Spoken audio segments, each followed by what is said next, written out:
Navateja trust Puttur ಹಾಗೂ Muliya manage farm lands ಜೊತೆಗೆ ಹಲವಾರು ನಮ್ಮ ಪ್ರಾಯೋಜಕರ ಪೋಷಕರ ಸಹಕಾರದಲ್ಲಿ Campco, Adike Patrike, Samruddhi, Nirman, Pashupati, JCI new primes, Sudhana residential school ಇವರೆಲ್ಲ ನಮ್ಮ ಕಾರ್ಯಕ್ರಮದೊಂದಿಗೆ ಸೇರಿಕೊಂಡವರು. ಹಾಗೆ ನಮ್ಮ ಪೋಷಕರಾದ ಗ್ರಾಮಜನ್ಯ, ಬಟ್ ಆ್ಯಂಡ್ ಬಟ್, SRK ladders, Vijaya solar, Bharat auto cards, Radhas, Shet electronics, Muliya properties ಇವರೆಲ್ಲರ ಸಹಕಾರದಿಂದ ನಡೀತಾ ಇರುವಂತಹ 8ನೇ ವರ್ಷದ ಹಲಸು ಹಣ್ಣು ಮೇಳ.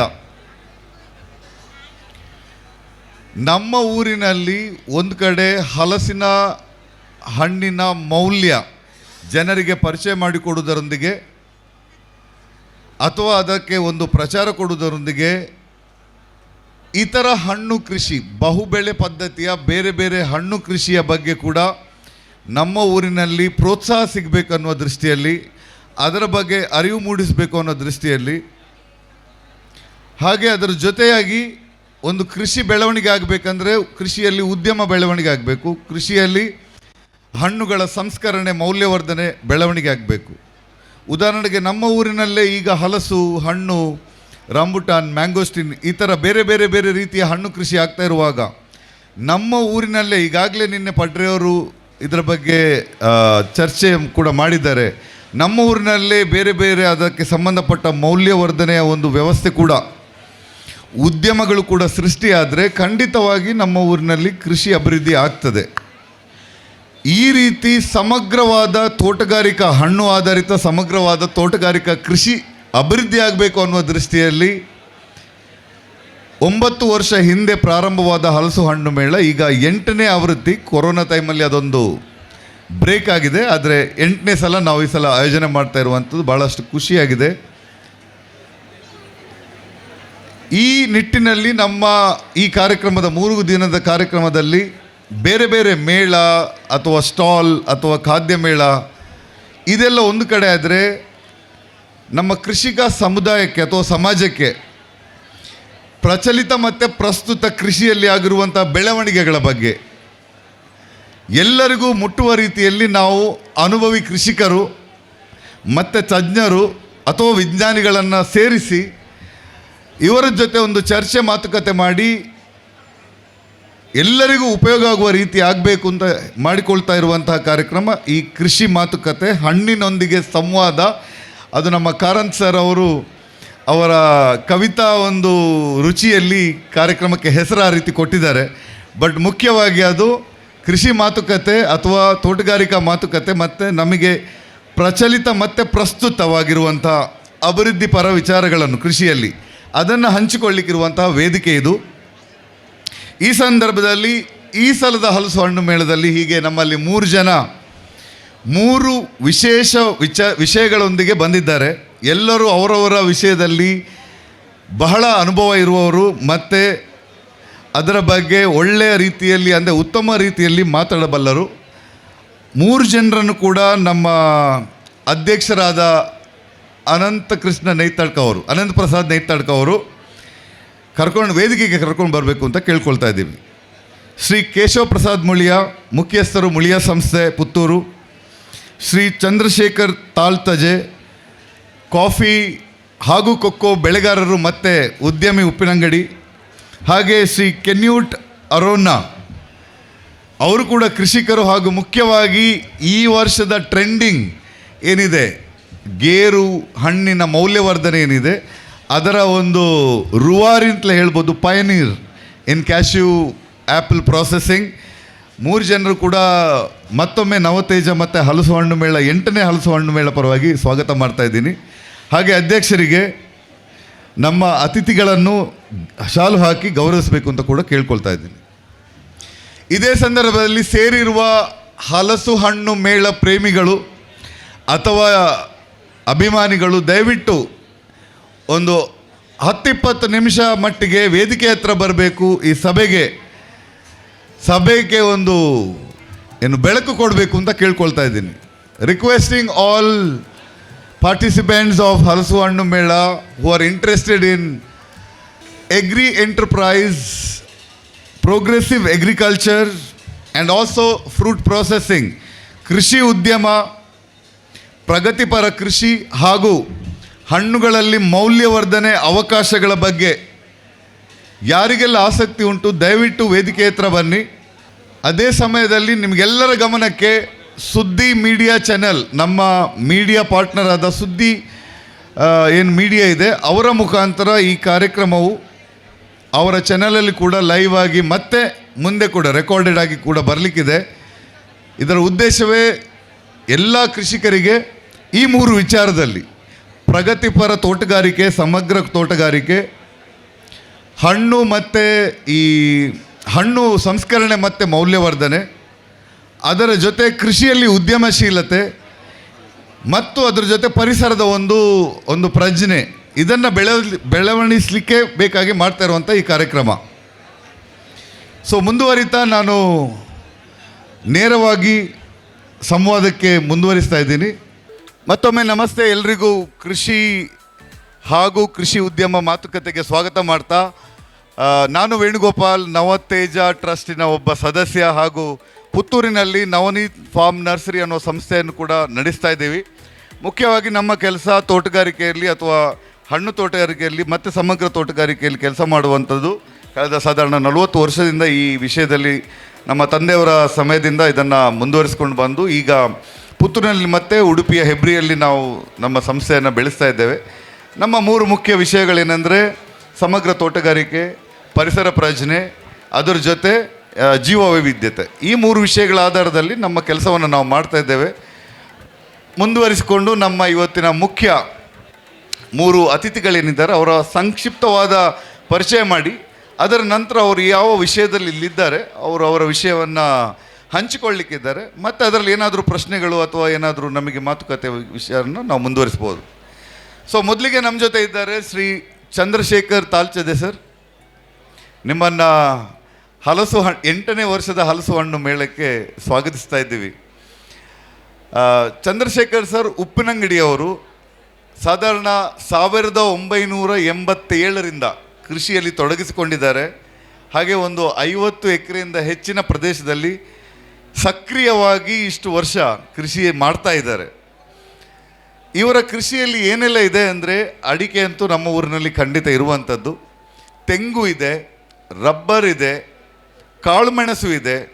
ಹಾಗೆ ಇತ್ತೀಚಿಗಿನ ಒಂದು ಅನ್ವೇಷಣೆ ಹೇಳ್ಬೋದು ಅಥವಾ ಇನೋವೇಷನ್ ಏನಿದೆ, ಧೂಪ ಮತ್ತು ಪಯ್ಯಾಣಿ ಮರಗಳ ಆಧಾರದಲ್ಲಿ ಮಾಡುವಂತಹ ಕಮರ್ಷಿಯಲ್ ಪೆಪ್ಪರ್, ಅದನ್ನೇ ಎಕ್ಸ್ಕ್ಲೂಸಿವ್ ಆಗಿ, ಇಲ್ಲಾಂದರೆ ಅಡಿಕೆ ಆಧಾರದಲ್ಲಿ ಅಥವಾ ಅಡಿಕೆ ತೋಟದೊಳಗೆ ಹೆಚ್ಚಾಗಿ ನಮ್ಮಲ್ಲಿ ಕಾಳುಮೆಣಸು ಬೆಳೀತಾ ಇದ್ದಿದ್ದು. ಬಟ್ ಇವಾಗ ನಮ್ಮ ವಿಯೆಟ್ನಾಂ ಮತ್ತು ಇತರ ದೇಶಗಳ ಪ್ರಭಾವ ಬಂದು ಎಷ್ಟೋ ವರ್ಷ ನಂತರ ಒಂದು ವ್ಯವಸ್ಥಿತವಾದ ನಮಗೆ ಸೊಲ್ಯೂಷನ್ ಸಿಕ್ಕಿದೆ ಅಂತ ಅನ್ನಿಸ್ತದೆ. ಅದು ಇನ್ನೂ ಸರ್ ಹೇಳಿದರು, ಇನ್ನೂ ಒಂದು 5-6 ವರ್ಷ ಅದರ ರಿಸಲ್ಟ್ ನೋಡಲಿಕ್ಕೆ ಟೈಮ್ ಬೇಕು ಅಂತ. But it's okay, at least we are moving somewhere. So ಧೂಪ ಮರಗಳ ಆಧಾರದಲ್ಲಿ ಮೆಣಸನ್ನು ಬೆಳೆಸೋದು ಕೂಡ ಅವರು ಪ್ರಾರಂಭ ಮಾಡಿದ್ದಾರೆ. ಹಾಗೆ ಮುಖ್ಯವಾಗಿ ಕಾಫಿ ಬೆಳೆಯನ್ನು ದಕ್ಷಿಣ ಕನ್ನಡದಲ್ಲಿ ಬಹಳ ಸಮಯದಿಂದ ಯಶಸ್ವಿಯಾಗಿ ಮಾಡ್ತಾ ಇದ್ದಾರೆ. ಸೊ ಈ ವಿಚಾರ, ಅದ್ರ ಜೊತೆನೇ ಟಿಶ್ಯೂ ಕಲ್ಚರ್, ಬಾಳೆಹಣ್ಣು, ಈಗಲ್ಲ 2000 ಸಮಯದಲ್ಲಿ ಅದನ್ನು ಪ್ರಯತ್ನ ಮಾಡಿ ಸಾಧಾರಣ 8 ವರ್ಷ ಅದನ್ನು ಮಾಡಿದವರು. ಹೀಗೆ ಒಂದು ಸಮಗ್ರ ತೋಟಗಾರಿಕೆ ಅಂತ ನಾವು ಏನು ಮಾತಾಡ್ತಾ ಇದ್ದೀವಿ, ಅದರ ಜೊತೆ ಪ್ರಯೋಗಗಳನ್ನು ಮಾಡಿಕೊಂಡು ಅಭಿವೃದ್ಧಿ ಕಡೆ ಯಾವಾಗಲೂ ಯೋಚನೆ ಮಾಡಿಕೊಂಡು ಇವಾಗ ಕೂಡ ಸಕ್ರಿಯವಾಗಿ ಕೃಷಿ ಮಾಡ್ತಾ ಅವರ ಈಗಾಗಲೇ ಅವರು ಹೇಳಿದ ಪ್ರಕಾರ ಅವರ ಕಾರ್ಪೊರೇಟ್ ಉದ್ಯೋಗವನ್ನು ಬಿಟ್ಟು ಇವ್ರ ಜೊತೆ ಸೇರಿಕೊಂಡಿದ್ದಾರೆ, ಅವರ ಮಗ ಮತ್ತು ಸೊಸೆ. ಹಾಗೆ ಇನ್ನು ಮುಂದಿನ ದಿವಸಗಳಲ್ಲಿ ಅವರ ಕಿರಿಯ ಮಗ ಕೂಡ ಸೇರ್ತಾರೆ ಅಂತ ಅವರ ಒಂದು ಧೈರ್ಯ ಇದೆ, ಅದನ್ನು ಹಂಚಿಕೊಂಡಿದ್ದಾರೆ. ಭಾಳ ಖುಷಿಯಾಯಿತು.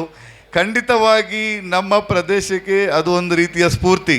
ಯಾಕೆಂದರೆ ಕೆಲವು ಕಡೆ ಏನಾಗ್ತದೆ ಅಂದರೆ, ಸೀನಿಯರ್ ಕೃಷಿಕರಿದ್ದಾರೆ, ಬಹಳ ಕೆಲಸ ಮಾಡಿದ್ದಾರೆ, ಬಟ್ ಅದಕ್ಕೆ ಮುಂದುವರಿಕೆಗೆ ಈಗ ಹಿನ್ನಡೆ ಆಗ್ತಾ ಇದೆ. ಮತ್ತು ಹೊಸೊಬ್ಬರು ಬರ್ತಾ ಇದ್ದಾರೆ, ಕೃಷಿ ಹಿನ್ನೆಲೆ ಇಲ್ಲದವರು, ಅವರ ರೀತಿಯಲ್ಲೇ ಬೇರೆ ಬೇರೆ ಪ್ರಯೋಗಗಳನ್ನು ಮಾಡ್ತಾರೆ ಬಿಟ್ಟು ಅವರಿಗೆ ಒಂದು ಭದ್ರ ಬುನಾದಿ ಅಂತ ಇರುವುದಿಲ್ಲ. ಸೊ ಈ ರೀತಿಯ ಒಂದು ಸಂದರ್ಭದಲ್ಲಿ ನಿಮ್ಮ ಒಂದು 20-50 ವರ್ಷದಷ್ಟು ಅನುಭವ ಕೃಷಿಯಲ್ಲಿ, ಆಮೇಲೆ ಅದಕ್ಕೆ ನಿಮ್ಮ ನೆಕ್ಸ್ಟ್ ಜನ್ರೇಷನ್ ಸೇರಿಕೊಂಡಿರುವಂಥದ್ದು ಬಹಳ ಒಂದು ಖುಷಿಯಾದ ವಿಷಯ ಸರ್. ಸೊ ಇವತ್ತು ನಾವು ಈ ವಿಚಾರಗಳ ಬಗ್ಗೆ ಮಾತಾಡಲಿಕ್ಕಿದ್ದೀವಿ. ನಿಮ್ಮ ಸಮಗ್ರ ಕೃಷಿಯಲ್ಲಿ ಮುಖ್ಯವಾಗಿ ಕಾಫಿ, ಧೂಪದಲ್ಲಿ ಮೆಣಸು ಮೆಣಸು ಕೃಷಿ ಹಾಗೂ ನಿಮ್ಮ ಟಿಶ್ಯೂ ಕಲ್ಚರ್ ಬಾಳೆ ಕೃಷಿಯ ಬಗ್ಗೆ, ಹಣ್ಣಿನ ಕೃಷಿ ಬಗ್ಗೆ ನೀವು ಶೇರ್ ಮಾಡಲಿಕ್ಕಿದ್ದೀರಿ. ನಿಮಗೆ ಮತ್ತೊಮ್ಮೆ ಸ್ವಾಗತ ಮಾಡ್ತಾ ಇದ್ದೀವಿ ಸರ್. ಮುಂದುವರಿತಾ ನಮ್ಮ ಕೆನ್ಯೂಟ್ ಅರೋನಾ ಇವರು ಕೂಡ ಬಹಳ ಒಂದು ವಿಶೇಷ ಸಂಪನ್ಮೂಲ ವ್ಯಕ್ತಿ ಅಂತ ಹೇಳಬೇಕು. ಮೊದಲಿಗೆ ನಮ್ಮ ಕಾರ್ಯಕ್ರಮಕ್ಕೆ ಮುಲ್ಕಿಯಿಂದ ಬಂದಿದ್ದಾರೆ. ಸೊ ಆ ವಿಷಯದಲ್ಲಿ ನಿಮಗೆ ನಾವು ಹೃತ್ಪೂರ್ವಕ ಅಭಿನಂದನೆಗಳು ಹೇಳ್ತಾ ಇದ್ದೀವಿ.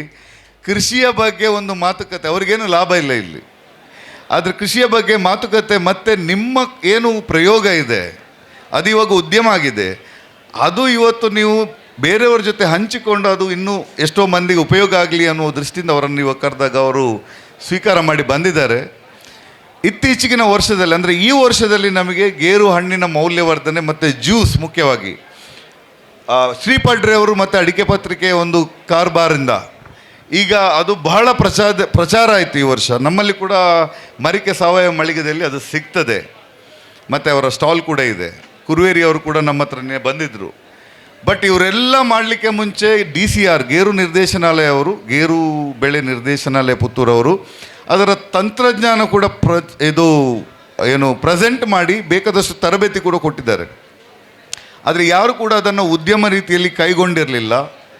ನಮ್ಮ ಕೆನ್ಯೂಟ್ ಅವರು 2010 ಅಂದರೆ ಸಾಧಾರಣ 16 ವರ್ಷ ಹಿಂದೆ ಸ್ವಯಂ ಪ್ರೇರಿತರಾಗಿ ಅದರ ಒಂದು ಮೌಲ್ಯವರ್ಧನೆ, ಗೇರು ಹಣ್ಣಿನ ಮೌಲ್ಯವರ್ಧನೆಯನ್ನು ಕೈಗೆ ತಗೊಂಡು ಅವರೇ ಹೇಳಿದ ಪ್ರಕಾರ ಅವರ ಹೈಯೆಸ್ಟ್ ಸೆಲ್ಲಿಂಗ್ ಪ್ರಾಡಕ್ಟ್ ದಿವಸಕ್ಕೆ 100 ಲೀಟರ್ ಗೇರು ಹಣ್ಣಿನ ರಸವನ್ನು 2 ತಿಂಗಳಲ್ಲಿ ಮಾಡ್ತಾರೆ ಅವರು.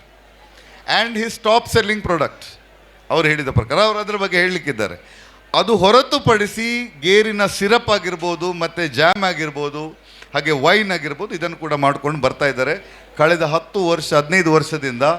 ಸರ್, ಗೇರು ಜೊತೆಗೆ ಅವರು ಅಡಿಕೆ, ಗದ್ದೆ, ಅಕ್ಕಿಯನ್ನು ಬೆಳೀತಾ ಇದ್ದಾರೆ, ಭತ್ತ ಕೃಷಿ ಮಾಡ್ತಾ ಇದ್ದಾರೆ 3 ಎಕರೆಯಲ್ಲಿ. ಸಾಂಪ್ರದಾಯಿಕ ಕೃಷಿ ಕೂಡ ಇಟ್ಕೊಂಡು ನಮ್ಮ ಇಲ್ಲಿಯ ಪ್ರಮುಖ ಅಡಿಕೆ ಬೆಳೆ ಕೂಡ ಮಾಡಿಕೊಂಡು ನಮ್ಮ ಗುಡ್ಡೆ ಬೆಳೆಯಾದ ಗೇರುವಿನಿಂದ ಕೂಡ ಮೌಲ್ಯವರ್ಧನೆ ಮಾಡಿ ಒಂದು ಸಮಗ್ರ ಕೃಷಿ ಅವನ ಒಂದು ಉದಾಹರಣೆ ಅಂತ ಹೇಳ್ಬೋದು. ಉದ್ಯಮ ಜೊತೆ ಕೃಷಿ ಮಾಡ್ತಾ ಇರುವಂತಹ ಮುಲ್ಕಿಯ ಕೆನ್ಯೂಟ್ ಅರುಣ ಸರ್, ನಿಮ್ಮನ್ನು ಕೂಡ ಈ ಕಾರ್ಯಕ್ರಮಕ್ಕೆ ಸ್ವಾಗತ ಮಾಡ್ತಾ ಇದ್ದೀವಿ.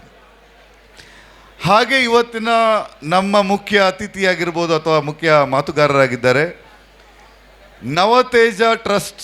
ನಾವು ಆಗಲಿಕ್ಕೆ ಮುಂಚೆ ನಾವು ಏನು ಹೆಸರಿತ್ತು ಅಣ್ಣ, ನವಚೇತನ ಒಂದು ಸಂಘ ಅಂತ ಇತ್ತು. ಅದೇನು ಟ್ರಸ್ಟ್ ಏನಾಗಿರಲಿಲ್ಲ, ರಿಜಿಸ್ಟರ್ ಏನಾಗಿರಲಿಲ್ಲ. ಆಗಲಿಕ್ಕೆ ಮುಂಚೆ ನಾವೊಂದು 3-4 ಜನ ಸೇರಿಕೊಂಡು ನಾವೊಂದು ಹಲಸು ಮೇಳ ಅಂತ ಪ್ರಾರಂಭ ಮಾಡಿದಾಗ ಏನು ಪ್ರಿಪ್ರೇಷನ್ ಇಲ್ಲಿ ಇರಲಿಲ್ಲ. ಭಾಳ ಸರಳವಾಗಿ ನಾವು ಆ ಬೀಸ್ ರೋಡ್ ಮತ್ತು ಪುತ್ತೂರಲ್ಲಿ ಮಾಲಿಂಗೇಶ್ವರ ದೇವಸ್ಥಾನದಲ್ಲಿ ಮಾಡುವಾಗ ಮಳೆಯಲ್ಲೆಲ್ಲ ಫುಲ್ ಕೆಸರಾಗಿ ಹೇಗಾದರೂ ಮಾಡಿ ಒಂದು 20 ಸ್ಟಾಲ್ಗಳನ್ನು ಕರೆದು ಒಂದು 2 ಜನನ ಕರೆದು ಮಾಡಿದ್ದು.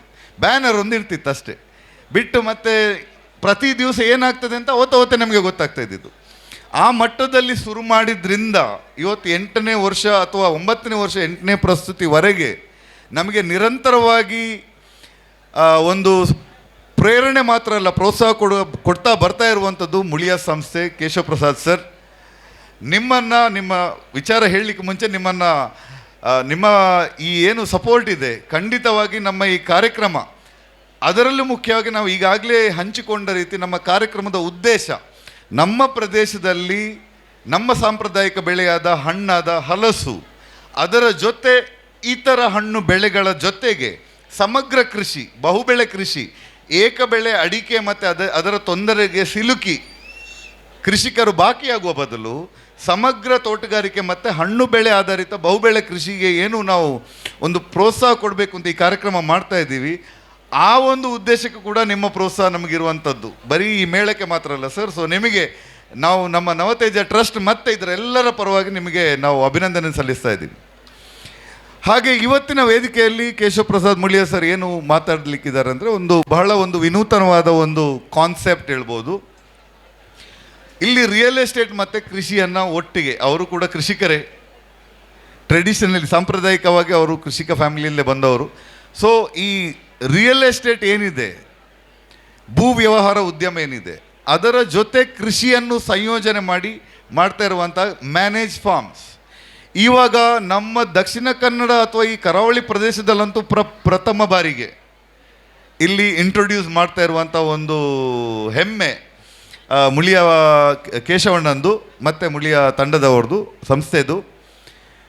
ಇದು ಯಾಕೆ ಇಲ್ಲಿ ಸೂಕ್ಷ್ಮ ವಿಷಯ ಅಂದರೆ, ಬರೀ ಕೃಷಿಕರು, ನಾವು ಈಗಾಗಲೇ ಹೇಳಿದ್ದು, ಇಲ್ಲಿ ಟ್ರೆಡಿಷನಲ್ ಆಗಿ ಹಿರಿಯ ಕೃಷಿಕರಿದ್ದಾರೆ, ಅದು ಮುಂದುವರಿತಾ ಇಲ್ಲ. ಒಂದು ಕಡೆ ಹೊಸತಾಗಿ ಬರುವವರಿದ್ದಾರೆ, ಅವರಿಗೆ ಮೂಲಭೂತ ನಾಲೆಜ್ ಅಥವಾ ಅದನ್ನು ಎಕ್ಸ್ಪರಿಮೆಂಟ್ ಮಾಡಿ ಕಲಿಬೇಕಾಗ್ತದೆ. ಈ ಎರಡನ್ನು ಸೇರಿಸಿ, ಅಂದರೆ ಒಂದು ಕಂಪನಿ ರೀತಿಯಲ್ಲಿ ಅಥವಾ ಒಂದು ವೃತ್ತಿಪರತೆಯೊಂದಿಗೆ ಈ ಜ್ಞಾನವನ್ನು ಫೀಲ್ಡಲ್ಲಿ ತಂದು ಹೊಸಬರಿಗೆ ಕೃಷಿಯನ್ನು ಮಾಡಲಿಕ್ಕೆ ಅವಕಾಶ ಕೊಟ್ಟು, ಅವ್ರ ಹತ್ರ ಹಣ ಇದೆ, ಇನ್ವೆಸ್ಟ್ ಮಾಡಲಿಕ್ಕೆ ಆಗ್ತದೆ.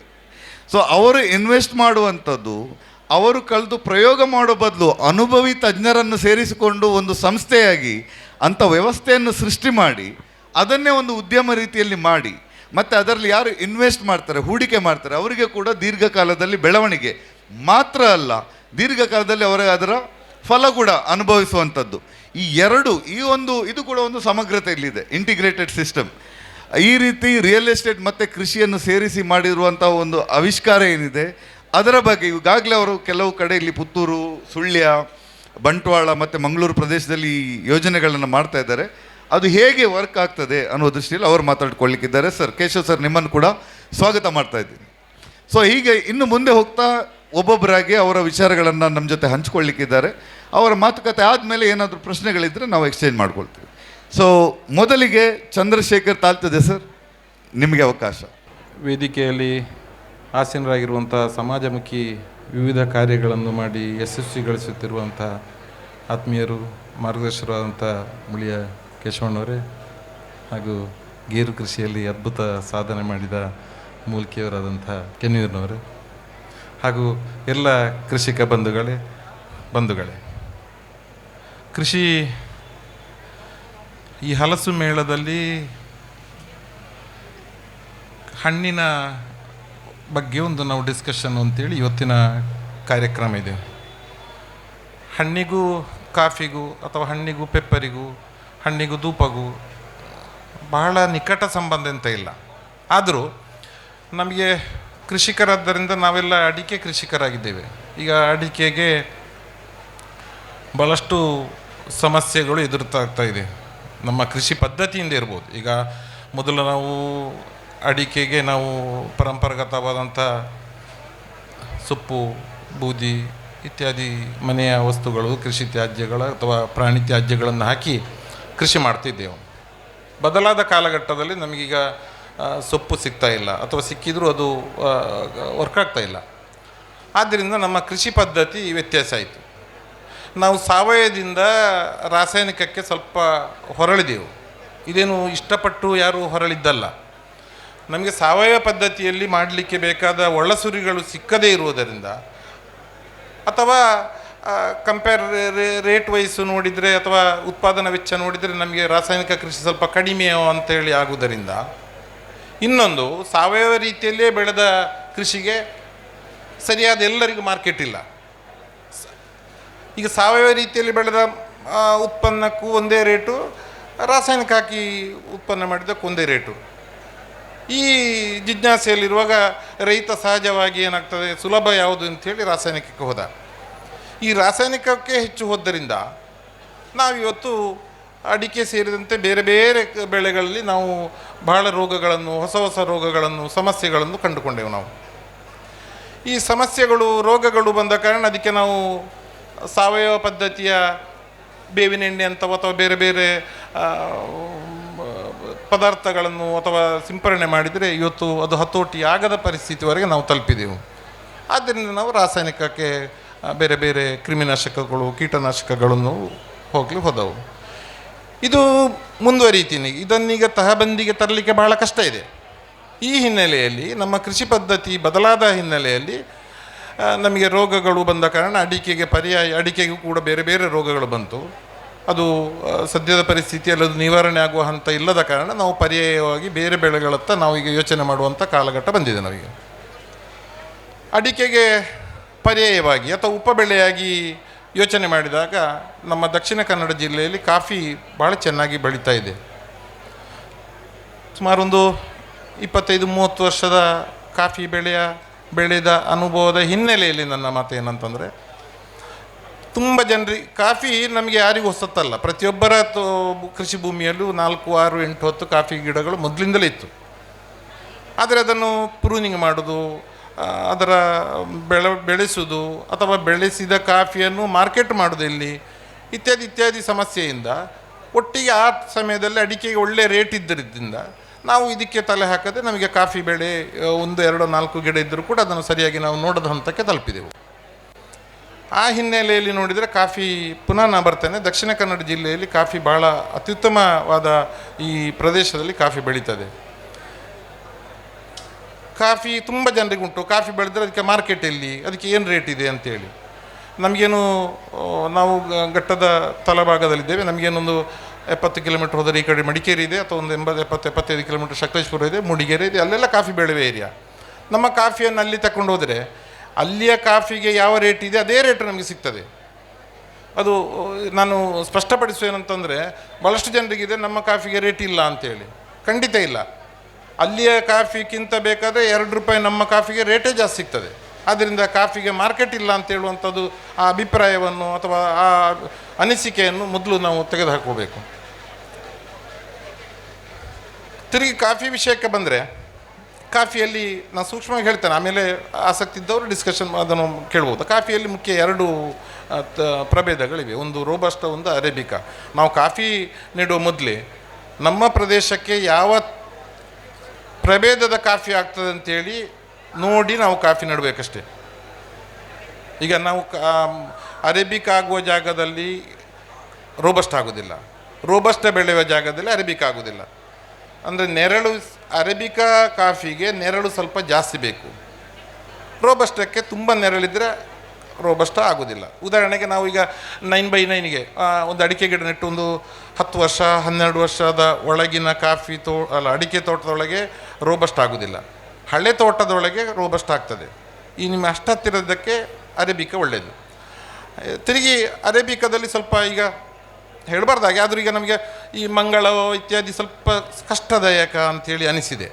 ಈಗ ಉಳಿದ ಊರ ತಳಿಯೋ ಅಥವಾ ಬೇರೆ ತಳಿಗಿಂತ ಮಂಗಳ ತಳಿಯಲ್ಲಿ ಅಡಿಕೆಯನ್ನು ನಾವು ಸಾಕುವಂತ ಸ್ವಲ್ಪ ಕಷ್ಟ ಇದೆ. ಅದಕ್ಕೆ ಸ್ವಲ್ಪ ರೋಗಗಳು, ಅದಕ್ಕೆ ಮೆಹನತ್ ಸ್ವಲ್ಪ ಹೆಚ್ಚು ಬೇಕು. ಅದೇ ರೀತಿ ಅರೇಬಿಕಕ್ಕೆ ಸ್ವಲ್ಪ ಹೆಚ್ಚು ರೀತಿಯ ಕಾಳಜಿ ಅದು ನಮ್ಮ ಕೈಯಿಂದ ನೆನೆಸ್ತದೆ. ಆದ್ದರಿಂದ ಈ ಸ್ವಲ್ಪ ವ್ಯತ್ಯಾಸ ಇದೆ. ರೇಟಲ್ಲಿ ಸುಮಾರು ಈಗ ಅರೇಬಿಕಾ ಮತ್ತು ರೋಬಸ್ಟಕ್ಕೆ ಸುಮಾರು ಒಂದೇ ಇದೆ, ಸ್ವಲ್ಪ ವ್ಯತ್ಯಾಸ ಇದೆ. ಒಮ್ಮೊಮ್ಮೆ ಅರೇಬಿಕಕ್ಕೆ ರೇಟ್ ಹೆಚ್ಚು ಬರ್ತದೆ, ರೋಬಸ್ಟಕ್ಕೆ ಕಡಿಮೆ ಬರ್ತದೆ.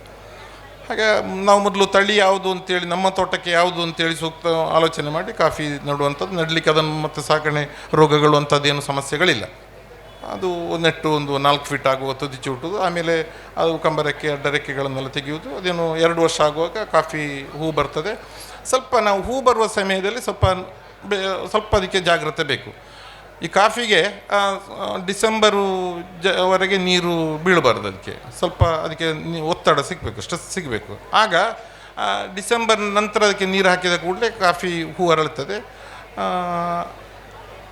ಹೂ ಅರಳಿ ಸುಮಾರೊಂದು ವಾರದ ಒಳಗೆ 10 ದಿವಸ ಒಳಗೆ ಪುನಃ ಇನ್ನೊಮ್ಮೆ ನೀರು ಕೊಟ್ಟಾಗ ಅದು ಕಾಯಿ ಸೆಟ್ ಆಗ್ತದೆ.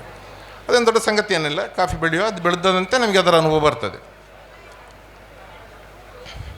ಇನ್ನು ಕಾಫಿ ಒಟ್ಟಿಗೆ ಈಗೆಲ್ಲರಿಗೂ ಗೊತ್ತಿದೆ ಕಾಳು ಮೆಣಸಿನ ಸಂಗತಿ, ಅದನ್ನು ನಾನು ಹೇಳಬೇಕಾಗಿಲ್ಲ. ಆದರೂ ಕಾಳು ಮೆಣಸಿನ ಬಗ್ಗೆ ಹೇಳುವ ಅನಿವಾರ್ಯತೆ ದೃಷ್ಟಿಯಲ್ಲಿ ಕಾಳು ಮೆಣಸು ನೆಡುಬಳ್ಳಿ ಒಂದು 4-5 ವಿಧದ ಕಾಳು ಮೆಣಸು ನೆಡುಬಳ್ಳಿಗಳಿವೆ ನಮಗೆಲ್ಲ ಗೊತ್ತಿರುವ ಹಾಗೆ. ಒಂದು ರನ್ನರ್ ಅಂತ ಹೇಳ್ತೇವೆ, ಅದನ್ನು ನಾಟಿ ಮಾಡ್ಬೋದು.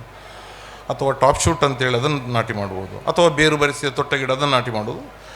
ಇನ್ನೊಂದು ಬುಷ್ ಪೆಪ್ಪರ್, ಅಡ್ಡಗೆಲ್ಲು ಬಂದದ್ದು ನೆಟ್ಟರೆ ಅದು ಬುಷ್ ಪೆಪ್ಪರ್ ಆಗ್ತದೆ. ಇನ್ನು ಇಪ್ಪಲಿಯಲ್ಲಿ ಮತ್ತೆ 2 ಪ್ರಭೇದಗಳಿವೆ. ಇಪ್ಪಲಿಯಲ್ಲಿ ಟಾಪ್ ಶೂಟ್ ಉಂಟು, ರನ್ನರ್ ಉಂಟು. ಈಚ ರನ್ನರ್ನಲ್ಲಿ ಬೇರು ಬರಿಸಿದ ರೀತಿ ಬರುವ ರನ್ನರ್ ಇದು ಆಗ್ತದೆ.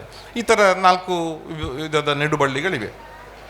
ಈಗ ಇನ್ನೊಂದು ಏನಂತಂದರೆ, ಈ ಇಪ್ಪಲಿ ನೆಡುವ ಜಾಗಕ್ಕೆಲ್ಲವೂ ಬೇರು ಬರಿಸಿದ ಕಾಳುಮೆಣಸು ಆಗೋದಿಲ್ಲ. ನಾವು ನೆನೆಸ್ತೇವೆ ಕಾಳುಮೆಣಸಿನಲ್ಲಿ ಇಪ್ಪಲಿ ನೆಡುವುದೋ ಬೇರು ಬರಿಸಿದ ಗಿಡ ಆಗ್ಬೋದಾ ಅಂತ ಹೇಳುವಂಥದ್ದು. ದಯವಿಟ್ಟು ನಮ್ಮ ಕೃಷಿ ಭೂಮಿಗೆ ಯಾವುದು ಸೂಕ್ತ ಅಂತೇಳಿ ನೋಡಿ ನಾವು ಇಪ್ಪಲಿ ಆಗ್ಬೋದೋ ಅಥವಾ ಬೇರು ಬರಿಸಿದ ಅಥವಾ ರನ್ನರ್ ಆಗ್ಬೋದು ಅಂತೇಳಿ ಆಲೋಚನೆ ಮಾಡೋದಂತ ಮುಖ್ಯ. ಹಾಗಾಗಿ ಬೇರೆ ಬೇರೆ ನಮ್ಮ ಕೃಷಿ ಭೂಮಿಗೆ ಅನುಗುಣವಾಗಿ ಅದು ಇರ್ತದೆ. ನಾವು ನೆಡುವ ಆಸಕ್ತಿ ಬರುವಾಗ ತಜ್ಞರ ಹತ್ರ ನಮ್ಮ ಕೃಷಿ ಭೂಮಿಗೆ ಇಪ್ಪಲಿ ಗಿಡ ನೆಡೋದೋ ಅಥವಾ ಬೇರು ಬರೆಸಿದ ಈ ಗಿಡ ನಡುವುದು ಅಂತೇಳಿ ಒಂದು ತೀರ್ಮಾನ ಮಾಡಿಕೊಂಡು ನಡುವಂಥದ್ದು ಒಳ್ಳೆಯದು ಅಂತೇಳಿ ನನ್ನ ಅನಿಸಿಕೆ. ಇನ್ನೊಂದು ಈಗ ಪ್ರಚಲಿತ ಇರುವಂಥದ್ದು ಧೂಪದ ಸಂಗತಿ. ಧೂಪದ್ದೀಗ ಪ್ರಚಲಿತ ಬಂದು ಒಂದು 3 ವರ್ಷ ಆಯ್ತು ಸರ್, ಅಷ್ಟೇ 4 ವರ್ಷ ಆಯಿತು. ಭಾರಿ ಜೋರಿನಲ್ಲಿ ಉಂಟು ಧೂಪದ್ದೀಗ. ನಾನು ನೆಟ್ಟಿದ್ದೇನೆ, 1,500 ಧೂಪ ಗಿಡ ನೆಟ್ಟಿದ್ದೇನೆ. ಈಗ ನೆಟ್ಟು ಕಳೆದ ಆಗಸ್ಟಲ್ಲಿ ನೆಟ್ಟದ್ದು ಈಗಲೇ ಒಂದು 8 ಫೀಟು 9 ಫೀಟು 10 ಫೀಟ್ ಎತ್ತರ ಬಂತು, ಚೆನ್ನಾಗಿ ಗುರುತಿದೆ. ನಾನು 9x9ಕ್ಕೆ ಧೂಪ ನೆಟ್ಟೆ, ಕೆಲವುದಕ್ಕೆ 10x10 ನೆಟ್ಟಿದ್ದೇನೆ. ಒಂದು ಅರ್ಧ 9x9, ಅರ್ಧ 10x10. ಈಗ ನನಗೊಂದು ಜಿಜ್ಞಾಸೆ, ನಾವು ಅದನ್ನು ಧೂಪ ನೆಡೋರು ಯೋಚನೆ ಮಾಡಬೇಕು, ಧೂಪದ ಗಿಡದ ಅಂತರ ನಾವು ಇಷ್ಟು ಇಟ್ಟುಕೊಳ್ಳೋಣ ಅಂತ ಹೇಳುವಂಥದ್ದು. 9x9 ಸಾಕಿ ಅಥವಾ 10x10 ಸಾಕಿ ಅಥವಾ ಇನ್ನೂ ಹೆಚ್ಚು ಬೇಕೋ? ಯಾಕಂತೇಳಿದರೆ ನಾವೀಗ ಅಡಿಕೆ ಗಿಡಕ್ಕೆ 9x9 ಅಡಿಕೆ ಗಿಡ ಇದೆ ನಮ್ಮಲ್ಲಿ. ಈ 9x9 ಅಡಿಕೆ ಗಿಡಕ್ಕೆ ನಾವೀಗೆಲ್ಲ ಕಾಳುಮೆಣಸು ನೆಡ್ತೇವೆ. ಆದರೆ ಆ 9x9 ಅಡಿಕೆ ಗಿಡದಲ್ಲಿ ನೆಟ್ಟಂಥ ಕಾಳುಮೆಣಸಿಗೆ ಗಾಳಿ ಬೆಳಕಿನ ಸಮಸ್ಯೆಯಿಂದಾಗಿ ಮುಂದೆ ಈಲ್ಡಿಗೆ ಸಮಸ್ಯೆ ಆಗ್ಬೋದು ಅಂತ ಹೇಳುವಂಥದ್ದು ವಿಜ್ಞಾನಿಗಳ ಅಭಿಪ್ರಾಯ ಇದೆ. ಹಾಗಾಗಿ ಅವರೆಂತ ಹೇಳೋದು, ಒಂದು ಬಿಟ್ಟು ಒಂದು ನೆಡಬೇಕು, ಸಾಲಿನಲ್ಲಿ ಒಂದು ಬಿಟ್ಟು ನೋಡಬೇಕು, ಅಡ್ಡ ಒಂದು ಬಿಟ್ಟು ಕತ್ತರಿಯ ಥರ, ಅಂದರೆ 18x18ಗೆ ಒಂದು ಕಾಳುಮೆಣಸು ನೆಡುವಾಗ ಅಡಿಕೆ ತೋಟಲ್ಲಿ ನೆಟ್ಟಾಗ ಕಾಳುಮೆಣಸು ಒಳ್ಳೇದು ಬರ್ತದೆ ಅಂತ ಹೇಳುವಂಥದ್ದು ವಿಜ್ಞಾನಿಗಳೊಂದು ಅಭಿಪ್ರಾಯ. 18x18. ಹಾಂ, ಹಾಗಾದ್ರೆ 18x18ಕ್ಕೆ ಅಡಿಕೆ ಗಿಡದಲ್ಲಿ ಕಾಳುಮೆಣಸು ಅಂತ ಹೇಳುವಂಥದ್ದು ಒಂದು ಯೋಚನೆ ಬಂದಾಗ ನಾವು ಧೂಪ 9x9ಕ್ಕೆ ನನ್ನಂತೆ ನೆಟ್ಟು ಅದು ಸೋತು ಹೋಗದೇತಾ? ಯಾಕಂದರೆ ಅಡಿಕೆಯಿಂದ ಕೆನಪಿ ಅಂದರೆ ಗೆಲ್ಲು ಧೂಪದಲ್ಲಿ ಜಾಸ್ತಿ ಬರ್ಬೋದು ಅಂತೇಳೋ ಒಂದು ಆಲೋಚನೆ. ಗೊತ್ತಿಲ್ಲ ಇನ್ನೂ ಕೂಡ, ನನ್ನೊಂದು ಆಲೋಚನೆ ಅಷ್ಟೇ. ನಾವೆಲ್ಲದನ್ನು ಚಿಂತನೆ ಮಾಡುವ ಸಂಗತಿ. ಆ ದೃಷ್ಟಿಯಲ್ಲಿ ನಾವು ಧೂಪ 9x9 ನೆಡುವುದಕ್ಕಿಂತ ಹೆಚ್ಚು ದೂರ ನೆಟ್ಟರೆ ಒಳ್ಳೆಯದಾ ಅಂತ ಹೇಳುವಂಥದ್ದು ನಾವು ಸ್ವಲ್ಪ ವಿಮರ್ಶೆ ಮಾಡ್ಬೋದು ಅಂತೇಳಿ ನನ್ನ ಒಂದು ಅಭಿಪ್ರಾಯ. ಇನ್ನೊಂದು ಮಾಡ್ಬೋದು, ಧೂಪದ ಮಧ್ಯೆ ಕಾಫಿ ಕೂಡ ಆಗ್ಬೋದು. ಹಾಗಾಗಿ ನಮಗೆ 18x18 ಧೂಪ ನೆಟ್ಟಾಗ ಉಳಿದ ಜಾಗ ವೇಸ್ಟ್ ಆಗ್ತದ ಅಂತ ಹೇಳುವಂಥದ್ದು ಏನಿಲ್ಲ, ಕಾಫಿ ನೆಡ್ಬೋದು. ಅಥವಾ ಒಂದಷ್ಟು ವರ್ಷ ಅದರ ಮಧ್ಯೆ ಬೇರೆ ಬೇರೆ ಬೆಳೆಗಳನ್ನು ಬಿಡುವುದು. ನಾನೊಂದು ಸುವರ್ಣಗಡ್ಡೆ ನೆಟ್ಟಿದ್ದೇನೆ, ಈಗ ಸುಮಾರು 1,500 ಸುವರ್ಣಗಡ್ಡೆ ನೆಟ್ಟಿದ್ದೇನೆ, ಈಗ ಚೆನ್ನಾಗಿ ಬರ್ತಾಯಿದೆ. ಹಾಗಾಗಿ ಸುವರ್ಣಗಡ್ಡೆ ಕೂಡ ಆಗ್ಬೋದು. ಸುವರ್ಣಗಡ್ಡೆಗೆ ಬಂದಾಗ ತಿರುಗಿ ನಾನು ಅದನ್ನು ಹೇಳಿ, ಸುವರ್ಣಗಡ್ಡೆ ನಮಗೆಲ್ಲ ಗೊತ್ತಿದೆ. ಸುಮಾರು ಸುವರ್ಣಗಡ್ಡೆ ನೆಡಬೇಕು ಅಂತೇಳಿ ನಾವೊಂದು ಡಿಸೆಂಬರು ಜನವರಿಯಲ್ಲಿ ಅದರ ಪೂರ್ವ ತಯಾರಿ ಬೇಕಾಗ್ತದೆ. ಅದಕ್ಕೆ ಬೀಜೋಪಚಾರ ಮಾಡಿ, ಬೀಜೋಪಚಾರ ಅಂತೇಳಿ ಸುವರ್ಣಗಡ್ಡೆ ಗೊತ್ತಿದೆ. ಆದರೂ ನಾನು ಹೇಳುವಂಥದ್ದು ಎಲ್ರಿಗೂ ಗೊತ್ತಿದೆ ನಿಮಗೆ. ಆ ಸುವರ್ಣಗಡ್ಡೆ ಒಂದು ಕಲ್ಪನೆ ಮಾಡಿಕೊಳ್ಳಿ, ಮಧ್ಯೆ ಮೊಳಕೆ ಬರುವ ಜಾಗ ಇದೆ. ಆ ಮಧ್ಯೆ ಮೊಳಕೆ ಬರುವ ಜಾಗವನ್ನು ಚಿವುಟಿ ಸ್ವಲ್ಪ ಕೆತ್ತಿ ತೆಗೆದು ಅದಕ್ಕೆ ಶಿಲೀಂಧ್ರನಾಶಕವನ್ನು ಹಚ್ಚಿ ಸಾಧ್ಯ ಆದರೆ ಸ್ಲರಿಯಲ್ಲಿ ಹಾಕಿ ಕವುಚಿಡುವಂಥದ್ದು. 1 ತಿಂಗಳು 1.5 ತಿಂಗಳಾಗುವಾಗ ಅದಕ್ಕೆ ಸುತ್ತಲೂ ಮೊಳಕೆ ಬರ್ತದೆ. ಈ ಸುವರ್ಣಗಡ್ಡೆಯಲ್ಲಿ ಎಷ್ಟು ಮೊಳಕೆ ಬಂತೋ ಅಷ್ಟು ಕಟ್ ಮಾಡೋದು. ನಾವೇನು ಕಲ್ಲಂಗಡಿ ಹಣ್ಣನ್ನು ಕಟ್ ಮಾಡ್ತೇವಲ್ಲ ಅಥವಾ ಬ್ರೆಡ್ ಕಟ್ ಮಾಡ್ತೇವಲ್ಲ, ಆ ಥರ ಕಟ್ ಮಾಡಿ ನಾಟಿ ಮಾಡುವಂಥದ್ದು.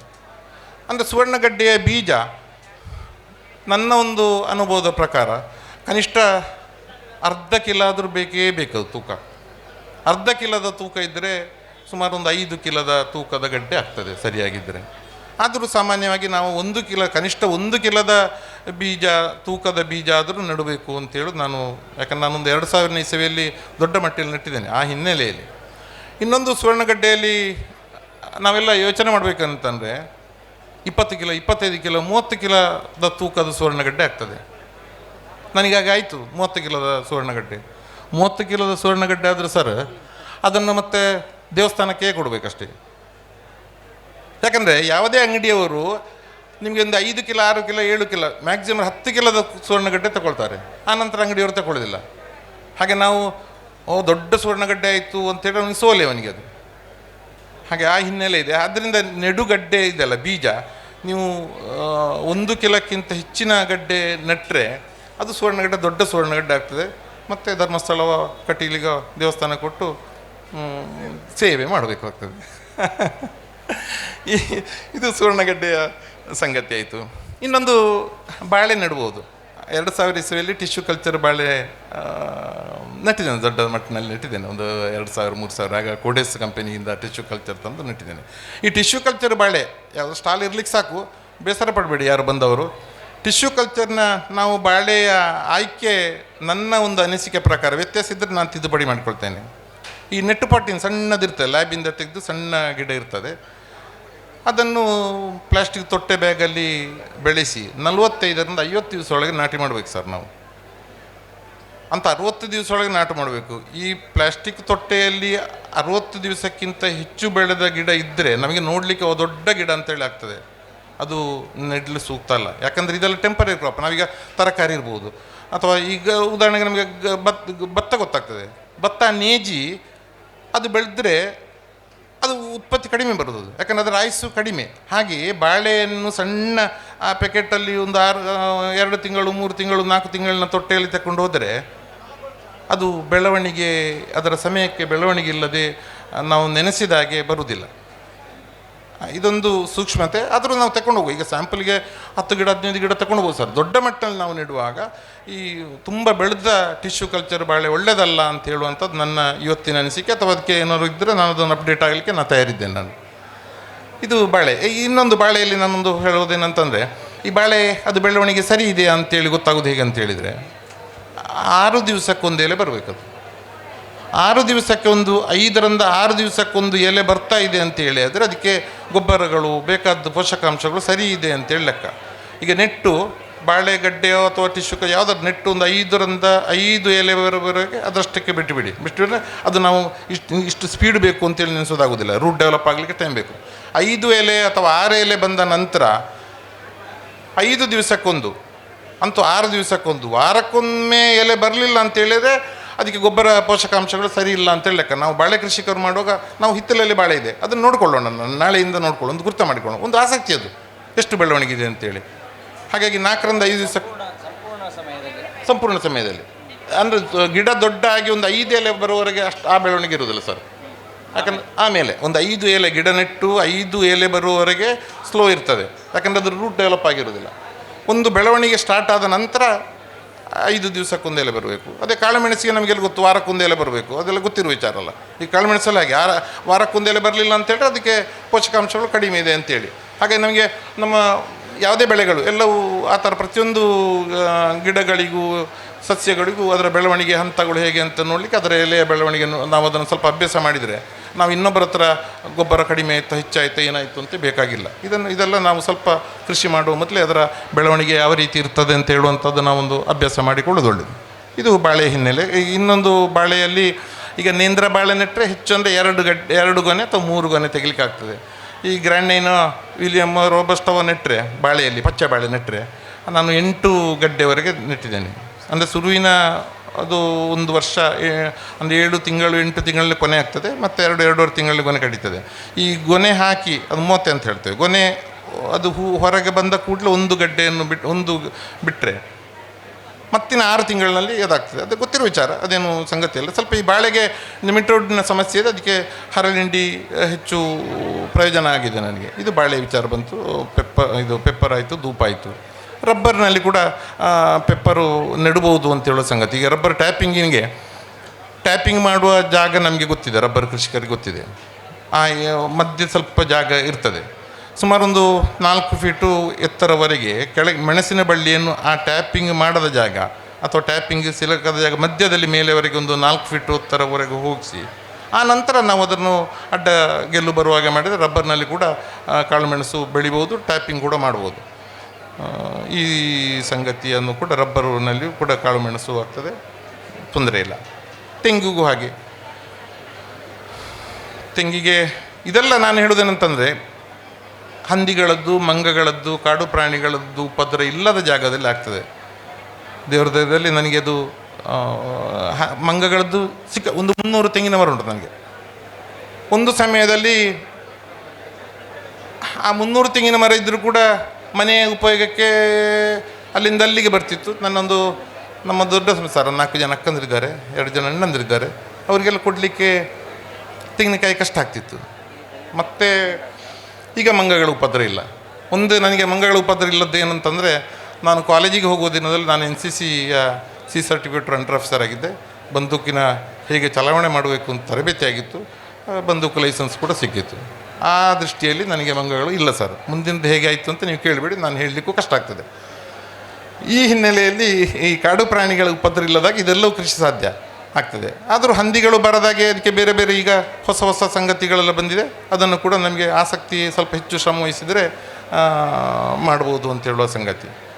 ಇದೆಲ್ಲವೂ ಆಗಬೇಕಾದ್ರೆ ಕೃಷಿಯಲ್ಲಿ ನಾನೊಂದು ಹೇಳುವಂಥದ್ದು, ನಾವೊಬ್ಬರೇ ದುಡಿಯುವುದಾ, ನಾವೊಬ್ಬರೇ ತಲೆ ಹಾಕುವುದಾ, ಅದನ್ನು ನಾವು ಆಲೋಚನೆ ಮಾಡಬೇಕು ಸರ್. ಮನೆ ಮಂದಿ ಎಲ್ಲರೂ ಸೇರಿದರೆ ಮಾತ್ರ ಸಕ್ಸಸ್ ಆಗ್ತದೆ. ಆ ಹಿನ್ನೆಲೆಯಲ್ಲಿ ನಾನೊಬ್ಬ ಪುಣ್ಯವಂತ ಅಂತೇಳಿ ನಿಮ್ಮೆಲ್ಲರೂ ಹಂಚಿಕೊಳ್ತೇನೆ. ನನ್ನ ಮಗ ಮೈಸೂರಲ್ಲಿ MBA ಮಾಡಿ ಜಾಬ್ ಇತ್ತು, ಒಳ್ಳೆಯ ಉದ್ಯೋಗ ಇತ್ತು. ಆನಂತರ ಬಿಟ್ಟು ನಮ್ಮಲ್ಲಿ ಬಂದು ಇನ್ನೊಬ್ಬ ಕೊನೆಯ ಮಗ ಕೂಡ ಬಾಷ್ ಕಂಪನಿ ಇದ್ದಾನೆ. ಇನ್ನೊಂದು ಸ್ವಲ್ಪ ದಿವಸದಲ್ಲಿ ಅದನ್ನು ಬಿಟ್ಟು ಕೃಷಿಗೆ ಬರ್ತಾನೆ. ಇದು ಯಾಕೆ ಬರ್ತಾರೆ ಅಂತ ಹೇಳಿದರೆ, ನನ್ನೊಂದು ಅನಿಸಿಕೆ, ತಪ್ಪಿದರೆ ತಿದ್ದಿಕೊಳ್ಳೋಣ. ಕೃಷಿ ಭೂಮಿ ನಮ್ಮ ಜೀವನಕ್ಕೆ ಸಾಕಷ್ಟು ಉಂಟು ಅಂತೇಳಿ, ಆದರೆ ನಮ್ಮ ಮಕ್ಕಳು ಹೊರಗೆ ಉದ್ಯೋಗಕ್ಕೆ ಹೋಗಬೇಕಾ ಅಂತೇಳಿ ಯೋಚನೆ. ಈಗ ನಾವೆಲ್ಲ ಹಿರಿಯರಿದ್ದೇವೆ, ನಮ್ಮ ಮಕ್ಕಳು ನಮ್ಮೊಟ್ಟಿಗೆ ಇಲ್ಲ ಅಂತ ಹೇಳುವಂಥದ್ದು ಹೊರಗಿಂದ ನಾವು ತೋರಿಸಿಕೊಳ್ಳದಿದ್ರೂ ಕೂಡ ನಮಗೆ ಒಳಗಿಂದ ಸಣ್ಣ ನೋವಿರ್ತದೆ ಸರ್. ಯಾರಿಗಾದರೂ ಇರ್ತದೆ, ಮಕ್ಕಳು ಇಲ್ಲಲ್ಲ, ನಮ್ಮ ಇಷ್ಟೆಲ್ಲ ಕಷ್ಟಪಟ್ಟೆವು, ನಾವು ಇಷ್ಟು ಕಷ್ಟಪಟ್ಟ ಭೂಮಿ ಇದೆ, ಅದನ್ನೀಗ ನೋಡಿಕೊಳ್ಳೋರು ಯಾರಿಲ್ಲ ಅಂಥೇಳಿ. ಇದು ನಾವೇ ಮಾಡಿದ ತಪ್ಪಲ್ವಾ ಅಂಥೇಳಿ ನನಗೆ ಅನಿಸೋದು. ಯಾಕಂತೇಳಿದರೆ ನಮ್ಮ ಮಕ್ಕಳಿಗೆ ವಿದ್ಯೆ ಬೇಕು. ವಿದ್ಯೆ ಯಾಕೆ ಬೇಕು ಅಂತ, ಸಂಸ್ಕಾರ ಬೆಳವಣಿಗೆಗೆ ವಿದ್ಯೆ ಬೇಕು. ನಾವೇನು ಮಾಡಿದ್ರು ಅಂತ ಹೇಳಿದರೆ, ನಾವು ಹೇಳಬಾರ್ದು. ಈಗ ಕೃಷಿಯಲ್ಲಿ ನಮಗೆ 60 ಮಾರ್ಕ್ ಸಿಕ್ಕಿರೋ ಸಾಕ, 95 ಮಾರ್ಕ್ ಬೇಕಾ ಅಂತೇಳು. 95 ಮಾರ್ಕ್ ಕೃಷಿಯಲ್ಲಿ ಬೇಕು ಅಂತೇಳಿ ನಾವು ಈಗ ಗೊತ್ತಿಲ್ಲ ನನಗೆ, ಕೆಲವು ಮಂಗಳೂರಿನ ಕೆಲವು ಕಾಲೇಜುಗಳಿವೆ, ಮಕ್ಕಳನ್ನು ಅದಕ್ಕೆ ಕಳಿಸ್ತೀವಿ. ಯಾಕಂದರೆ 100ಕ್ಕೆ 100 ತಗೊಳ್ಬೇಕು, 98 ಸಿಗಲೇಬೇಕು ಅಂತ ಹೇಳೋ ಉದ್ದೇಶಕ್ಕೆ ಇರ್ತದೆ. ಅದೇ ರೀತಿ ಕೃಷಿಯಲ್ಲಿ 100ಕ್ಕೆ 100 ಸಿಗಬೇಕು ಅಂತೇಳಿ ಇದ್ದ ರಾಸಾಯನಿಕಗಳನ್ನೆಲ್ಲ ಹಾಕಬೇಕಾಗ್ತದೆ. ಇದನ್ನು ಹಿನ್ನೆಲೆಯಲ್ಲಿ ಇಟ್ಟುಕೊಂಡು ನಮ್ಮ ಮಕ್ಕಳನ್ನು ನಾವು ಅದನ್ನು ಶಾಲೆ ಶುರುವಿಗೆ ಸೇರುವಾಗಲೇ ಅವನಿಗೆ 100 ಮಾರ್ಕ್ ಬೇಕು ಅಂತೇಳಿ ಒತ್ತಡ ಹಾಕುವುದಾ, ಅಲ್ಲ ಅಲ್ಲಿಂದ ಒಂದು 60 ಮಾರ್ಕ್ ಸಿಕ್ಕಿರು ಸಾಕ ಅಂತ ಹೇಳುವಂಥದ್ದು, ಇದು ಜಿಜ್ಞಾಸೆ. ಈಗ ನನ್ನ ಮಕ್ಕಳನ್ನು ನಾನು ಅವನೇನು ಫಸ್ಟು 60 ಮಾರ್ಕು, 65 ಮಾರ್ಕು, 70 ಮಾರ್ಕ್ ಸಿಗ್ತಿದ್ದದು. 70 ಮಾರ್ಕಿಂದ ಹೆಚ್ಚು ಹೋಗಲಿಕ್ಕೆ ನನಗೆ ಆಸಕ್ತಿ ಇರಲಿಲ್ಲ. ಯಾಕಂದರೆ ಎಕ್ಸಾಮ್ ಟೈಮಲ್ಲಿ ಕೃಷಿಗೆ ಹೆಚ್ಚು ಆಸಕ್ತಿ. ಯಾಕಂದರೆ 90 ಮಾರ್ಕ್ ತೆಗೆದ ಕೂಡಲೇ PUCಗೆ ಸೈನ್ಸಿಗೆ ಹೋಗ್ತಾರೆ. ಸಣ್ಣ ಸ್ವಾರ್ಥ ಇದೆ. ಸ್ವಾರ್ಥದೊಟ್ಟಿಗೆ ನಮ್ಮೊಟ್ಟು ಬೆಳವಣಿಗೆ ಬಗ್ಗೆ ಆಲೋಚನೆ ಮಾಡಬೇಕು. ಸ್ವಾರ್ಥ ಅಂತ ಹೇಳುವಂಥದ್ದು ಒಟ್ಟು ಸಮಾಜದ ಬೆಳವಣಿಗೆ, ನಮ್ಮ ಕುಟುಂಬದ ಬೆಳವಣಿಗೆ, ಈ ಸಮಾಜದ ಬೆಳವಣಿಗೆ ನೋಡಿದಾಗ ನಾವು ಅದನ್ನು ಯೋಚನೆ ಮಾಡಬೇಕು. ನಾವು ಎಲ್ಲ ಮಕ್ಕಳನ್ನು ನಾವು PUCಯಲ್ಲಿ ಸೈನ್ಸಿಗೆ ತಗೊಳ್ಳೋದಾ? ಇದು ನಾವೆಲ್ಲ ಈಗ ಏನು ಮಾಡ್ತೇವೆ ಅಂತ ಹೇಳಿದರೆ, ಸಾಕಷ್ಟು ಭೂಮಿ ಇದೆ, ಮಕ್ಕಳನ್ನು PUCಯಲ್ಲಿ ಸೈನ್ಸಿಗೆ ಕಳಿಸ್ತೇವೆ. ಸೈನ್ಸಿಗೆ ಹೋಗಿ ಅವ ಅಂದ ಕೂಡಲೇ ಅವ MBBS ಡಾಕ್ಟ್ರ ಅಥವಾ ಇಂಜಿನಿಯರ್ ಆಗಲೇಬೇಕು. ಬೇರೆ ಎಂತ ಮಾಡೋದು? ಇಂಜಿನಿಯರಿಗೆ ಒಳ್ಳೆ ಮಾರ್ಕು ತೆಗಿಬೇಕು, ಎಂಟ್ರೆನ್ಸ್ ಎಕ್ಸಾಮಲ್ಲಿ ಸಿಗಬೇಕು, ಒತ್ತಡ ಹಾಕಿ ಒಳ್ಳೆ ಕಾಲೇಜಿಗೆ ಸಿಕ್ಕಿದ್ದು ಸೀಟ್ ಸಿಕ್ಕಿದ್ದು. ಅವ MBBSನ ಮೇಲೆ ಎಂತೆಲ್ಲ ಕಲ್ತ, ಕೆಲವು ಲಕ್ಷ ಕೋಟಿಯ ಖರ್ಚು ಮಾಡಿದೆವು ನಾವು. ಈಚೆ ಇಂಜಿನಿಯರ್ ಆದರೂ ಕೂಡ ಹಾಗೆ, ಅವ ಒಳ್ಳೊಳ್ಳೆ ಕಂಪನಿ ಸೇರಿದ. ನಮಗೆ ಭಾರಿ ಖುಷಿ ಆಯಿತು, ಒಳ್ಳೆ ಜಾಬಲ್ಲಿದ್ದ ಅಂತೇಳಿ. ಒಳ್ಳೆ ಜಾಬಲ್ಲಿದ್ದರೆ ನಮಗೇನು ಕೃಷಿ ಭೂಮಲ್ಲಿ ನಮಗೆ ಜೀವನಕ್ಕೆ ಕಷ್ಟ ಇದ್ದರೆ ನಾವು ಸಂತೋಷ ಪಡಬೇಕು. ಅವ ಅಷ್ಟು ಕಲ್ತವ ವಿದೇಶಕ್ಕೋ ದೇಶದೊಳಗೆಯೋ ಬೇರೆ ಬೇರೆ ದೂರದಲ್ಲಿದ್ದರೆ ಮತ್ತೆ ಕೃಷಿಗೆ ಬರ್ತಾರ? ನಾವು ಕೃಷಿಯನ್ನು ಬಾಲ್ಯದಲ್ಲಿ ಅವನಿಗೆ ಕೃಷಿಯ ಹಿನ್ನೆಲೆ, ಅದರ ಒಳಿತನ್ನು ನಾವು ಯೋಚನೆ ಮಾಡಿದ್ದೇವ? ನಾವು ಇಡೀ ಸಮಾಜದವರು ಆ ಥರ ಮಾಡ್ತಾಯಿದ್ದೇವೆ. ನಾನು ಆ ಹಿನ್ನೆಲೆಯಲ್ಲಿ ನಾನು ಹೇಳೋದು, ನಾವು ಕೃಷಿಕರಾಗಿದ್ದೇವೆ, ನಮ್ಮ ಮುಂದಿನ ಜನಾಂಗದವರು ಕೃಷಿಗೆ ತೊಡಗಿಸಿಕೊಳ್ಳಲಿಕ್ಕೆ ನಮ್ಮ ಪಾತ್ರ ಏನಿದೆ? ನಾವು ಸುಮ್ಮನೆ ಈಗ ಗೊಣಗುವುದು ಸರಿಯಲ್ಲ. ಮಕ್ಕಳು ಯಾರು ಕೃಷಿಗೆ ಬರ್ತಾ ಇಲ್ಲ, ಅಥವಾ ಇಲ್ಲಿ ಕೂತ್ಕೊಂಡು ಕೃಷಿಗೆ ಯುವಕರು ಬರ್ತಾ ಇಲ್ಲ ಅಂತ ಹೇಳುವಂಥದ್ದು ನಮ್ಮ ಪ್ರಯತ್ನ ಎಷ್ಟಿದೆ ಅಂತ ಹೇಳುವಂತಿರುವಂಥದ್ದು. ಆ ಹಿನ್ನೆಲೆಯಲ್ಲಿ ಮಕ್ಕಳನ್ನು ಸಣ್ಣದಿರುವಾಗಲೇ ಕೃಷಿಗೆ ಜೋಡಿಸಿಕೊಳ್ಳೋದು ಒಳ್ಳೆಯದು ಅಂತೇಳೋ ನನ್ನ ಒಂದು ಅನಿಸಿಕೆ. ನಾನು ಕೃಷಿಯಲ್ಲಿ ಸುಮಾರು 10, 20, 30, 35 ವರ್ಷ ಆಯಿತು. ಈಗ ಒಂದು 5-6 ವರ್ಷದಿಂದ ಉದ್ಯಮಕ್ಕೆ ಹೋಯ್ತು ಸರ್. ನೋಡಿ, ನನ್ನ ದುರದೃಷ್ಟ ಏನು ಅಂತ ಹೇಳಿದರೆ, ಬಹಳ ಚೆನ್ನಾಗಿ ನಮ್ಮ ಜೀವನ ಹೋಗ್ತಿತ್ತು. ಮನೆಯಲ್ಲಿ ಮಿಸ್ಸಸ್, ಮಗ, ಸೊಸೆ ಒಟ್ಟಿಗೆ ಕೂತು ಊಟ ಮಾಡ್ತಾಯಿದ್ದೇವೆ. ಈಗೇನಾಯಿತು, ಒಟ್ಟಿಗೆ ಊಟ ಮಾಡುವ ಸಂಗತಿ ಇಲ್ಲ. ನಾನೊಂದು ಹೊತ್ತಿಗೆ ಊಟ ಮಾಡೋದು, ಮಕ್ಕಳೊಂದು ಹೊತ್ತಿಗೆ ಊಟ ಮಾಡೋದು, ಹೆಂಡತಿ ಹೊತ್ತಿಗೆ ಊಟ ಮಾಡೋದು. ಯಾಕಂದ್ರೆ ನಮಗೆ ಬಿಸ್ನೆಸ್ ಇದೆ, ವ್ಯವಹಾರ ಇದೆ. ಒಂದು ವ್ಯವಹಾರಕ್ಕೆ ಒಂದು ಪೆಟ್ರೋಲ್ ಪಂಪು, ಸ್ವಲ್ಪ ಸಣ್ಣಕ್ಕೊಂದು ಪೆಟ್ರೋಲ್ ಪಂಪ್ ಮಾಡಿದ್ವಿ. ಪೆಟ್ರೋಲ್ ಪಂಪು ಮಾಡಿ, ಈ ಪೆಟ್ರೋಲ್ ಪಂಪ್ ಮಾಡಿದರೆ ಹೇಗೆ ಅಂತ ಹೇಳಿದರೆ, ಬ್ಯಾಂಕಿನ ಕ್ಯಾಶಿಯರ್ನಾಗೆ ಲೆಕ್ಕ ಮಾಡಲಿಕ್ಕೆ ದುಡ್ಡಿರ್ತದೆ, ಎಲ್ಲವೂ ಅದು ಸಂಜೆ ಆಗೋ ಪುನಃ ಬ್ಯಾಂಕಿಗೆ ಕಟ್ಟಬೇಕಾಗ್ತದೆ. ಆ ಹಿನ್ನೆಲೆ ಸುಮ್ಮನೆ ಟೆನ್ಷನು. ನಿಮಗೆ ನಾನು ಇಲ್ಲಿ ಹೇಳಬಾರ್ದು, ನಾನೊಬ್ಬ ರೈತನಾಗಿ ಹೇಳೋದು, ಈ ಪೆಟ್ರೋಲ್ ಪಂಪ್ ಮಾಡಿದರೆ ಹೇಗಂತ ಹೇಳಿದರೆ, ಒಬ್ಬ 30 ರೂಪಾಯಿ ಪೆಟ್ರೋಲ್ ಹಾಕಲಿಕ್ಕೆ ಬರ್ತಾನೆ, ಹೇಳಬಾರ್ದು ನಾನಿಲ್ಲ, ಆದರೂ ನಾನು ಕೃಷಿಕನ ಹಿನ್ನೆಲೆ ಹೇಳೋದು. 30 ರೂಪಾಯಿಯ ಪೆಟ್ರೋಲ್ ಹಾಕಿ ನಾವು ಬಂದವನಲ್ಲಿ ಕೂಡ ನಾವು ಒಂದು ಹಲ್ಲು ಕಿಚ್ಚಬೇಕಾಗ್ತದೆ, ಇಲ್ಲ ನಾಳೆ ಬರಬೇಕಲ್ಲವ ಸರ್. ನಮ್ಮ ಎಷ್ಟು ದುರಾದೃಷ್ಟ ನೋಡಿ. 1 ಲೀಟರ್ ಪೆಟ್ರೋಲ್ ಮಾಡಿದರೆ 2 ರೂಪಾಯಿ 80 ಪೈಸೆ ಸಿಕ್ಕುವಂಥದ್ದು ನಮಗೆ. ಅವ 30 ರೂಪಾಯಿ ಪೆಟ್ರೋಲ್ ಹಾಕೋದು, ಅವನಿಗೆ ಒಂದು ಹಲ್ಲು ಕಿಸಬೇಕು. ಅಥವಾ ಒಂದು ರಸ್ತೆಯಲ್ಲಿ ಹೋದಾಗ ಮುರಣಿ ಬರ್ತದೆ ಏನೋ ಬಿಟ್ಟು ಭಾರಿ ಅಡ್ಡಂಡಪ್ಪ ಅಂತ ಹೇಳಬೇಕು ನನಗೆ. ಈ ಹಿನ್ನೆಲೆ ನಾನು ಏನಂತ ಹೇಳೋದು ಅಂತ ಹೇಳಿದರೆ, ಕೃಷಿಗೆ ಪೂರಕವಾಗಿ ಮಕ್ಕಳನ್ನು ನಾವು ತಯಾರು ಮಾಡಬೇಕು. ನಾವು ಕೃಷಿಗೆ ಬೇಕು. ಕೃಷಿಯೇತರ ಚಟುವಟಿಕೆ ಎಲ್ಲಿ ಹೋಗಬೇಕು ಅಂತ ಹೇಳಿದರೆ, ನಾವು ಕೃಷಿಯಲ್ಲಿ ಸಾಕಷ್ಟು ನಮಗೆ ಆದಾಯ ಇಲ್ಲ ಅಂತೇಳಿ ಆದರೆ ಕೃಷಿಯೇತರ ಚಟುವಟಿಕೆ ಹೋಗೋಣ, ಇಲ್ಲ ಅಂತಂದರೆ ಕೃಷಿಯಲ್ಲೇ ಮುಂದುವರಿಯೋಣ ಅಂತ ಹೇಳೋದಕ್ಕೆ ನಾನು ಇದನ್ನು ಇಷ್ಟೊಂದು ಸುತ್ತ ಬಳಸಿ ಹೇಳಿದ್ದೆ. ಯಾಕಂದರೆ ಇದು ಸಬ್ಜೆಕ್ಟ್ ಬಿಟ್ಟು ಹೇಳಿದ್ದೆ ಯಾಕಂತೇಳಿ ಸರಿಯಾಗಿ ಮನದಟ್ಟಾಗಲಿ ಅಂತ ಹೇಳೋ ಉದ್ದೇಶಕ್ಕೆ ವಿನಃ. ಹಾಗಾಗಿ ನಾವು ಮುಂದಿನ ದಿನಗಳಲ್ಲಿ ಯಾರು ಕೃಷಿಕರಿದ್ದೇವೆ, ಮುಂದೆವೂ ಕೃಷಿಯಲ್ಲಿ ಮುಂದುವರಿಯೋಣ, ಸಮಾಧಾನ ಸಿಗ್ತದೆ, ಸಂತೋಷ ಸಿಗ್ತದೆ ಅಂತ ಹೇಳ್ತಾ, ಈ ಒಂದು ಅವಕಾಶಕ್ಕೆ ನಿಮ್ಮೊಟ್ಟಿಗೆ ಇಷ್ಟೊತ್ತಿರಲಿಕ್ಕೆ ಅಭಿನಂದನೆಗಳು, ಧನ್ಯವಾದಗಳು ಹೇಳ್ತೇನೆ. ಏನಾದರೂ ನಾನು ಹೇಳಿದ್ದಲ್ಲಿ ವ್ಯತ್ಯಾಸ ಆದರೆ ಅದನ್ನು ತಿಳಿಸಿದಲ್ಲಿ ನಾನು ತಿದ್ದುಪಡಿ ಮಾಡಲಿಕ್ಕೆ ಸಿದ್ಧನಿದ್ದೇನೆ ಅಂತ ಹೇಳ್ತಾ ವಂದನೆಗಳು ಸರ್.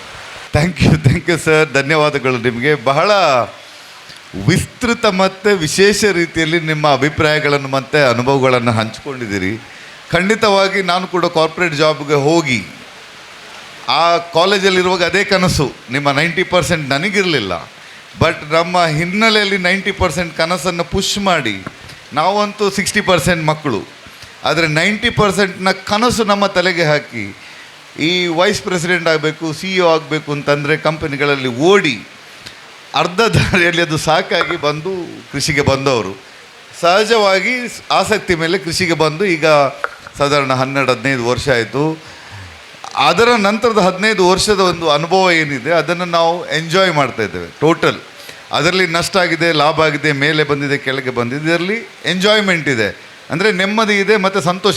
ಅಂದರೆ ಜಾಲಿ ಎಂಜಾಯ್ ಅಲ್ಲ, ಸಂತೋಷ ಇದೆ. ಅದೇ 15 ವರ್ಷದ ಅಥವಾ 10 ವರ್ಷದ ಕಾರ್ಪೊರೇಟ್ ಜೀವನದಲ್ಲಿ ಓಟ ಮಾತ್ರ ಇದ್ದಿದ್ದು. ರೆಕಾಗ್ನಿಷನ್ ಏನೋ ಒಂದು ಸ್ವಲ್ಪ ಇತ್ತು, ಬಟ್ ಪ್ರೆಷರ್, ಓಟ, ರನ್ನಿಂಗ್ ರೇಸ್. ಸೊ ಅದು ಮತ್ತು ಇದಕ್ಕೆ ವ್ಯತ್ಯಾಸ ನಮಗೆ ಅದು ರಿಲೇಟ್ ಆಗ್ತದೆ. ಮತ್ತು ಅದನ್ನು ಬಹಳ ಚೆನ್ನಾದ ರೀತಿಯಲ್ಲಿ ಇವತ್ತಿನ ಎಜುಕೇಷನ್ ಸಿಸ್ಟಮ್ಗೆ ನೀವು ಮತ್ತೆ ಕೃಷಿಯನ್ನು ಕನೆಕ್ಷನ್ ಮಾಡಿದ್ರಿ. 90% ಪರ್ಫೆಕ್ಟ್ ಕೃಷಿ ಆಗಬೇಕಂದ್ರೆ ಹೆವಿ ಕೆಮಿಕಲ್ ಹಾಕಿ, ಹೈ ಮೇಂಟೆನೆನ್ಸ್ ಮಾಡಿ, ಹೆವಿ ಹೈಬ್ರಿಡ್ಸನ್ನು ಉಪಯೋಗ ಮಾಡಿ, ಪ್ರತಿದಿನ ಹೆವಿ ಲೇಬರ್ ಹಾಕಿ, ಹೆಚ್ಚು ಖರ್ಚು ಮಾಡಿ ಹೆಚ್ಚು ಲಾಭ ಆಗುವಂಥದ್ದು ಯಾವುದೇ ಸಂದರ್ಭದಲ್ಲಿ ಫೇಲ್ ಆಗುವ ಸಾಧ್ಯತೆ ಇತ್ಕೊಂಡು ಹೈ ರಿಸ್ಕ್ ಕೃಷಿ ಮಾಡುವ ಬಗ್ಗೆನೂ ಹೇಳಿದ್ರಿ. ಅದೇ ಎಜುಕೇಷನಲ್ಲಿ ಕೂಡ ಇವತ್ತು 98-99% ಹೈ ಪ್ರೆಷರ್ 2 ವರ್ಷ ನಮ್ಮ ಪ್ರಯೋಗಾಲಯಕ್ಕೆ ಹಾಕಿ ಅಲ್ಲಿಂದ ಫುಲ್ ನಮ್ಮ ಓದುವುದನ್ನು ಏನು 80% ಇದ್ದವ್ರನ್ನ 99ಗೆ ತರಿಸುವಂಥದ್ದು, ಆ ಸಸ್ಟೈನೆಂಟ್ ಮಾಡುವಂಥದ್ದು ಪ್ರೆಷರ್ ಇದೆ. ಮತ್ತು ಅದರ ನಂತರ ಏನು ಇಂಪ್ಯಾಕ್ಟ್ ಆಗ್ತದೆ ಅವರ ಜೀವನಕ್ಕೆ ಅನ್ನೋದು ಯಾವುದು ಸ್ಟಡಿ ಇಲ್ಲ. ಅವ್ರ ರಿಸಲ್ಟ್ ಬರ್ಬೋದು, ಡಾಕ್ಟರ್ಸ್ ಇಂಜಿನಿಯರ್ಸ್ ಆಗ್ಬೋದು, ಬಟ್ ಅದರ ನಂತರ ಈ ಪ್ರೆಷರ್ ಏನಿದೆ 3 ವರ್ಷ 4 ವರ್ಷದ್ದು, ಅದರ ಲೈಫಲ್ಲಿ ಏನು ಇಂಪ್ಯಾಕ್ಟ್ ಆಗ್ತದೆ. ಆಸಕ್ತಿ ತೆಗೆದು ಅವ್ರ ಎಜುಕೇಷನ್ ಹಾಗೆ ಮಾಡಿದರೆ ಬೇರೆ, ಬಟ್ ಇದರ ಏನಾಗ್ತದೆ ಗೊತ್ತಿಲ್ಲ. ಸೊ ಅದನ್ನು ಭಾಳ ಉತ್ತಮ ರೀತಿಯಲ್ಲಿ ಒಂದು ಸಮಗ್ರ ಕೃಷಿ ಅಥವಾ ಸಮಾಧಾನದ ಕೃಷಿ ಹೇಗೆ ಮಾಡ್ಬೋದು, 60-70% ಕೃಷಿ ಏನು ಮಾಡ್ಬೋದು ಅಂತ ಕೂಡ ಅದನ್ನು ಕಂಪೇರ್ ಮಾಡಿ 2 ಮುಖ್ಯ ಮೆಸೇಜ್ಗಳನ್ನು ನೀವತ್ತು ಕೊಟ್ಟಿದ್ದೀರಿ. ಆ್ಯಕ್ಚುಲಿ ಭಾಳ ಖುಷಿಯಾಯಿತು. ಮತ್ತೊಂದು ನೀವು ಈ ಮಕ್ಕಳನ್ನು ಕೃಷಿಗೆ ಸೇರಿಸ್ಕೊಳ್ಳೋ ಬಗ್ಗೆ ಕೂಡ ಏನು ಉದಾಹರಣೆ ಕೊಟ್ರಿ, ಭಾಳ ಒಂದು ಉತ್ತಮ ಅಂತ ಅನ್ನಿಸ್ತು. ಅದು ಸಾಮಾಜಿಕ ಮೆಸೇಜ್ ಅಂತ ಹೇಳ್ಬೋದು. ಇನ್ನೊಂದು ಆ ಮಾತಲ್ಲಿ ನನಗೆ ಖುಷಿಯಾಗಿದ್ದೇನೆಂದರೆ, ಒಳ್ಳೆಯ ಡಾಕ್ಟ್ರುಗಳ ಮಕ್ಕಳು ಡಾಕ್ಟ್ರ್ ಆಗಬೇಕು, ಒಳ್ಳೆಯದು. ಯಾಕಂದರೆ ಆ ಜೀನ್ಸ್ ಇರ್ತದೆ ಮತ್ತು ಆ ಮನಸ್ಥಿತಿ ಅವರಿಗೆ ಟ್ರಾನ್ಸ್ಫರ್ ಆಗ್ತದೆ. ಹಾಗೆ ಒಳ್ಳೆಯ ಕೃಷಿಕರ ಮಕ್ಕಳು ಕೃಷಿಕರೇ ಆಗಬೇಕು, ಒಳ್ಳೆಯ ಉದ್ಯಮಿಗಳ ಮಕ್ಕಳು ಉದ್ಯಮಿಗಳಾಗಬೇಕು. ಆಮೇಲೆ ನೀವು ಹೇಳಿದಾಗೆ ಯಾರಿಗಾದ್ರೂ ತೊಂದರೆ ಇದೆ, ಉದ್ಯಮ ಇಲ್ಲ, ಉದ್ಯೋಗ ಇಲ್ಲ, ಕೃಷಿಯಲ್ಲಿ ಆದಾಯ ಇಲ್ಲ, ಅವರು ಬೇರೆ ವ್ಯವಹಾರಕ್ಕೆ ಹೋಗಲಿ, ಉದ್ಯಮ ಮಾಡಲಿ, ಉದ್ಯೋಗ ಮಾಡಲಿ, ಸರಿ. ಬಟ್ ಖಂಡಿತವಾಗಿ ಒಳ್ಳೆ ಡಾಕ್ಟ್ರ್ ಮಕ್ಕಳು ಹೇಗೆ ಡಾಕ್ಟ್ರುಗಳಾಗ್ತಾರೆ, ಅದೇ ರೀತಿ ಒಳ್ಳೆಯ ಕೃಷಿಕರ ಮಕ್ಕಳು ಕೃಷಿಕರಾಗಬೇಕು ಅನ್ನೋ ವಿಷಯನೂ ಕೂಡ ಭಾಳ ಉತ್ತಮ ರೀತಿಯಲ್ಲಿ ಹೇಳಿದ್ದೀರಿ. ನಾನು ಕೇವಲ 1-2 ವಿಷಯವನ್ನು ನಿಮ್ಮ ಹತ್ರ ಕೇಳಿ ಮುಂದುವರಿತೇನೆ. ಕಾಫಿಯಲ್ಲಿ ನೀವು ವೆರೈಟಿ ಹೇಳಿದ್ರಿ, ರೊಬಸ್ಟಾ ಅನ್ನುವಂಥದ್ದು ನಮ್ಮ ಊರಿಗೆ ಸೂಕ್ತ. ಅದರಲ್ಲಿ ಈಗ ಡ್ವಾರ್ಫ್ ರೊಬಸ್ಟಾ TR9 ಅನ್ನುವ ಇನ್ನೊಂದು ತಳಿ ಅದೆಲ್ಲ ಬಂದಿದೆ. ಅದರ ಬಗ್ಗೆ ನಿಮಗೇನಾದರೂ ಗೊತ್ತಿದೆಯಾ ಅಥವಾ ರೊಬಸ್ಟಾವನ್ನು ಬೆಳೆದ್ರೆ ನಮಗೆ ಸಾಕ? ಸರ್ ರೋಬಸ್ಟಾದಲ್ಲಿ ಮತ್ತೆ ಬೇರೆ ಬೇರೆ ತಳಿಗಳಿವೆ, ಡ್ವಾರ್ಫ್ ವೆರೈಟಿಗಳೆಲ್ಲ ಡ್ವಾರ್ಫ್ ವೆರೈಟಿ ಇದೆ, TR9 ಇದೆ, CN2R ಇದೆ, ತುಂಬಗಳಿವೆ ಈಗ. ಹಾಗಾಗಿ ರೋಬಸ್ಟಾದಲ್ಲಿ ಯಾವ ತಳಿ ಕೂಡ ಆಗ್ತದೆ, ಯಾವ ತಳಿ ಕೂಡ ಆಗ್ಬೋದು. ಯಾವ ತಳಿ ಅಂತ ಹೇಳಿದ್ರೆ ನಮ್ಮ ಈ ಡ್ರಾಪ್ ತಳಿ ಅದು 8 ಫೀಟಿಗಿಂತ ಹತ್ತಿರಕ್ಕೆ ನಡ್ಲಿಕ್ಕೆ ಆಗ್ತದೆ. ಸೊ ನಿಮ್ಮ 9 ಫೀಟಿನ ಅಡಿಕೆ ತೋಟಕ್ಕೆ ಅದು ಸೂಟ್ ಆಗ್ತದೆ ಸರ್. ಆದರೆ ನಮ್ಮ ಊರಿನಲ್ಲಿ ಈಗ ನಾವು ಬಯಲುಸೀಮೆಯಲ್ಲಿ ಹೋದಾಗ ನಮಗೆ 9x9 9x9 ಕಾಫಿ ನೆಡ್ಲಿಕ್ಕೆ ಆಗ್ತದೆ. ಸರಿ. ನಮ್ಮ ಅಡಿಕೆ ನಾವು ಚಾಲಿ ಅಡಿಕೆ ಮಾಡುವಂಥದ್ದು. ಹೌದು. ನಾವು ಡಿಸೆಂಬರ್ ಅಥವಾ ಸೆಪ್ಟೆಂಬರ್ ನಂತರ ನಾವು ಅಡಿಕೆ ತೋಟಕ್ಕೆ 2 ದಿವಸಕ್ಕೊಮ್ಮೆ ಹೋಗಬೇಕು ಅಡಿಕೆ ಹಾರಿಸ್ಲಿಕ್ಕೆ. ಹೌದು. ಅಲ್ಲಿ ಕೆಂಪಡಿಕೆ ಮಾಡುವ ಕಾರಣ ಒಮ್ಮೆ ಅವರು ಅಡಿಕೆ ಕಾಯಿ ಅಡಿಕೆ ತೆಗೆದರೆ ಅಡಿಕೆ ಉದ್ದೇಶಕ್ಕೆ ದಿವಸ ಅವರಿಗೆ ಅಥವಾ 2 ವಾರಕ್ಕೊಮ್ಮೆ ತೋಟ ಸುತ್ತಾಡಲಿಕ್ಕಿಲ್ಲ. ನಮಗೆ ತೋಟ ಸುತ್ತಾಡುವ ಕಾರಣ ಅಷ್ಟು ಹತ್ತಿರ ನೆಟ್ಟರೆ ಅಡಿಕೆ ಆರಿಸಲಿಕ್ಕೆ ಕಷ್ಟ ಆಗ್ತದೆ. ಆದ್ದರಿಂದ ನಾವು ಡಿಸ್ಟೆನ್ಸ್ ಕಾಫಿ ತೋಟ ಅಡಿಕೆ ಆಲ್ಟರ್ನೇಟಿವ್ ಒಳ್ಳೇದು ಸ್ವಲ್ಪ ದೂರ ಒಂದು ಬಿಟ್ಟು ಒಂದು ಇನ್ನೂ ದೂರ ಆದರೆ ಒಳ್ಳೇದು ಸರ್. ಮಿನಿಮಮ್ ಒಂದು ಬಿಟ್ಟು ಒಂದು ನಿಲ್ಲಬೇಕು 18 ಫೀಟ್. ಹೌದು, ಅದು ಕನಿಷ್ಠ ಆದ್ರೆ ಒಳ್ಳೇದು ಸರ್, ಒಳ್ಳೇದು. ಅದು ಡ್ವಾರ್ಫ್ ಆಗಲಿ ರೆಗ್ಯುಲರ್ ಆಗಲಿ ಡಿಸ್ಟೆನ್ಸ್ ಅನ್ನುವಂಥದ್ದು ಅಡಿಕೆಯ ಕೃಷಿಯ ದೃಷ್ಟಿಯಿಂದ ನೀವು ಆಲ್ಟರ್ನೇಟಿವ್ ಗ್ಯಾಪ್ ಇಡುವಂಥದ್ದು ಒಳ್ಳೇದು ಅಂತಂದ್ರೆ ನಾವು ಅಡಿಕೆ ತೋಟದೊಳಗೆ ಈ ದೋಟಿ ಮತ್ತೊಂದು ಓಡಾಡಬೇಕು, ಮೂಮೆಂಟಿಗೆ ಅದು ಆಗಬೇಕು ಸರ್, ಡಿಸ್ಟೆನ್ಸ್. ಸರಿ. ಅದು ತಳಿಯ ಬಗ್ಗೆ ಯಾವ ತಳಿ ಆದರೂ ರೊಬಸ್ಟ ನಮಗೆ ಸೂಕ್ತ ಆಗ್ತದೆ. ನೀವೊಂದು ಪ್ರೂನಿಂಗ್ ಮಾಡೋ ಬಗ್ಗೆ ಹೇಳಿದ್ರಿ, ಪ್ರತಿ ವರ್ಷ ಒಂದು ಪ್ರೂನಿಂಗ್ ಮಾಡಬೇಕು ಅಲ್ವಾ? ಅದು ಇಳುವರಿ ಆದಮೇಲೆ ಮಾಡುವಂಥದ್ದು ಅಲ್ಲ ಸರ್. ಈಗ ಸುರಿಗೆ ಗಿಡ ನೆಟ್ಟು 4 ಫೀಟು 4.25 ಫೀಟ್ ಎತ್ತಾದ ಕೂಡ ಚೂಟಬೇಕು. ಅಕಸ್ಮಾತ್ ನಾವು ನೆಟ್ಟ ಗಿಡಗಳು ಸಪೂರ ಇದೆ ಅಂತ ಹೇಳಿದ್ರೆ 2 ಫೀಟಿಗೊಮ್ಮೆ ಅದನ್ನು ತುದಿ ಚೂಟಬೇಕು. 2 ಫೀಟಿಗೆ ತುದಿ ಚೂಟಿದ ಕೂಡಲೇ ಒಮ್ಮೆ ಗಿಡದ ಬೆಳವಣಿಗೆ ಸ್ಟಕ್ ಆಗ್ತದೆ.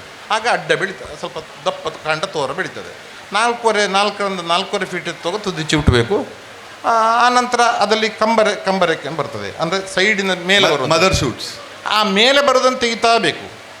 ಆಗ ಅಡ್ಡಕ್ಕೆ ಆಗ್ತದೆ. ಮತ್ತು ಅದರಲ್ಲಿ ಅಡ್ಡ ಬರೋ ಅಡ್ಡ ರೆಕ್ಕೆ ಅಂತಿದೆ, ಅದನ್ನು ತೋರಿಸಿ ಅಗಲಕ್ಕೋಸ್ಕರ ನಾವು ಮೇಂಟೈನ್ ಮಾಡಬೇಕು. ಅದು ಕೆನಪಿ ಮೇಲೆಗೆ ಈಗ ಕೊಕ್ಕೋದಲ್ಲಿ ಆ ಮಧ್ಯಕ್ಕೆ ಬೆಳಕು ಗಾಳಿ ಬಿಸಿಲು ಬರ್ಬೇಕು ಸರ್. ಅದೇ ಕಾನ್ಸೆಪ್ಟ್ ಇದರಲ್ಲಿ. ಹೌದೌದು. ಈಗ ಚಿಕ್ಕು ಅದಕ್ಕೆ ಮಧ್ಯಕ್ಕೆ ಬಿಸಿಲು ಬರಬೇಕು. ಇಲ್ಲಿ ಛತ್ರಿ ಆಕಾರದಲ್ಲಿ ಮತ್ತೆ ಕುಬ್ಜ ಮಟ್ಟದಲ್ಲಿ ಅದನ್ನ ಮೇಂಟೈನ್ ಮಾಡುವಂಥದ್ದು. ಸೊ ಅವರು ಚಿವುಟ್ಬೇಕಂದ್ರೆ ಟಾಪ್ ಪ್ರೂನಿಂಗ್ ಅದು. ಸೊ 2 ಫೀಟ್ ಬಂದಾಗ 4 ಫೀಟ್ ಬಂದಾಗ ಟಾಪ್ ಪ್ರೂನಿಂಗ್ ಮಾಡಿ ಹರಡಲಿಕ್ಕೆ ಬಿಟ್ಟು ಆ ಮದರ್ ಶೂಟ್ಸ್ ಏನು ಬರ್ತದೆ ಅದನ್ನು ಕಟ್ ಮಾಡಿಕೊಂಡಿದ್ರೆ ಬೇಸಿಕ್ ಮೇಂಟೆನೆನ್ಸ್ ಆಯ್ತದು. ಒಂದು. ಎರಡನೇದು ನೀವು ಹೇಳಿದ್ದು ಫ್ಲವರಿಂಗ್ ಟೈಮಲ್ಲಿ ಮಾಡುವ ಮೇಂಟೆನೆನ್ಸ್. ಫ್ಲವರಿಂಗ್ ಡಿಸೆಂಬರ್ ಅಲ್ಲಿ ಆಗುವ ಸಮಯ, ಅಲ್ಲಿವರೆಗೆ ನೀರು ಕೊಡದೆ ಸ್ಟ್ರೆಸ್ ಕೊಡುವಂಥದ್ದು, ಮತ್ತೆ ಫ್ಲವರಿಂಗ್ಸ್ ಆಗುವ ಸಮಯದಲ್ಲಿ ನೀರು ಗೊಬ್ಬರ ಕೊಡುವಂಥದ್ದು. ರೈಟ್ ಸರಿ. 2 ಸಲ ಕೊಡಬೇಕು ನಮ್ಮ ಗಿಡದ ಬೆಳವಣಿಗೆ ನೋಡಿಕೊಂಡು. ಅಂದರೆ ತಿಂಗಳಿಗೆ 2 ಸಲ ಅಲ್ಲ ವರ್ಷದಲ್ಲಿ 2 ಸಲ ನೀರು ಕೊಡುವಂಥದ್ದು. ಅಲ್ಲ ನೀರು ನಾವು ಅಡಿಕೆ ತೋಟದೊಳಗೆ ಒಮ್ಮೆ ಹೂ ಹೋಗಿ ಸೆಟ್ ಆದ ನಂತರ ನೀರು ಹೇಗಿದ್ರು ಕೊಡ್ತಾ ಇರ್ತೀವಿ, ಅಡಿಕೆ ಜೊತೆ ಅದನ್ನು ಕೊಡ್ತಾ ಇದ್ದೇವೆ. ಅದೇ ಈಗ ಡಿಸೆಂಬರ್ ವರೆಗೆ ನೀರು ಕೊಡದೇ ಇರುವಂತದ್ದೇ ಸಣ್ಣ ಸಮಸ್ಯೆ ಬರ್ತದೆ. ಹೌದು, ಇದಕ್ಕೆ ಕೊಟ್ಟು ಅದಕ್ಕೆ ಕೊಡದೇ ಇರುವಾಗ ಅದಕ್ಕೆ ನಾವು ಡ್ರಿಪ್ ಸಿಸ್ಟಮ್ ಆದ್ರೆ ನಡೀತದೆ. ಸ್ಪ್ರಿಂಕ್ಲರ್ ಅಲ್ಲಿ ಕಷ್ಟ ಸಿಂಪಲ್ ಕಷ್ಟ ಏನಿಲ್ಲ. ಆ ಭಾಗದಲ್ಲಿ ಸ್ವಲ್ಪ ಅದಕ್ಕೆ ಓಸ್ ಇರಿಗೇಷನ್ ಮಾಡುವುದು, ಇದೆಲ್ಲ ನಮಗೆ ಒಂದು ಆಸಕ್ತಿಯ ಉಮೇದಿದ್ರೆ ಎಲ್ಲ ನಾವು ಅದಕ್ಕೆ ಇನೋವೇಷನ್ ಮಾಡ್ಲಿಕ್ಕೆ ಆಗ್ತದೆ. ಸೊ ಬೇಸಿಕ್ ಆಗಿ ನೀವು ಹೇಳೋದು ಫ್ಲವರಿಂಗ್ ಟೈಮಲ್ಲಿ ನೀರು ಕೊಡುವಂಥದ್ದು ರೆಗ್ಯುಲರ್ ಆಗಿ, ಆಮೇಲೆ ಕೊಡ್ತಾ ಇರೋದು ಏನು ಸಮಸ್ಯೆ. ಮತ್ತೆ ಮ್ಯಾನ್ಯೂರಿಂಗ್ ಹೇಗೆ ಗೊಬ್ಬರ ಮ್ಯಾನ್ಯೂರಿಂಗ್ ಈಗ ಅದಕ್ಕೆ ನಾನು ಅದೇ 60% ಮಾರ್ಕ್ಸ್ ಹಾಕು ಅಂತೇಳಿ ಆದರೆ ಅಡಿಕೆಗೆ ಹಾಕುವ ಗೊಬ್ಬರನ ಅಡಿಕೆಗೆ ಹಾಕುವ ಸ್ವಲ್ಪ ಅದಕ್ಕೂ ಹಾಕಿದ್ರೆ ಆಯ್ತು. ಮಳೆಯಿಂದ ಮೊದಲು ಮಳೆಯ ನಂತರ ನಾವೇನು ಈಗ ಅಡಿಕೆಗೆ ನಮಗೆಲ್ಲ ಗೊತ್ತುಂಟು ಯಾವ ಗೊಬ್ಬರ ಹಾಕುವ. ಅಡಿಕೆಗೆ ಹಾಕುವಾಗಲೇ ಅದೇ ಗೊಬ್ಬರವನ್ನು ಸ್ವಲ್ಪ ಪ್ರಮಾಣ ಕಡಿಮೆ ಹಾಕಿದ್ರೆ ಆಯ್ತು. ಮತ್ತೆ ಅದನ್ನು ನಾವು ವರ್ಷಕ್ಕೆ 2 ಸಲ ಅಡಿಕೆಗೆ ಕೊಡ್ತೇವೆ, ಅದೇ ರೀತಿ ಇದಕ್ಕೆ ಕೊಟ್ಟರು ಸಾಕು. ಬೇರೆ ವಿಶೇಷ ಏನು ಬೇಕಾಗುದಿಲ್ಲ ಸರ್. ರೋಗ ಅಥವಾ ಪೆಸ್ಟ್ ರೋಗದ್ದು ಸಮಸ್ಯೆ ಬರುದಿಲ್ಲ. ನಾವು ಅಡಿಕೆಗೆ ಹೇಗೂ ಬೋರ್ಡು ಸ್ಪ್ರೇ ಮಾಡ್ತೇವೆ, ಇದು ಸಾಕು. ಹೊರ ಒಂಚೂರು ಐಕ್ಲ ಪತ್ತಲ್ಲ ಅಂತ ಹೇಳಿದ್ರೆ ಅದು ಓಕೆ. ಸೊ ಅದರಲ್ಲೇ ಮೇಂಟೆನೆನ್ಸ್. ಸೊ ಅಡಿಕೆಯ ಮೇಂಟೆನೆನ್ಸ್ ಇದಕ್ಕೆ ಕೂಡ ಸಾಕ್ತದೆ. ನೀರಿನ ಒಂದು ಡಿಸೆಂಬರ್ನ ಮುಂಚೆ ಕೊಡುವ ಸ್ಟ್ರೆಸ್ ಅನ್ನೋ ಬಗ್ಗೆ ಗಮನ ಇಟ್ಕೊಂಡ್ರೆ ಆಯ್ತು. ಸಾಕು. ಪ್ರಥಮ ಹಂತದಲ್ಲಿ ಪ್ರೂನಿಂಗ್ ಬಗ್ಗೆ ಒಂದು ಸ್ವಲ್ಪ ಗಮನ ಕೊಟ್ಟರೆ ಆಯ್ತು. ಇದು ನಿಮ್ಮ ಕಾಫಿಯ ವಿಷಯದಲ್ಲಿ. ಹಾಗೆ ಅಡಿಕೆ ಬಗ್ಗೆ ನಾವು ಜಾಸ್ತಿ ಚರ್ಚೆ ಮಾಡೋದು ಬೇಡ. ರಬ್ಬರ್ ಓಕೆ, ಎಲ್ರಿಗೂ ಗೊತ್ತಿರುವಂಥದ್ದು. ಧೂಪದ ಬಗ್ಗೆ ನೀವು ಬಹಳ ಸೂಕ್ಷ್ಮ ವಿಚಾರ ಹೇಳಿದ್ರಿ. ಅದರಲ್ಲಿ ಕೂಡ ಅಷ್ಟೇ.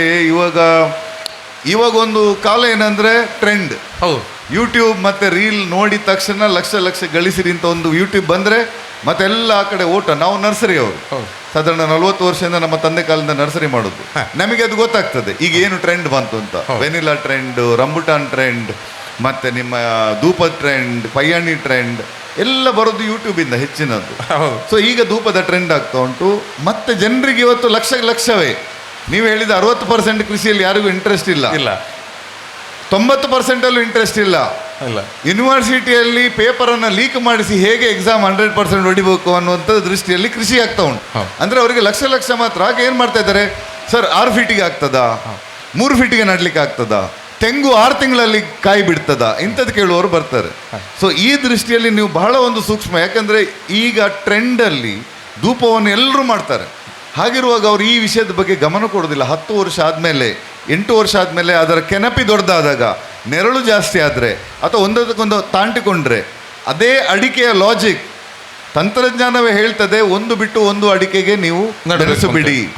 ಅದೇ ರೀತಿ ನೀವು ಇದರಲ್ಲಿ ಮಾಡೋದಿದ್ರೆ ಕನಿಷ್ಠವಾಗಿ 18 ಹೇಳಿದ್ರಿ, ಅದೇ ಕನಿಷ್ಠವಾಗಿ ಒಂದು 12 ಫೀಟ್ ಆದರೂ ಮಾಡಿದರೆ ಒಳ್ಳೇದು ಅಂತ ನೀವು ಹೇಳಿದ್ದ ಒಂದು ಪ್ರಾಕ್ಟಿಕಲ್ ವಿಷಯವನ್ನು ಹಂಚಿಕೊಂಡಿದ್ರೆ ಅದನ್ನು ಯೋಚನೆ ಮಾಡೋ ವಿಚಾರ ಅಂತ ಅಷ್ಟೇ. ಅದೇ, ಯಾಕಂದ್ರೆ ಅದು ನೀವು ಹೇಳಿದಾಗೆ ನೀವು ಯಾವುದೋ ಒಂದು ಹೊಸ ವಿಚಾರ ಒಂದು 10 ವರ್ಷ ಪ್ರಯೋಗ ಆದಮೇಲೆ ಅದನ್ನು ನಿಘಂಟಾಗಿ ಹೇಳ್ಬೋದು. ಬಟ್ ಒಂದು ಮುಂದೆ ಬರುವಂತಹ ಒಂದು ತೊಂದರೆ ಬಗ್ಗೆ ನೀವು ಗಮನಕ್ಕಂತೂ ತಂದಿದ್ದೀರಿ.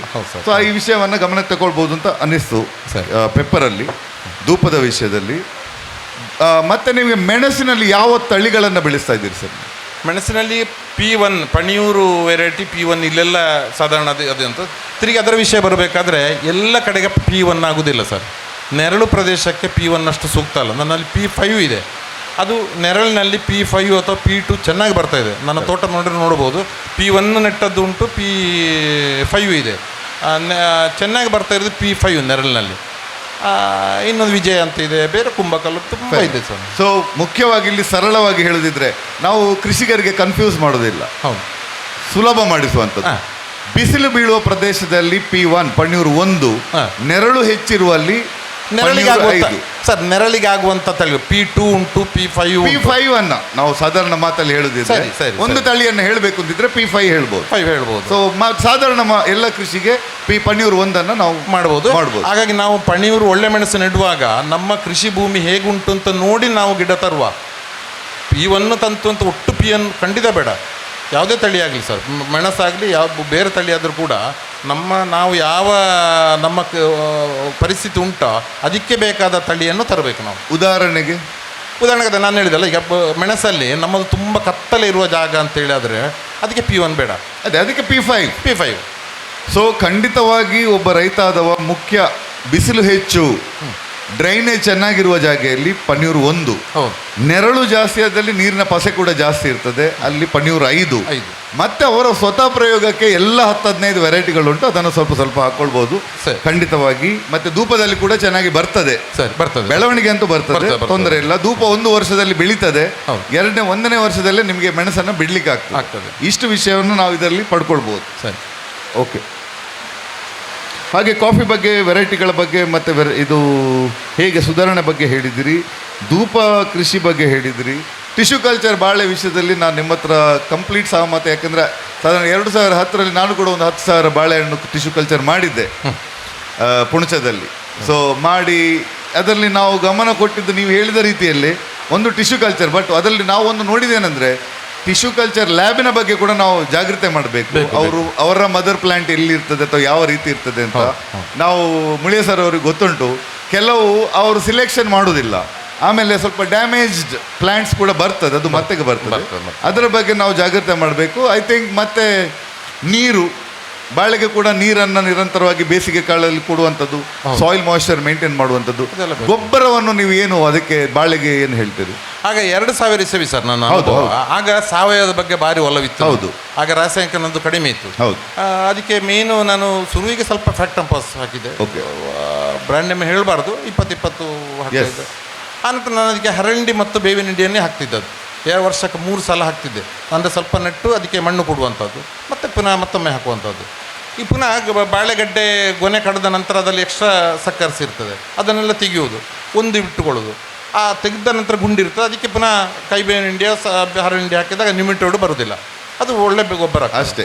ಸೊ ಕಹಿಬೇವಿನ ಹಿಂಡಿಯನ್ನು ನೇರವಾಗಿ ಹಾಕಿ ನೀವು ನಿಮಿಟೋಡ್ ಕಂಟ್ರೋಲ್ ಮಾಡ್ತಿದ್ದಿ. ಹುಳಬಾಧೆಯನ್ನು ಕಂಟ್ರೋಲ್ ಮಾಡಲಿಕ್ಕೆ ಕಹಿಬೇವಿನ ಹಿಂಡಿಯನ್ನು ನೇರವಾಗಿ ಇಡ್ತಾ ಇದ್ರಿ. ಅದು ಆಗೊಂದು ನೀವು ಹೇಳಿದರೆ ಅದಕ್ಕೆ ನಾನು ಆ ವಿಷಯವನ್ನು ತರಬೇಕಿತ್ತು. ಸರಿ. ಸೊ ಅದನ್ನು ಮೇಂಟೈನ್ ಮಾಡಿದರೆ ನಿಮಗೆ ಹುಳಬಾಧೆಯನ್ನು ಕಂಟ್ರೋಲ್ ಮಾಡಲಿಕ್ಕೆ ಆಗ್ತದೆ.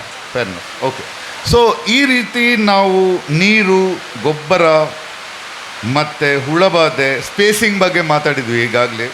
ಮತ್ತು ಮುಖ್ಯವಾಗಿ ಬೇರೆ ಚಾಲೆಂಜಸ್ ಅಂದಾಗ ನಮ್ಮ ಜೊತೆ ಯಾರು ಕೆಲಸ ಮಾಡುವಂಥದ್ದು, ನಮ್ಮ ಮನೆಯವರು ಹೇಗಿರಬೇಕು, ಹೇಗೆ ನಾವು ಅದನ್ನು ನೋಡಬೇಕು, ಅದನ್ನು ಎಲ್ಲ ವಿಷಯವನ್ನು ಹೇಳಿದಿರಿ. ತಳಿಗಳ ಬಗ್ಗೆ ಹೇಳಿದ್ರಿ, ಯಾವ ನಮ್ಮ ಪ್ರದೇಶಕ್ಕೆ ಯಾವ ಸೂಕ್ತ ಮತ್ತು ಯಾವ ರೀತಿಯ ಕನ್ಸರ್ನ್ಗಳನ್ನು ನಾವು ಗಮನ ಇಟ್ಟುಕೊಂಡು ಪ್ರಾಕ್ಟಿಕಲಾಗಿ ಹೇಗೆ ಮಾಡಬೇಕು, ಎಲ್ಲದರಿಂದ ಬಹಳ ಒಂದು ವಿಷಯ ಮುಖ್ಯವಾದ ವಿಷಯ ನೀವು ಪ್ರಾರಂಭದಲ್ಲೇ ಹೇಳಿದ್ರಿ. ನಾವೆಲ್ಲರೂ ಸಾವಯವ ಪದ್ಧತಿಯಲ್ಲೇ ಬಂದವರು ಸಾಂಪ್ರದಾಯಿಕವಾಗಿ. ಆದರೆ ನಮ್ಮ ಲಾಭದಾಯಕ ದೃಷ್ಟಿಕೋನ ಜಾಸ್ತಿ ಆದಾಗ 60%ಇಂದ 90% ಕಡೆ ನಾವು ಮುಂದುವರಿದಾಗ ನಮ್ಮ ಸ್ಪೇಸಿಂಗ್, ಗಿಡಗಳ ಏನು ದೂರ ಕಮ್ಮಿ ಆಗ್ತಾ ಬಂತು, ವೆರೈಟಿಗಳು ಜಾಸ್ತಿ ಆಗ್ತಾ ಬಂತು. ಅಂದರೆ 1 kg 4 kg ಸಿಗುವ ಅಡಿಕೆ ಸಾಕಾಗುವುದಿಲ್ಲ, 5 kg ಸಿಗುವ ಅಡಿಕೆ ಬೇಕು. ಸೊ ಇಲ್ಲಿ ನಮ್ಮ demand, pressure on the plant ಜಾಸ್ತಿ ಆಯಿತು. ಅದ್ರ ಜೊತೆ ಸ್ಪೇಸ್ ಕಮ್ಮಿ ಆಗಿ ನಮಗೆ ಎಕರೆಗೆ ಜಾಸ್ತಿ ಗಿಡಗಳು ಕೂರಿಸುವ ಒಂದು ಬರದಲ್ಲಿ ಹೆಚ್ಚಿನ ರೋಗ, ಹೆಚ್ಚಿನ ನೆರಳು, ಹೆಚ್ಚಿನ ಹುಳ, ಮತ್ತೆ ಕಾಡುವನ್ನು ಕಡ್ದು ಅಲ್ಲಿ ಕೂಡ ತೋಟ ಮಾಡಿ ನಮಗೆ ಏನು ಬಯೋಮಾಸ್, ಏನು ಈಗ ನಮಗೆ ಕೇಶವಣ್ಣನಿಗೆ ಇದು ಕೂಡ ಗೊತ್ತುಂಟು, ನಾವು ಬಯೋಮ್ಯಾಸ್ಗೆ ಎಷ್ಟು ತಿರುಗಾಡ್ತಾ ಇದ್ದೇವೆ ತಗೊಳ್ಳಿಕ್ಕೆ ಅಂತ. ಸೊ ಇದರ ಒಂದು ಪ್ಯಾರಲಲ್ ಚಟುವಟಿಕೆ ಆಗಿದ್ದರಿಂದ ಇವತ್ತು ನಾವು ಆಟೋಮೆಟಿಕ್ ಆಗಿ ಕೆಮಿಕಲ್ ಕೃಷಿ ಹತ್ರ ಹೋಗಿರೋದು. ಆದರೆ ಅದನ್ನೇ ನಾವು ಯೋಚನೆ ಮಾಡಿ ನಮ್ಮ ಕೃಷಿ ಭೂಮಿಯಲ್ಲಿ ಒಂದು 20% ಕಾಡನ್ನು ಉಳಿಸಿ ಸ್ಪೇಸಿಂಗನ್ನು ಕರೆಕ್ಟಾಗಿ ಎಷ್ಟು ಬೇಕೋ ಅಷ್ಟೇ, 9 ರಿಂದ 12 ಫೀಟ್ ಅಡಿಕೆಗೆ ಇಂಟೋಕ್ರಾಪ್, ನೀವೆಲ್ಲ ಈ ಕೊಕ್ಕೋ ಆಗಿರ್ಬೋದು, ಕಾಫಿ ಆಗಿರ್ಬೋದು, ಮೆಣಸಾಗಿದ್ದು ಕರೆಕ್ಟ್ ಒಂದು ಗ್ಯಾಪ್ ಬಿಟ್ಟು ಸಮಗ್ರ ರೀತಿಯಲ್ಲಿ ಮಾಡಿದರೆ ಇವತ್ತು ಕೂಡ ಸಾವಯವ ರೀತಿಯಲ್ಲಿ ಕೃಷಿಯನ್ನು ಮಾಡ್ಬೋದು ಅಂತ ನೀವು ಹೇಳ್ತೀರಾ? ಖಂಡಿತ ಮಾಡ್ಬೋದು, ಖಂಡಿತ ಮಾಡ್ಬೋದು. ಜಾಗೃತೆ, ಪೂರ್ವಭಾವಿ ಜಾಗೃತಿಗಳನ್ನು ಮಾಡಿ ಸಾಂಪ್ರದಾಯಿಕ ಪದ್ಧತಿಗಳನ್ನ ಇಟ್ಕೊಂಡು, ಸ್ವಲ್ಪ ತಾಳ್ಮೆಯನ್ನು ತೆಕ್ಕೊಂಡು ಪದ್ಧತಿಗಳನ್ನ ಇಟ್ಕೊಂಡು ನಾವು ಮಾಡೋದಿದ್ರೆ ಸಾವಯವ ಮತ್ತೆ ಪ್ರಾಕೃತಿಕ ಕೃಷಿ ಮಾಡಬಹುದು. ಖಂಡಿತ ಮಾಡೋದು ನಾವು ಮಾಡ್ತಾ ಇದ್ವಿ ಮೊದಲು ಕೂಡ. ಸೊ ಈ ವಿಚಾರವನ್ನು ನಾವು ಪಬ್ಲಿಕ್ಕಿಗೆ ಹೇಳಬೇಕಾಗ್ತದೆ. ಯಾಕೆಂದ್ರೆ ಸ್ಪಷ್ಟತವಾಗಿ ಗೊಂದಲ ಇದೆ ಅವರಿಗೆ. ಅಂದ್ರೆ ಸಾವಯವ ಅಂದ್ರೆ ಅದೊಂದು ಏನೋ ಒಂದು ಟೆಕ್ನಾಲಜಿ, ಈ ಕೆಮಿಕಲ್ ಕೃಷಿ ಅಂದರೆ ಅದೊಂದು ಏನೋ ಬೇರೆ ಅಂತೂ ಸ್ಪಷ್ಟತೆ ಇಲ್ಲ. ಸೊ ಅಟ್ಲೀಸ್ಟ್ ಒಂದು ವಿಷಯದಲ್ಲಿ ನಾವು ಸ್ಪಷ್ಟತೆ ಕೊಡಲಿಕ್ಕಾದ್ರೆ ಈ ಕಾರ್ಯಕ್ರಮದಲ್ಲಿ ಅದು ಒಳ್ಳೆಯ ಒಂದು ಪರಿಣಾಮ ಅಂತ ನಾನು ತಗೊಳ್ತೇನೆ. ಸರಿ sir, okay sir, thank you very much. ಬಹಳ ಒಂದು ಉತ್ತಮ ರೀತಿಯಲ್ಲಿ ಒಂದು ಪ್ರಶ್ನೆ ಇದೆ, ಒಂದು ಕೇಶವಣ್ಣನ ಪ್ರಶ್ನೆ ಇದೆ. ನಮಸ್ತೆ. ಭಾಳ ವಿವರವಾಗಿ ವಿವಿಧ ಕೃಷಿಗಳ ಬಗ್ಗೆ ನೀವು ಮಾತಾಡಿದಿರಿ, ಭಾಳಷ್ಟು ವಿಷಯಗಳು ಸಿಕ್ಕಿದೆ. ಒಂದು ಕೇಳಲಿಕ್ಕಿರುವುದೇನು ಅಂತ ಹೇಳಿದರೆ, ಈಗ ಇದು ಮಧ್ಯ ಬೆಳೆ ಆದ್ದರಿಂದ ಈಗ ಗಿಡಕ್ಕೆ ಎಷ್ಟು kg ಬರ್ತದೆ, ಅಥವಾ 1 ಎಕರೆಗೆ ಈಗ ಕೊಡಗಿನಲ್ಲಿ ಎಷ್ಟು kg ಬರ್ತದೆ 1 ಎಕರೆಗೆ? ಅಂದರೆ ಸಾಧಾರಣ ನನಗೆ ಗೊತ್ತಿದ್ದ ಪ್ರಕಾರ 30 ರಿಂದ 40 ಬ್ಯಾಗ್, ಅಂದರೆ ಅವರ ಬ್ಯಾಗ್ ಅಂತ ಹೇಳಿದರೆ 25 kgದು ಬ್ಯಾಗ್. ಸೊ ಇಲ್ಲಿ ನಮಗೆ ಎಷ್ಟು kg ಬರ್ತದೆ ಅದು ಗಿಡಕ್ಕೆ ಅಥವಾ ಎಕರೆಗೆ? ಅಂದರೆ ಶೇಕಡವಾರು. ಈಗ ಅಲ್ಲಿಂದ ನಾವು ಇಲ್ಲಿ 1 ಎಕರೆಯಲ್ಲಿ ಗಿಡ ಕಮ್ಮಿ ಮಾಡ್ತೇವೆ, ಯಾಕೆಂತ ಹೇಳಿದರೆ ಇಲ್ಲಿ ನಾವು ಮಧ್ಯ ಬೆಳೆಯಾಗಿ ಬೆಳೆಸೋದು. ಆದರೂ ಕಂಪೇರ್ ಮಾಡುವಾಗ ನಾವು ಮೋಸ್ಟ್ಲಿ ಗಿಡಕ್ಕೆ ಲೆಕ್ಕ ಹಾಕಬೇಕಾಗ್ಬೋದು. ಸೊ ಅಲ್ಲಿ ಗಿಡಕ್ಕೆ ಎಷ್ಟು ಬರ್ತದೆ, ಇಲ್ಲಿ ಗಿಡಕ್ಕೆ ಎಷ್ಟು ಬರ್ತದೆ ಅಂತೇಳಿ ಅನುಭವದ ಮಾತು.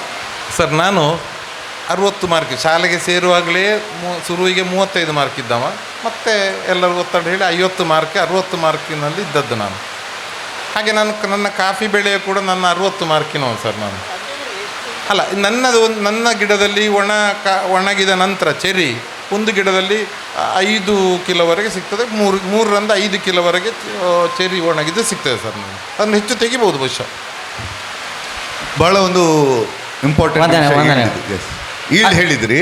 ಹಾಗೆ ನನಗೆ ಅವರು ಡ್ರೈ ಅಂತ ಹೇಳಿದರು. ಹಾಗಿರುವಾಗ ಸಿಂಪಲ್ ಆಗಿ ನೀವು ಇಳುವರಿ ಮಾಡೋದು ಯಾವಾಗ, ಯಾವುದು ಕೊಯ್ಲು ಮಾಡೋದು ಯಾವಾಗ, ಕೊಯ್ಲು ಮಾಡಿದ ತಕ್ಷಣ ಏನು ಮಾಡ್ತೀರಿ, ಮತ್ತು ನಿಮ್ಮ ಈ ಡ್ರೈ ಕಾಫಿ ವೆಯ್ಟ್ ಹೊರಗೆ ಯಾವ ಸ್ಟೇಜಲ್ಲಿ ಅದು ಸಿಗ್ತದೆ? ಅಂದರೆ ನಿಮ್ಮ ಕೊಯ್ಲಿನ ಬಗ್ಗೆ ಶಾರ್ಟಾಗಿ ಒಂದು ಹೇಳಿ.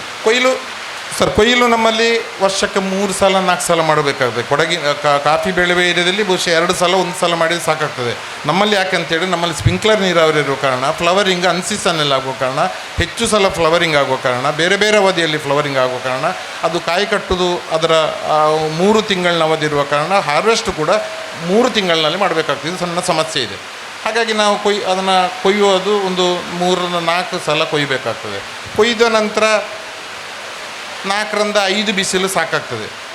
ನಾವೀಗ ಅಡಿಕೆಯಲ್ಲಿ 40-50 ಬಿಸಿಲು ಅಂತ ಹೇಳಿದಾಗೆ ನಮ್ಮ ಬಿಸಿಲಿನ ಅಂಗಳದ ಗುಣಮಟ್ಟಕ್ಕೆ ಅಥವಾ ಬಿಸಿಲಿನ ಹೊಂದಿಕೊಂಡು 4 ರಿಂದ 5 ಬಿಸಿಲು. ಸಣ್ಣದೊಂದು ಏನಂತೇಳಿ ಅದನ್ನು ಹಿಡಿದು ಸ್ವಲ್ಪ ಅಲ್ಲಾಡಿಸಿದಾಗ ಸಣ್ಣ ಸೌಂಡ್ ಬರಬೇಕು. ಒಳಗೆ ಸಣ್ಣ ತುಂಬ ಬರ್ಬಾರ್ದು, ತುಂಬ ಡ್ರೈ ಹೆಚ್ಚಾಗ್ತದೆ. ಸ್ವಲ್ಪ ಕಿಚಿ ಕಿಚಿ ಸೌಂಡ್ ಬಂದಾಗ ಅದು ಒಣಗಿದೆ ಅಂತೇಳಿ ಲೆಕ್ಕಾಚಾರ.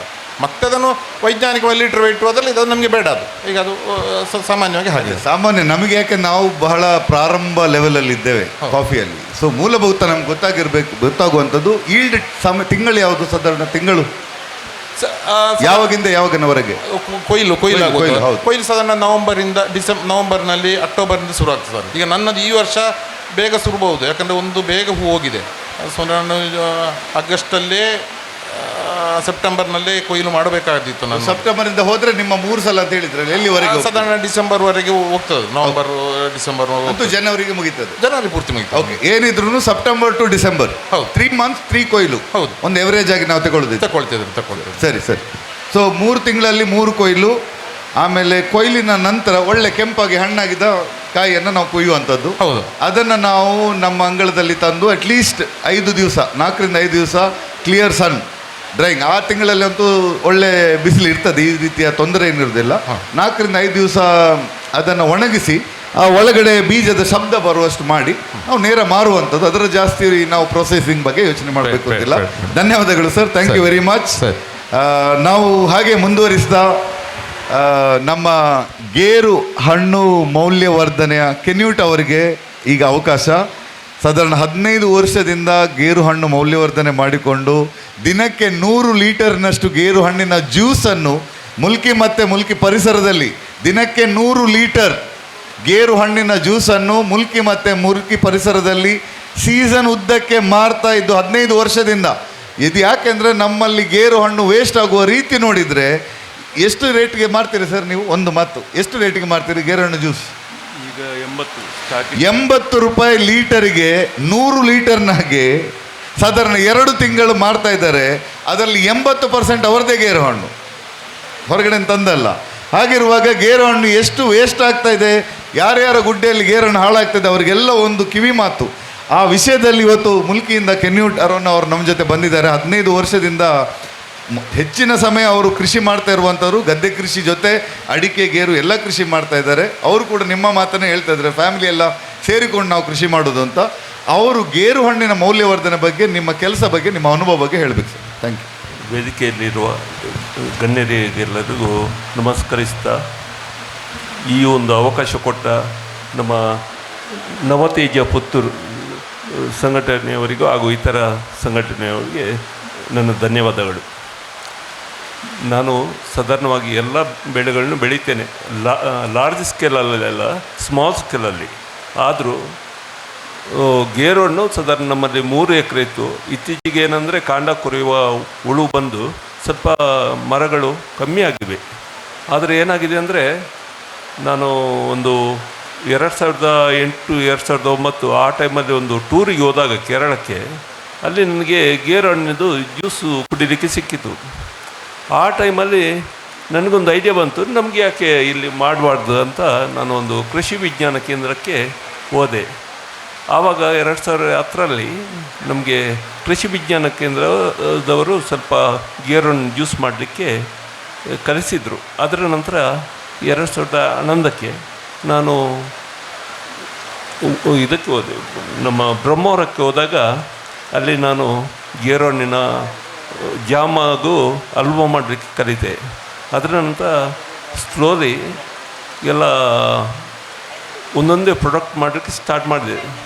ಸ್ಟಾರ್ಟಿಂಗಲ್ಲಿ ನಾವು ಪ್ರಾಡಕ್ಟ್ ಮಾಡುವಾಗ ಗೇರು ಹಣ್ಣಿನ ಜ್ಯೂಸು ಖಾಲಿ ನಾನು ಗೇರು ಹಣ್ಣಿನ ಸಿರಪ್ ತಯಾರಿಸ್ತಿದ್ದೆ. ನಂತರ ಅದು ಡೈರೆಕ್ಟ್ ಕುಡಿಲಿಕ್ಕೆ ಆಗ್ತದಂತ ಜನರು ಕೇಳಲಿಕ್ಕೆ ಸ್ಟಾರ್ಟ್ ಆದ ನಂತರ ನಾನು ಗೇರು ಹಣ್ಣಿನ 2012ರಿಂದ ಗೇರು ಹಣ್ಣಿನ ಜ್ಯೂಸ್ ಡೈರೆಕ್ಟ್ ಕುಡಿಯುವಾಗ ಮಾಡಿದೆ. ವಿಷಯ ಏನಂದರೆ, ನಾವು ಗೇರು ಹಣ್ಣಿನ ಯಾವುದೇ ಪ್ರಾಡಕ್ಟ್ ಕೊಂಡೋಗುವಾಗ ಜನರು ಭಾರಿ ನೆಗಾಡ್ತಾ, ಇದರಲ್ಲಿ ಅಮಲ್ ಉಂಟಾ, ಡ್ಯಾನ್ಸ್ ಮಾಡ್ಬೋದಾ, ಇದು ಹೇಗೆ ಆಗ್ತದೆ ಅಂತ ಕೇಳ್ತಾ. ಆದರೂ 50% ಅಂದರೆ 50% ಖಾಲಿ ಸ್ಯಾಂಪಲ್ ಕುಡಿಯಲಿಕ್ಕೆ ಇದು ಕೊಟ್ಟದ್ದುಂಟು. ಮತ್ತು ಭಾರಿ ಗಮ್ಮತ್ತಲ್ಲಿ ಕೇಳ್ತಿದ್ರು, ಇದರಲ್ಲಿ ಅಮಲ್ ಎಷ್ಟು ಪರ್ಸೆಂಟ್ ಉಂಟು ಅಂತ ಕೇಳ್ತಾಯಿದ್ರು. ಲಾಸ್ಟಿಗೆ ಗೊತ್ತಾಯ್ತು ಅವರಿಗೆ ಇದು ಅಮಲ್ ಏನಿಲ್ಲ, ಚೆನ್ನಾಗಿ ಕುಡಿಬೋದು ಅಂತ. ನಂತರ ಸ್ಲೋಲಿ ಮಾರ್ಕೆಟ್ ಜಾಸ್ತಿ ಆಯಿತು. ನಾನು ಗೇರು ಹಣ್ಣಿನ ಜ್ಯೂಸ್ ಮಾಡಲಿಕ್ಕೆ ಮೇಯ್ನ್ ಕಾರಣ ಏನಂದರೆ, ನಾವು ಗೇರು ಇದು ಬೀಜ ಎಕ್ಕುವಾಗ ಅದೆಲ್ಲ ಲೆಕ್ಕ ನೋಡುವಾಗ ನಮಗೆ ಅದು ಲೇಬರ್ಗೆ ವೇಜಸ್ಸಿಗೆ ಕರೆಕ್ಟ್ ಆಗ್ತಿತ್ತು, ನಮಗೇನು ಪ್ರಯೋಜನ ಆಗ್ತಿರಲಿಲ್ಲ. ಅದರ ನಂತರ ನಾನು ಭಾವಿಸಿದೆ ಇದು ಯಾಕೆ ಜ್ಯೂಸ್ ಮಾಡಬಾರ್ದಂತ ನಾನು KVKಯಲ್ಲಿ ಟ್ರೈನಿಂಗ್ ತಗೊಂಡೆ. ಅದರ ನಂತರ ನಾನು ಸ್ಟಾರ್ಟ್ ಮಾಡಿದಂತೆ 2 ವರ್ಷ ಸ್ವಲ್ಪ ಕಷ್ಟ ಆಯಿತು, ಸ್ವಲ್ಪ ಮಾರ್ಕೆಟಿಂಗ್ ತುಂಬ ಕಷ್ಟ ಆಯಿತು. 3ನೇ ವರ್ಷದಿಂದ ಸ್ಟಾರ್ಟ್ ಆದದ್ದು ರೈಸ್ ಆಗಿ ಈಗ ಯಾರೆಲ್ಲ ನೆಗಾಡ್ತಿದ್ರು ಜ್ಯೂಸು ಅಮಲ್ ಉಂಟಾ ಇದು ಉಂಟಾ ಹೇಗೆ ಆಗ್ತದಂತ, ಅವರೇ ಬೆಳಿಗ್ಗೆ ಬಂದು ಲೈನ್ ನಿಂತು ಗೇರು ಜ್ಯೂಸ್ ಕೊಂಡೋಗ್ತಾರೆ. ಅದರ ಜೊತೆ ಗೇರಿದ್ದು ನಮ್ಮದು ಜಾಮ್ ಹಲ್ವಾ ಅದು ಮಾಡಲಿಕ್ಕೆ ಸ್ವಲ್ಪ ಕಷ್ಟ ಉಂಟು, ಅದು ತುಂಬ ಮೂವ್ ಆಗ್ತದೆ. ಆದರೂ ನಾನು ಈ ವರ್ಷ ಖಾಲಿ ಒಂದೇ ಸಾರಿ ಮಾಡಿದ್ದೆ ಜನರ ಬೇಡಿಕೆ ಪ್ರಕಾರ. ಇಲ್ಲದಿದ್ದರೆ ಗೇರನ್ನು ಸ್ಕ್ವ್ಯಾಶ್ ಮಾಡಿ ಮಾಡ್ಬೋದು ಮತ್ತು ವೈನ್ ಮಾಡ್ಬೋದು. ವೈನ್ ಅಂದರೆ ನಿಮ್ಮದು ಆಲ್ಕೋಹಾಲಿಕ್ ವೈನ್ ಆಗೋದಿಲ್ಲ, ಅದರಲ್ಲಿ ಏನು ಸ್ವಲ್ಪ ಏನಾದರೂ ಇದಾಗ್ಬೋದು ವಿನ ಜಾಸ್ತಿ ಆಲ್ಕೋಹಾಲ್ ಇಲ್ಲ ಅದರಲ್ಲಿ. ಆದರೂ ಆರೋಗ್ಯಕ್ಕೆ ತುಂಬ ಒಳ್ಳೆಯದು, ಯಾಕೆಂದರೆ ನಿಮ್ಮ ಜೀರ್ಣಶಕ್ತಿಗೆ, ಆಸ್ತಮ ಇರುವವರಿಗೆ ಅಥವಾ ಇತರ ಇದಕ್ಕೂ ರೋಗಗಳಿಗೂ ಒಳ್ಳೆಯದು. ಆದ್ದರಿಂದ ಗೇರು ಹಣ್ಣಿದ್ದು ಯಾವುದೇ ಪ್ರಾಡಕ್ಟ್ ಮಾಡಿದರೆ, ಈಗ ನಮ್ಮದು ಕೃಷಿ ವಿಜ್ಞಾನ ಕೇಂದ್ರಗಳಾಗಲಿ DCR ಪುತ್ತೂರಾಗಲಿ ಚೆನ್ನಾಗಿ ಟ್ರೈನಿಂಗ್ ಕೊಡ್ತಾ ಉಂಟು. ಅದರ ಪ್ರಯೋಜನಗಳನ್ನು ತಗೊಂಡ್ರೆ ಗೇರು ಹಣ್ಣಲ್ಲಿ ಸಾಧಾರಣ ಗೇರು ಬೀಜಕ್ಕಿಂತ 2ರಿಂದ 3 ಪಟ್ಟು ಜಾಸ್ತಿ ಇನ್ಕಮ್ ಮಾಡ್ಬೋದು. ಜೊತೆ ಸ್ವಲ್ಪ ಕಷ್ಟ ಉಂಟು. ನಾನೇನು ಮಾಡಿದೆ ಅಂದರೆ ನನ್ನಲ್ಲಿ ಗೇರು ಹಣ್ಣು ಜ್ಯೂಸ್ ಮಾಡೋ ಮೆಷಿನ್ ಇರಲಿಲ್ಲ. ಅದಕ್ಕೆ ನಾನೇನೇ ಮಾಡಿದೆ, ಒಂದು ಚಿಕ್ಕ ಡಿವೈಸ್ ನಾನೇ ತಯಾರು ಮಾಡಿ ಅದರಿಂದ ಗೇರು ಜ್ಯೂಸು ಸ್ಟಾರ್ಟ್ ಮಾಡಿ ಈಗ ಎಲ್ಲ ಮಾರ್ಕೆಟ್ಗೆ ಅದೇ ಡಿವೈಸಿಂದ ಗೇರು ಹಣ್ಣು ಜ್ಯೂಸ್ ತೆಗೆದು ನಾನು ಮಾರ್ಕೆಟ್ ಮಾಡ್ತಾ ಇದ್ದೇನೆ. ಏನಂದರೆ ನಮಗೆ ಸ್ಟಾರ್ಟಿಂಗಲ್ಲಿ ಸ್ವಲ್ಪ ಗೇರು ಹಣ್ಣು ಕಮ್ಮಿ ಸಿಗ್ತದೆ, ಈಗ ಅದ್ರ ಡಿಮಾಂಡ್ ಅದಕ್ಕಿಂತ ಜಾಸ್ತಿ ಉಂಟು. ನಿಜವಾಗಿ ಹೇಳಬೇಕಾದ್ರೆ ನಿಮಗೆ ಒಂದು 40,000 ಗೇರು ಬೀಜದಲ್ಲಿ ಸಿಕ್ಕಿದರೆ ಸಾಧಾರಣ 1.25 ಲಕ್ಷದಿಂದ 1.5 ಲಕ್ಷ ತನಕ ನಿಮಗೆ ಜ್ಯೂಸಲ್ಲಿ ಪ್ರಾಫಿಟ್ ಸಿಗ್ತದೆ. ಗೇರು ಹಣ್ಣಲ್ಲಿ ಗೇರು ಬೀಜ ಉಂಟಲ್ಲ, ಗೇರು ಬೀಜ 40,000 ರುಪೀಸ್ ಬರ್ತಿದ್ದಾದರೆ ನಿಮ್ಮದು ಹಣ್ಣಿದ್ದು ಜ್ಯೂಸ್ ಅಥವಾ ಇತರ ಪ್ರಾಡಕ್ಟಿಂದ ಮಿನಿಮಮ್ ಅಂದರೆ 1.25 ರಿಂದ 1.5 ಲಕ್ಷ ಪ್ರಾಫಿಟ್ ಆಗ್ತದೆ. ಆದರೂ ಕೆಲಸ ತುಂಬ ಇರ್ತದೆ. ಅದು ಪರ್ ಏಕರ್ ಅಲ್ಲ, ಹೌದು ಕ್ವಾಂಟಿಟಿ, ಹೌದು ಹೌದು ನಟ್ ಅಂದರೆ ಈ ಸರಿ 125 ಇಂದ 140, ಕೆಲವು ಕಡೆ 150 ರೇಟ್ ಇದು ಏರಿಯಾ ಪ್ರಕಾರ ಇತ್ತು. ಅದರಿಂದ ನಟ್ಸಿಗೆ ಹೌದು ಹೌದೌದು.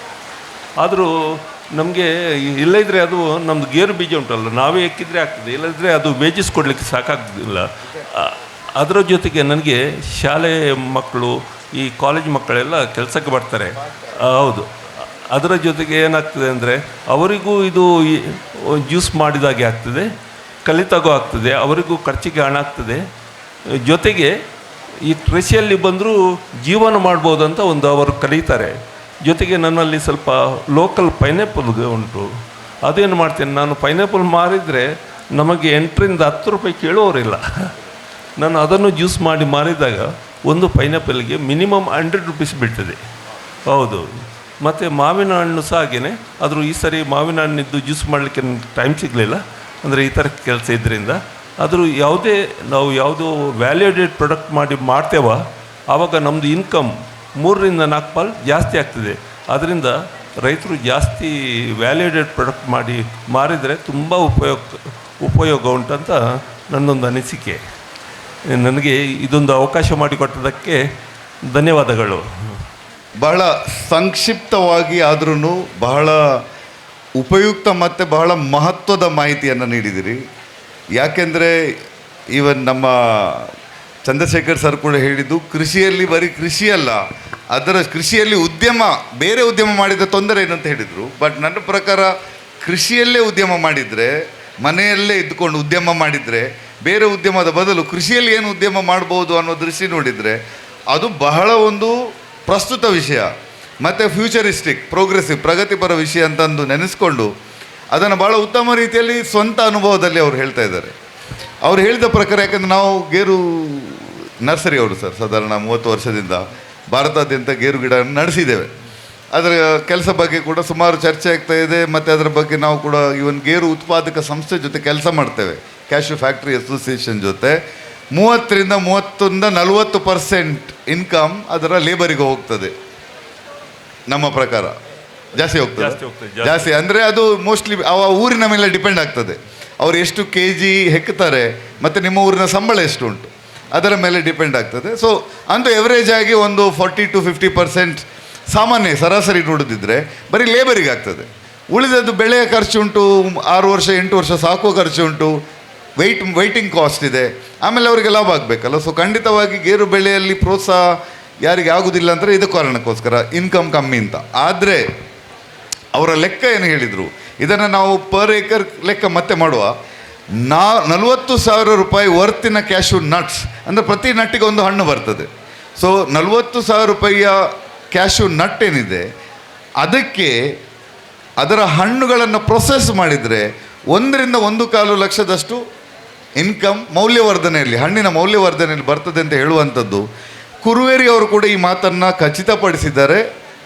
ಬೀಜದಿಂದ ಜಾಸ್ತಿ ಹಣ್ಣಿನಲ್ಲಿ ಆದಾಯ ಬರೆಸಲಿಕ್ಕೆ ಆಗ್ತದೆ ಅಂತ ಅವರ ಸಣ್ಣ 6 ತಿಂಗಳ ಅನುಭವದಲ್ಲಿ. ಇವರ 15 ವರ್ಷದ ಅನುಭವ ಇದೆ. 100 ಲೀಟರ್ ದಿವಸಕ್ಕೆ ಮಾರುವವರು. ಏನಿಲ್ಲ ಅಂದರೂ ಕನಿಷ್ಠವಾಗಿ ಡಬಲ್ ಇನ್ಕಮ್. ಈಗ ಏನು ಗೇರು ಬೆಳೆಯಿಂದ ಇನ್ಕಮ್ ಪಡೀತಾ ಇದ್ದಾರೆ, ಮಿನಿಮಮ್ ಆಗಿ ಅದರ ಡಬಲ್ ಇನ್ಕಮ್ ಆದರೂ ಮಾಡ್ಬೋದು. ಗೇರು ಹಣ್ಣಿನ ಏನು ಮೌಲ್ಯವರ್ಧನೆ ಮಾಡಿ ಅಥವಾ ಏನು ಪ್ರೊಸೆಸಿಂಗ್ ಸಂಸ್ಕರಣೆ ಮಾಡಿ ಅದರಲ್ಲಿ ಅತ್ಯಂತ ಸುಲಭವಾಗಿರುವಂಥದ್ದು ಜ್ಯೂಸ್ ಮಾಡುವಂಥದ್ದು. ಭಾಳ ಜ್ಯೂಸ್, ಕೋಲ್ಡ್ ಪ್ರೆಸ್ ಜ್ಯೂಸನ್ನು ತೆಗೆಯುವಂಥದ್ದು ಮತ್ತು ಅದಕ್ಕೆ ಆ ನಿಮ್ಮ ಟ್ಯಾನಿನನ್ನು ರಿಮೂವ್ ಮಾಡಲಿಕ್ಕೆ, ಆ ಒಂದು ಕಿರಿಕಿರಿ ಆಗೋದೇನಿದೆ ನಾವು ಕುಡಿಯುವಾಗ ಅದನ್ನು ರಿಮೂವ್ ಮಾಡಲಿಕ್ಕೆ ಆಗೋದು ಸಾಗು ಪುಡಿ ಅಥವಾ ಅಕ್ಕಿಯ ಪುಡಿ, ಅನ್ನದ ಪುಡಿ ಅಥವಾ ಸಾಗಿನ ಪುಡಿ ಬ್ಲೆಂಡ್ ಮಾಡಿ ಅದನ್ನು ಸೆಟಲ್ ಮಾಡಲಿಕ್ಕೆ ಇರುವಂಥ. ನೀವು ಏನು ಮಾಡ್ತೀರಿ ಸರ್? ಸಾಗು ಹಾಕ್ತೀರಾ? ಸಾಬಕ್ಕಿ ಬಿಸಿ ನೀರಲ್ಲಿ ಬಿಸಿ ಮಾಡಿ ಸ್ವಲ್ಪ ತಣ್ಣಗೆ ಆದ ನಂತರ ಹಾಕಿದರೆ ತಣ್ಣಗೆ ಅದು. ಎಷ್ಟು ಹಾಕ್ಬೇಕು? 1 ಲೀಟರ್ ಜ್ಯೂಸಿಗೆ ಎಷ್ಟು ಹಾಕಬೇಕು? 20 ಗ್ರಾಮ್ ಅಂತ ಉಂಟು. ಸ್ವಲ್ಪ ಹೆಚ್ಚು ಕಮ್ಮಿ ಆದರೂ ಏನು ತೊಂದರೆ ಇಲ್ಲ. ಅಲ್ಲ, ಒಂದು ಸ್ಪಷ್ಟತೆಗೆ ದೃಷ್ಟಿಯಿಂದ ಸಾಬಕ್ಕಿಯನ್ನು ಬೇಯಿಸಿ ತಣ್ಣಗಾದ ಮೇಲೆ 1 ಲೀಟರ್ ಕ್ಯಾಶ್ಯೂ ಜ್ಯೂಸಿಗೆ, ಗೇರು ಹಣ್ಣಿನ ಜ್ಯೂಸಿಗೆ 20 ಗ್ರಾಮ್ ಅಂದರೆ 2 ಚಮಚ ಅಷ್ಟೇ, 2-3 ಚಮಚ. ಸ್ವಲ್ಪ ಜಾಸ್ತಿ ಆದರೆ ಏನಾಗುದಿಲ್ಲ. ಸಾಬಕ್ಕಿ ಅಥವಾ ಸಾಬಕ್ಕಿಯನ್ನೇ ಇಟ್ಕೊಳ್ಳ, ಕನ್ಫ್ಯೂಷನ್ ಬೇಡ. ಒಂದು ಬೇರೆ ಬೇರೆ ಟ್ರಯಲ್ ಮಾಡಬೇಕು ಅಂತ ಇಲ್ಲಿ ಟ್ರಯಲ್ ಆಗಿದ್ದೇ ಉಂಟು. ಸಾಬಕ್ಕಿಯನ್ನು ಬೇಯಿಸಿ ತಣ್ಣಗಿಸಿ 1 ಲೀಟರ್ ಕ್ಯಾಶ್ಯೂ ಹಣ್ಣಿನ ಜ್ಯೂಸಿಗೆ, ಗೇರು ಹಣ್ಣಿನ ಜ್ಯೂಸಿಗೆ 2-3 ಚಮಚ ಅಂದರೆ 20-30 ಗ್ರಾಮ್ ನಾವು ಸಾಬಕ್ಕಿ ಪೇಸ್ಟನ್ನು ಹಾಕಿದರೆ ಕೂಡಲೇ ಎಷ್ಟು ಸಮಯದಲ್ಲಿ ಆ ಟ್ಯಾನಿನ್ ಹೋಗ್ತದೆ? 5-6 ಗಂಟೆ. ಫಸ್ಟ್ 1 ಅವರ್ 2 ಅವರ್ಸ್ ಇದಾಗ್ತದೆ. ಅದು ಕ್ಲಿಯರ್ ಕಟ್ ಆಗಬೇಕಿದ್ರೆ 5-6 ಗಂಟೆ ಒಳ್ಳೆಯದು. ಅಂದರೆ ಜ್ಯೂಸ್ ಮಾಡಿ ಮಿಕ್ಸ್ ಮಾಡಿ 5-6 ಗಂಟೆ ಒಳಗಡೆ ಸೆಟ್ಲ್ ಆಗ್ತದೆ. ಅದರ ನಂತರ ನೀವು ಫಿಲ್ಟರ್ ಮಾಡಿದರೆ ನಿಮಗೆ ಫ್ರೆಶ್ ಜ್ಯೂಸ್, ಯಾವುದೇ ಒಂದು ಟ್ಯಾನಿನ್ ಇಲ್ಲದ ಜ್ಯೂಸ್ ನಿಮಗೆ ಸಿಗ್ತದೆ. ಮತ್ತು ಅದರ ಶೆಲ್ಫ್ ಲೈಫ್ ಎಷ್ಟು ಸರ್? ಈಗ ನಾವು ಜ್ಯೂಸ್ ಮಾಡಿದಿರಿ, ಜ್ಯೂಸ್ ಮಾಡಿ 5-6 ಗಂಟೆ ಅದನ್ನು ನೀವು ಟ್ಯಾನಿನನ್ನು ತೆಗೆದ್ರಿ, ಈಗ ಅದು ಕುಡಿಲಿಕ್ಕೆ ಫಿಲ್ಟರ್ ಮಾಡಿದ್ರಿ, ಫಿಲ್ಟರ್ ಮಾಡಲಿಕ್ಕೆ ಕುಡಿಲಿಕ್ಕೆ ರೆಡಿ ಆಯಿತು. ಇನ್ನು ಎಷ್ಟು ಸಮಯ ಅದು ಆಲ್ಕೋಹಾಲ್ ಆಗಲಿಕ್ಕೆ ಸಮಯ ಉಂಟು? ಅದಕ್ಕೆ ಲಿಂಬೆ ಹಾಕಿ ಸ್ವಲ್ಪ ನಾವು ಮಾರ್ಕೆಟ್ಗೆ ವೆರಿ ಇಮಿಡಿಯೇಟ್ ಕೊಟ್ಟರೆ ಅಪ್ ಟು 1 ವೀಕ್ ನಿಮ್ದು ಯಾವುದು ಪ್ರಿಸರ್ವೇಟಿವ್, ಹೌದು, ಯಾವುದು ಪ್ರಿಸರ್ವೇಟಿವ್ ಆ್ಯಡ್ ಮಾಡಬೇಕಂತಿಲ್ಲ. ಓಕೆ. ಅದರ ನಂತರ ಇಡಬೇಕಾದ್ರೆ ಸಿಟ್ರಿಕ್ ಆ್ಯಸಿಡ್ ಅಥವಾ ಸೋಡಿಯಂ ಬೆಂಜೇಟ್ ಆ್ಯಡ್ ಮಾಡಬೇಕು. ಅದು ಮತ್ತೆ ಎಕ್ಸ್ಟೆನ್ಷನ್ಗೆ. ಸೊ ಲಿಂಬೆ ಹಾಕದೆ ನಾವು ಹಾಗೆ ಕುಡಿಲಿಕ್ಕೆ 1 ದಿವಸ ಇರ್ತದ ಫ್ರಿಜ್ ಅಲ್ಲಿ ಇಟ್ಟರೆ? 1-2 ದಿವಸ, 2 ಡೇಸ್. ಓಕೆ. ಸೊ ಈಗ ನಾವು ಸಂಕ್ಷಿಪ್ತವಾಗಿ ಹೇಳೋದಿದ್ರೆ ಕ್ಯಾಶ್ಯೂ ಆ್ಯಪಲ್ ಜ್ಯೂಸನ್ನು ಮಾಡಿ 5-6 ಗಂಟೆ ಸಾಬುವಕ್ಕಿ ಏನು 20 ಗ್ರಾಮ್ ಪೇಸ್ಟ್ ಇದೆ ಅದರಲ್ಲಿ ಸೆಟ್ಲ್ ಆಗಲಿಕ್ಕೆ ಬಿಟ್ಟು ಅದರ ಒಂದು ದೊಣ್ಣೆಯಲ್ಲಿ ಆಗುವಂಥ ಟ್ಯಾನಿನನ್ನು, ಅಲ್ಲ ನಮಗೆ ಕಿರಿಕಿರಿ ಆಗುವ ಟ್ಯಾನಿನನ್ನು ಸೆಟ್ಲಾದ ನಂತರ ಫಿಲ್ಟರ್ ಮಾಡಿ ಜ್ಯೂಸ್ ಸಿಕ್ಕಿದ ಮೇಲೆ ಫ್ರಿಜ್ಜಲ್ಲಿ ಇಟ್ಟರೆ 2 ದಿವಸ ತನಕ ನಾವು ಓಪನ್ ಮಾಡದೇ ಇಟ್ಟರೆ 2 ದಿವಸ ತನಕ ಇಡ್ಬೋದು. ಓಪನ್ ಮಾಡಿದ ಮೇಲೆ ನಾವು ಕೂಡಲೇ ಮುಗಿಸಬೇಕು, ಅದು ಒಳ್ಳೆಯದೇ ಅದು.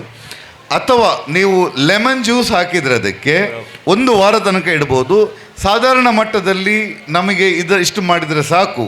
ಇನ್ನೂ ಅದನ್ನು ಇಂಡಸ್ಟ್ರಿ ಮಟ್ಟದಲ್ಲಿ ಮಾಡೋದಿದ್ರೆ ಅದು ಸೋಡಿಯಂ ಅಥವಾ ಸಿಟ್ರಿಕ್ ಆ್ಯಸಿಡನ್ನು ಹಾಕಿ ಪ್ರಿಸರ್ವೇಟಿವ್, ನ್ಯಾಚುರಲ್ ಪ್ರಿಸರ್ವೇಟಿವ್ ಹಾಕಿ ಕಂಟಿನ್ಯೂ ಮಾಡಲಿಕ್ಕೆ ತಿಂಗಳ ಒಳಗೆ ಮಾಡಲಿಕ್ಕೆ ಆಗ್ತದೆ ಅನ್ನುವಂಥದ್ದು ಅನುಭವದಿಂದ ಅವರು ಹೇಳ್ತಾ ಇದ್ದಾರೆ. Thank you sir. ನಿಮ್ಮ ಈ ಏನು ಇದನ್ನು ಮಾಡುವ ವಿಧಾನ ಇದೆ, ಆಮೇಲೆ ನಿಮಗೆ ಅದರ ಆದಾಯದ ವಿಷಯಗಳ ಬಗ್ಗೆ ಸ್ಪಷ್ಟತೆ ಇದೆ, ಮತ್ತು ಇದರಿಂದ ಮುಖ್ಯವಾಗಿ ಅವರು ಪೈನಾಪಲ್ ಕೂಡ ಬೆಳೆಸ್ತಾರೆ, ಅದನ್ನು ಕೂಡ ಮೌಲ್ಯವರ್ಧನೆ ಮಾಡಿ ಉದಾಹರಣೆಯಲ್ಲಿ ಹೇಳಿದರು 3 ಪಟ್ಟು ಜಾಸ್ತಿ ಮೌಲ್ಯ ಅವರ ಹಣ್ಣಿನಿಂದ ಅವರಿಗೆ ಸಿಗ್ತಾ ಇರುವಂಥದ್ದು.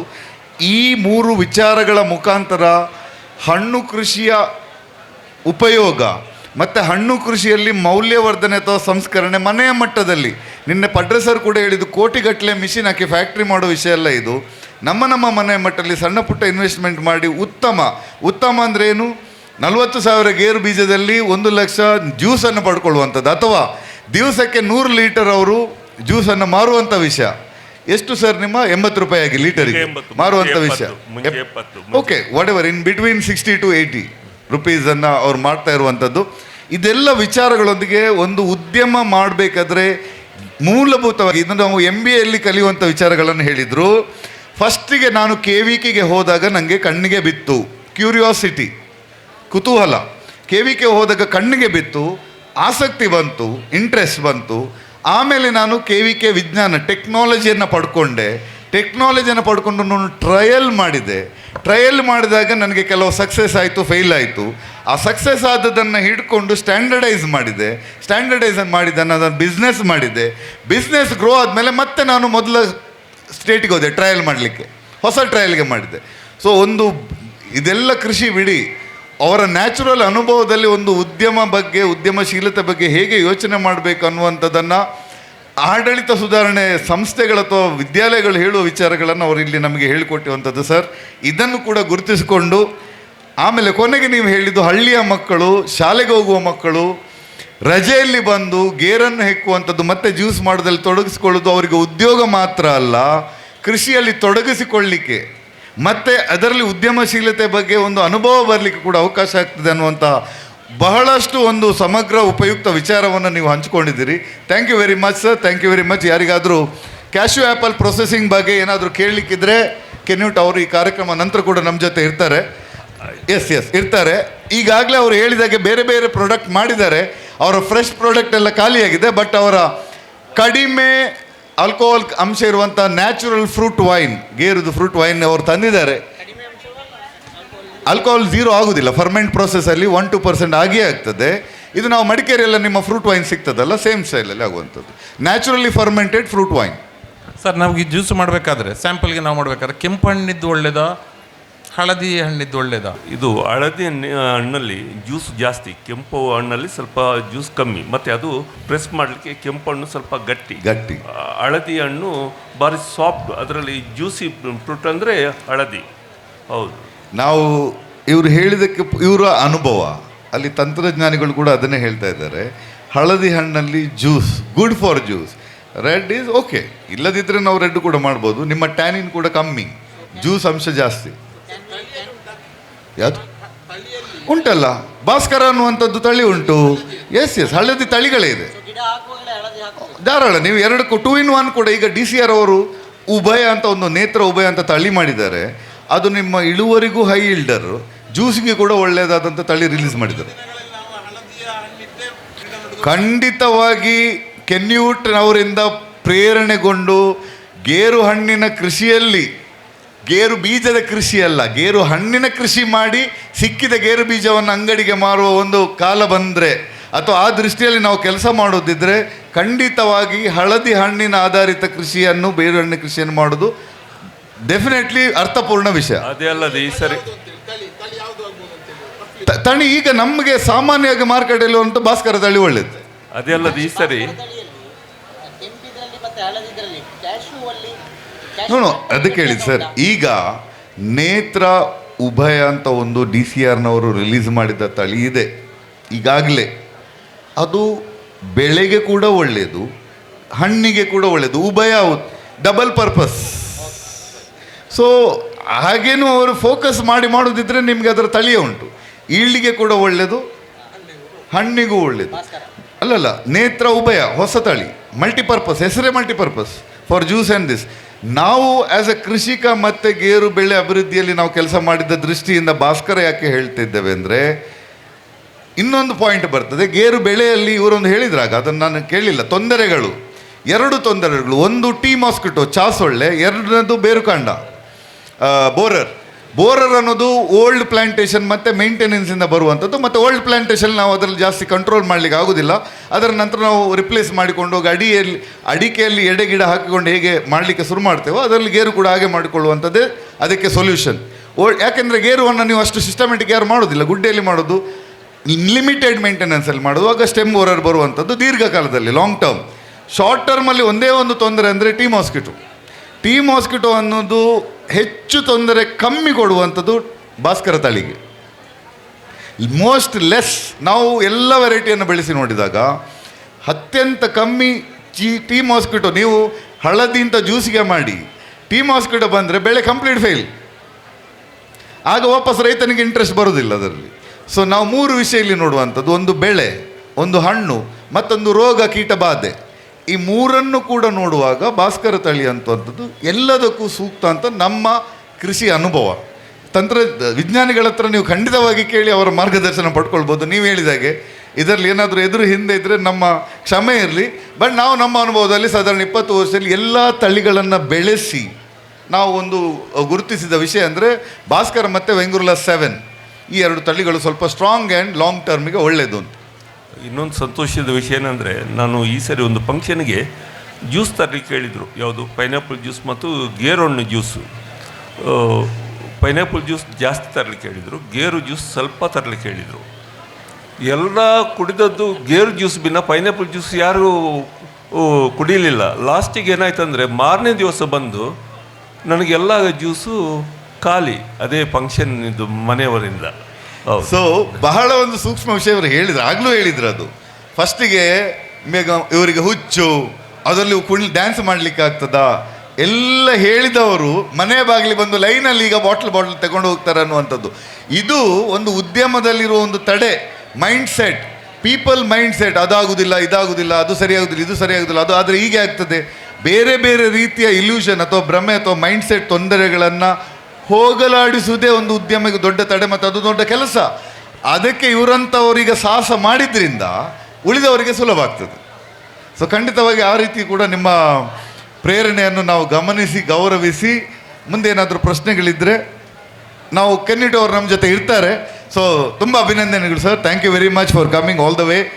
S, thank you sir. ನನಗೆ ಇದೊಂದು ಅವಕಾಶ ಮಾಡಿಕೊಡ್ಲಿಕ್ಕೆ ಶ್ರೀ ಪಾಟ್ರೆ ಅವರು ತುಂಬ ಇದು ಮಾಡಿದ್ದಾರೆ, ಎನ್ಕರೇಜ್ ಮಾಡಿ, ಅವರಿಗೂ ಧನ್ಯವಾದಗಳು. Thank you. ನಮ್ಮ ಊರಿನಲ್ಲಿ, ನಮ್ಮ ಪ್ರದೇಶದಲ್ಲಿ ಅಲ್ಲ ಸರ್, ನನಗೆ ರಾಜಸ್ಥಾನದಲ್ಲಿ ಒಬ್ಬ ಸಿಕ್ಕಿದ್ರು, ನೀರಿನ ಬಗ್ಗೆ ಕೆಲಸ ಮಾಡುವವರು. ಹೀಗೆ ನೀರು ಅಲ್ಲೆಲ್ಲ ವಾಟರ್ ಮ್ಯಾನೇಜ್ಮೆಂಟ್ ಬಗ್ಗೆ ಕೆಲಸ ಮಾಡುವವರು. ನಾವು ಈ ಪ್ರಾಕೃತಿಕ ಕೃಷಿ ವಿಷಯದಲ್ಲಿ ನಾವು ಒಂದು ಸ್ವಲ್ಪ ಭಾಗವಹಿಸ್ಕೊಂಡು ತಿರುಗಾಟಗಳು ಮಾಡುವಾಗ ಅಲ್ಲಿ ಸಿಕ್ಕಿದ್ರು. ಅವರು ಬಿಟ್ಸ್ ಪಿಲಾನಿಯಲ್ಲೆಲ್ಲ ಕಲಿತು ಟೆಕ್ ಜಾಬ್ ಎಲ್ಲ ಬಿಟ್ಟು ಅವರು ಸಂಪೂರ್ಣವಾಗಿ ಈ ನ್ಯಾಚುರಲ್ ಕನ್ಸರ್ವೇಷನ್ ವಿಷಯದಲ್ಲಿ ಕೆಲಸ ಮಾಡ್ತಾ ಇರುವಂಥವ್ರು. ಭಾರತಾದ್ಯಂತ ಮಾಡ್ತಾ ಇದ್ದಾರೆ. ರಾಜಸ್ಥಾನ್ನವರು ಅಲ್ಲಿ ಸಿಗುವಾಗ ಪುತ್ತೂರು ಅಂದಾಗ ಶ್ರೀಪಾಡ್ರೆ ಅವ್ರಿಗೆ ಗೊತ್ತುಂಟ ನಿಮಗೆ, ಅವರು ನಮ್ಮ ಗುರುಗಳು ಅಂತ. ಸೊ ಶ್ರೀಪಾಡ್ರೆ ಅವರು ಏನಂದರೆ ಒಂದು 20 ವರ್ಷ ಅಂದರೆ ಅವರ ಕೆಲಸವನ್ನು ಹೆಚ್ಚು ನಮಗಷ್ಟು ನಮಗೆ ಗೊತ್ತುಂಟು, ಆದರೆ ಸಾರ್ವಜನಿಕ ವಲಯದಲ್ಲಿ ಎಷ್ಟು ಗುರುತಿಸಿದ್ದಾರೆ ಅಂತ ಗೊತ್ತಿಲ್ಲ. ನಮ್ಮ ಊರಿಗೆ ಸಂಬಂಧಪಟ್ಟ ಎಲ್ಲ ವಿಷಯ, ಮಳೆ ನೀರು ಕೊಯ್ಲು, ನೀರಿನ ಸಂರಕ್ಷಣೆ, ಮಣ್ಣಿನ ಸಂರಕ್ಷಣೆ, ಸತ್ತು ಹೋದ ಹಲಸು ಹಣ್ಣಿನ ಮೌಲ್ಯವರ್ಧನೆ, ಅದೊಂದು ರೆವಲ್ಯೂಷನ್ ಥರ ಆಯಿತು. ಆಮೇಲೆ ಈಗ ಯಾರು ಕೂಡ ಎಷ್ಟು ದೊಡ್ಡ ಕೃಷಿ ಮಾಡೋದಿದ್ರು ಅದರ ಒಂದು ಪವರ್ ಅಲ್ಲಿಂದ ಬಂದಿದ್ದು. ಹಾಗೆಂತೇಳಿ ಈಗ ಜ್ಯೂಸ್ ಬಿಲ್ವ ಕಳೆದ ವರ್ಷ ಜ್ಯೂಸ್ ಬಿಲ್ವ ನಮ್ಮ ಊರಿನಲ್ಲಿ ಜ್ಯೂಸ್ ಬಿಲ್ವ ಯಾರು ಮಾಡ್ತಾನೆ ಇರಲಿಲ್ಲ. ಎಲ್ಲಿಂದ ರಿಸರ್ಚ್ ಸ್ಟೇಷನ್ ಜೊತೆ ಅವ್ರನ್ನ ಸೇರಿ ಈಗ ಕ್ಯಾಶ್ಯೂದು ಏನಾಗ್ತದೆ, ಈಗ ಇವರಿಗೆ ಮೋಟಿವೇಶನ್ ಆಗಿ ಹೇಳ್ತಾ ಇರೋದು, ನಾವೆಲ್ಲ ಗ್ರೂಪಲ್ಲಿದ್ದೇವೆ. ಅದರ ಗ್ಯಾಶ್ಯೂ ಆ್ಯಪಲ್ ಜ್ಯೂಸ್, ಗೇರು ಹಣ್ಣಿನ ಜ್ಯೂಸ್ ಮೂಲ ಇರೋದು ಬ್ರೆಜಿಲಲ್ಲಿ. ಬಹಳ ದೊಡ್ಡ ಮಟ್ಟದಲ್ಲಿ ಉದ್ಯಮ ಇದೆ. ಅಲ್ಲಿ ಅವ್ರನ್ನ ಹಿಡಿದು ಅವರನ್ನು ನಮ್ಮ ಗ್ರೂಪ್ನಲ್ಲಿ ಸೇರಿಸಿ ಅವರ ಹತ್ರ ಎಲ್ಲ ಮಾರ್ಗದರ್ಶನ ಕೊಡಿಸ್ಕೊಂಡು ನಮಗೆ ಮಾಡ್ತಾ ಇರುವಂಥ ಒಂದು ಕೆಲಸ. ಇಲ್ಲಿ ತಂತ್ರಜ್ಞಾನ ಅಂದರೆ ಸಂಶೋಧನೆ ಕೆಲಸನೂ ಮಾಡ್ತಾರೆ, ಮೀಡಿಯಾದ ಕೆಲಸ ಕೂಡ ಮಾಡ್ತಾ ಇದ್ದಾರೆ, ನೆಟ್ವರ್ಕಿಂಗ್ ಕೆಲಸ, ಎಲ್ಲರನ್ನು ಸೇರಿಸುವಂಥದ್ದು ಫೆಸಿಲಿಟೇಟರ್ ಕೆಲಸನೂ ಮಾಡ್ತಾರೆ. ಒಬ್ಬರನ್ನು ಯಾರು ಕೆಲಸ ಮಾಡಿದರೆ ಅವರನ್ನು ಮೇನ್ ಸ್ಟ್ರೀಮಿಗೆ ತಂದು ಪರಿಚಯ ಮಾಡೋ ಕೆಲಸ ಕೂಡ ಮಾಡ್ತಾರೆ ಶ್ರೀಪಾಡ್ರೆ ಅವ್ರನ್ನ. ಅವರು ಖಂಡಿತವಾಗಿ ಈ ಸಂದರ್ಭದಲ್ಲಿ ನೆನಪಿಸ್ಕೊಂಡು ಥ್ಯಾಂಕ್ ಯು ಸರ್. ಹಾಗೆ ನಾವು ಮುಂದುವರಿಸ್ತಾ thank you very much. Colour ಇಲ್ಲ, ಅದಕ್ಕೆ ಕಲರೇ ಇಲ್ಲ. ಇದು ವೈನ್, ಇದು ನ್ಯಾಚುರಲ್ ಕಲರ್ ವೈನ್. ಇದು ಜ್ಯೂಸ್ಗೆ ಕಲರೇ ಇಲ್ಲ, ನೀರಿನಾಗೆ ಇರ್ತದೆ. ಇದು ಫ್ರೂಟ್ ವೈನ್, ಹಣ್ಣಿನ ವೈನ್ ಇದು. ಯಾಕೆಂದರೆ ನೀವು ಆ ಜ್ಯೂಸನ್ನು ಇಡ್ಲಿಕ್ಕೆ ಆಗೋದಿಲ್ಲ, ಒಂದು ವಾರ 2 ದಿವಸದಿಂದ 1 ವಾರ ಮಾತ್ರ ಇಡಲಿಕ್ಕಾಗೋದು.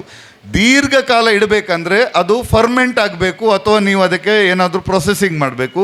ವೈನ್ ಬರ್ತದೆ, ಮತ್ತು ಅವರ ಪಲ್ಪ್ ಬರ್ತದೆ, ಅಥವಾ ಇದು ಏನು ಹಲ್ವಾ ಬರ್ತದೆ, ಸ್ಕ್ವಾಶ್ ಬರ್ತದೆ. ಇದೆಲ್ಲ ನಾವು ಪ್ರಿಸರ್ವೇಟಿವ್ ಮಾಡಿ ಲಾಂಗ್ ಟರ್ಮಿಗೆ ಮಾಡುವಂಥ ಪ್ರಾಡಕ್ಟ್ಗಳು. ಓಕೆ, ಸೊ ನಾವು ಖಂಡಿತವಾಗಿ ಅವರು ನಮ್ಮ ಜೊತೆ ಇರ್ತಾರೆ ಇಲ್ಲಿ, ನೀವು ಮುಂದೆ ಕೂಡ ಮಾತಾಡ್ಬೋದು. ನಾವು ಮುಂದುವರಿಸ್ತಾ ಮಾರುಕಟ್ಟೆ ಮತ್ತು ಇಕಾನಮಿ, ಮಾರುಕಟ್ಟೆ ಮತ್ತು ಆರ್ಥಿಕತೆ ಬೆಳವಣಿಗೆ ನಮ್ಮ ಊರಿನಲ್ಲಿ ಆಗಬೇಕಂದ್ರೆ ಕೃಷಿ ಅಂತೂ ಬೆಳಿಲೇಬೇಕು. ಆ ಕೃಷಿಯಲ್ಲಿ ನಾವು ಈಗ ಮಾತಾಡ್ತಾ ಇರೋದು ಬಹುಬೆಳೆ ಪದ್ಧತಿ. ಈಗೆಲ್ಲ ಇಲ್ಲಿ ನಾವು ನಮ್ಮಲ್ಲಿ ಮತ್ತೆ ಮನವರಿಕೆ ಮಾಡಲಿಕ್ಕೆ ಪ್ರಯತ್ನ ಮಾಡ್ತಾ ಇರೋದು ಬಹುಬೆಳೆ ಪದ್ಧತಿ. ಅದರಲ್ಲೇ ನಮ್ಮ ಚಂದ್ರಶೇಖರ್ ಸರ್ ಹೇಳಿದಾಗೆ ನಮ್ಮ ಹಳೆ ಕಾಲದಲ್ಲಿ ನಾವು ಸ್ವಲ್ಪ ಬಿಟ್ಟು ಬಂದ ಜ್ಞಾನ ಏನಿದೆ, ಸಾಂಪ್ರದಾಯಿಕವಾಗಿ ನಮ್ಮ ಹಸಿರೆಲೆ ಗೊಬ್ಬರ ಮತ್ತು ಮಲ್ಚಿಂಗ್ ಮತ್ತು ಸ್ಪೇಸಿಂಗ್ ಮತ್ತು ಇಂಟರ್ಕ್ರಾಪಿಂಗ್ ನಾವು ಪ್ಲ್ಯಾನ್ಫುಲ್ಲಾಗಿ ಮಾಡಿದರೆ ಅದರಲ್ಲಿ ಕೂಡ ನಾವು ನ್ಯಾಚುರಲ್ ಆಗಿ ಮಾಡುವಂಥ ಒಂದು ವಿಷಯ. ಆಮೇಲೆ ಮೌಲ್ಯವರ್ಧನೆ ಕೃಷಿಯಲ್ಲಿ, ಇದೆಲ್ಲ ವಿಷಯಗಳು ಇವತ್ತು ನಮ್ಮ ಊರಿಗೆ ಅಗತ್ಯ ವಿಚಾರಗಳು. ಪ್ರತಿಯೊಬ್ಬ ಕೃಷಿಕ ಕೂಡ ಈ ವಿಚಾರದಲ್ಲಿ ಯೋಚನೆ ಮಾಡಿದರೆ ನಮ್ಮ ಈ ಪ್ರದೇಶ ಕೃಷಿಯಲ್ಲಿ ಇನ್ನೂ ಕೂಡ ಮುಂದೆ ಖಂಡಿತವಾಗಿ ಬೆಳಿಬೋದು, ಆರ್ಥಿಕತೆ ಕೂಡ ಬೆಳಿಬೋದು. ಊರಿನ ಮತ್ತು ದೇಶದ ಆರ್ಥಿಕತೆಗೆ ಎಕ್ಸ್ಪೋರ್ಟ್ ಕ್ರಾಪ್ಸ್ ಆಗಿ ನಮ್ಮ ಹಣ್ಣುಗಳು ಮುಂದಿನ ದಿವಸದಲ್ಲಿ ಬರ್ಬೋದು. ಈ ರೀತಿ ಎಲ್ಲ ಇರುವಾಗ ಅದೇ ರೀತಿ ಆರ್ಥಿಕತೆಗೆ ಒಂದು ಪೂರಕವಾದ ವಿಷಯ ಅಂದರೆ ರಿಯಲ್ ಎಸ್ಟೇಟ್. ಈ ರಿಯಲ್ ಎಸ್ಟೇಟಲ್ಲಿ ಕೃಷಿಯ ಒಂದು ಸಂಯೋಜನೆ ಮಾಡಿ ಮ್ಯಾನೇಜ್ ಫಾರ್ಮ್ಸ್, ನಾವು ಆಗಲೇ ಹೇಳಿದಾಗೆ 2 ರೀತಿ.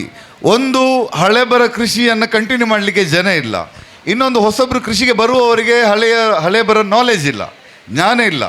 ಇದು 2ನ್ನು ಬ್ಲೆಂಡ್ ಮಾಡಿ ಅದನ್ನು ಒಂದು ವೃತ್ತಿಪರ ವೇದಿಕೆಯಾಗಿ ಮಾಡಿ, ಅಥವಾ ಒಂದು ಪ್ರಾಡಕ್ಟ್ ಅಥವಾ ಒಂದು ಪ್ಲ್ಯಾನ್ ಆಗಿ ತಂದು ಒಂದು ರಿಯಲ್ ಎಸ್ಟೇಟ್ ಉದ್ಯಮದಲ್ಲಿ ಮ್ಯಾನೇಜ್ ಫಾರ್ಮ್ಸ್ ಅಥವಾ ವೃತ್ತಿಪರ ರೀತಿಯಲ್ಲಿ ಒಂದು ಫಾರ್ಮನ್ನು ಡೆವಲಪ್ ಮಾಡಿ ಯಾರಿಗೆ ಇನ್ವೆಸ್ಟ್ ಮಾಡಬೇಕು, ಹೂಡಿಕೆ ಮಾಡಬೇಕು, ಅವರಿಗೆ ಬೇಕಾದಾಗ ಅನುಕೂಲವಾದ ಸೈಜಿನಲ್ಲಿ ಮತ್ತು ಅವರಿಗೆ ಬೇಕಾದಂಥ ಬೆಳೆಗಳನ್ನು ಆ ವ್ಯವಸ್ಥೆಯೊಳಗೆ ಬೆಳೆಸಿ, ವೃತ್ತಿಪರ ರೀತಿಯಲ್ಲಿ ಬೆಳೆಸಿ, ಅವರಿಗೆ ಬೆಳೆಯ ಮಾರುಕಟ್ಟೆ ಮತ್ತು ನೇರವಾಗಿ ಅವರ ಮನೆಗೆ ಕನ್ಸಂಪ್ಷನ್ಗೆ ಏನು ಬೇಕು ಅದರ ರೀತಿಯಲ್ಲಿ ಮಾತ್ರ ಅಲ್ಲದೆ ಅವರ ಭೂಮಿಯ ಹೂಡಿಕೆಗೆ ಮೌಲ್ಯ ಬರುವ ಹಾಗೆ, ಅವರ ಹೂಡಿಕೆಗೆ ಬೆಳವಣಿಗೆ ಆಗುವ ರೀತಿಯಲ್ಲಿ ಒಂದು ಮಾಡುವಂಥ ವಿನೂತನ ಆವಿಷ್ಕಾರ ರಿಯಲ್ ಎಸ್ಟೇಟ್ ಮತ್ತು ಕೃಷಿದು ಮ್ಯಾನೇಜ್ ಫಾರ್ಮ್ ಲ್ಯಾಂಡ್ಸ್. ಈಗಾಗಲೇ ಪುತ್ತೂರು ಮತ್ತು ದಕ್ಷಿಣ ಕನ್ನಡ ಪ್ರದೇಶದಲ್ಲಿ ಬೇರೆ ಬೇರೆ ಪ್ರಾಜೆಕ್ಟ್ಸನ್ನು ಮಾಡ್ತಾ ಇದ್ದಾರೆ. ಈ ವಿಚಾರದಲ್ಲಿ ಅದು ಹೇಗೆ, ಯಾಕೆ ಮತ್ತು ಏನು ಅನ್ನೋ ವಿಚಾರದಲ್ಲಿ ಮುಳಿಯ ಸಂಸ್ಥೆಯ ಹಾಗೂ ನಮ್ಮ ಈ ಇಡೀ ಕಾರ್ಯಕ್ರಮದ almost permanent partner and supporter pattern ಅಂತ ಹೇಳ್ಬೋದು, ಕೇಶವ್ ಸರ್ ಇದ್ದಾರೆ. ಅವರು ಈ ಫಾರ್ಮ್ ಲ್ಯಾಂಡ್ ಕಾನ್ಸೆಪ್ಟನ್ನು ಅದರ ಬಗ್ಗೆ ಹಂಚ್ಕೊಳ್ಬೇಕು ಅಂತ ಕೇಳ್ಕೊಳ್ತಾ ಇದ್ದೀವಿ. ನಮಸ್ಕಾರ. ಓಂ ಶ್ರೀ ಮಾಲಿಂಗೇಶ್ವರಾಯ ನಮಃ. ಪುತ್ತೂರು ಒಡೆಯ ಮಾಲಿಂಗೇಶ್ವರನನ್ನು ಸ್ಮರಿಸುತ್ತಾ ಇವತ್ತು ನಮಗೆ ವಿವಿಧ ಕೃಷಿ ಬೆಳೆಗಳ ಬಗ್ಗೆ ಒಂದು ವಿಶೇಷ ಜ್ಞಾನವನ್ನು ಕೊಟ್ಟಂತಹ ಆತ್ಮೀಯರಾದಂತಹ ಶ್ರೀ ಚಂದ್ರಶೇಖರ್ ಚಾಳ್ತಜಿಯವರೇ,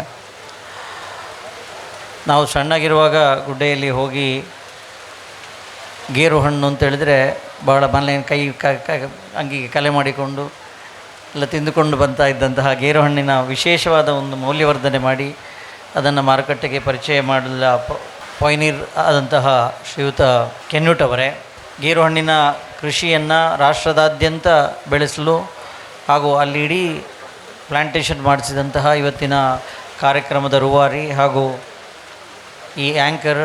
ಈ ಕಾರ್ಯಕ್ರಮದ ಆ್ಯಂಕರ್ ಮತ್ತು ಆತ್ಮೀಯರಾದಂತಹ ವೇಣು ಅವರೇ ಮತ್ತು ನೆರೆದಂತಹ ಎಲ್ಲ ಸಭಿಕರೇ, ಮ್ಯಾನೇಜ್ ಫಾರ್ಮ್ ಲ್ಯಾಂಡ್ ಅಂತ ಹೇಳುವಂಥದ್ದು ಹೊಸ ರೀತಿಯ ಒಂದು ರಿಯಲ್ ಎಸ್ಟೇಟ್ ಉದ್ಯಮ. ವೇಣು ಹೇಳಿದ ಹಾಗೆ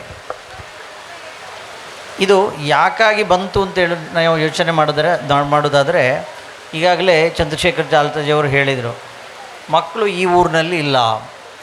ನಮ್ಮಲ್ಲಿ ಯಾವ ಹಳ್ಳಿಯಲ್ಲಿ ನೋಡಿದರೂ ಕೂಡ ನಮಗೆ ಕಾಣುವಂಥದ್ದು ಅಜ್ಜ ಅಜ್ಜಿ ಇದ್ದಾರೆ, ಅಪ್ಪ ಅಮ್ಮ ಇದ್ದಾರೆ, ಒಂದು 50 ವರ್ಷದವರು, 40-45 ವರ್ಷದವರು, 50 ವರ್ಷದವರು, ಗಂಡ ಹೆಂಡತಿ ಇದ್ದಾರೆ.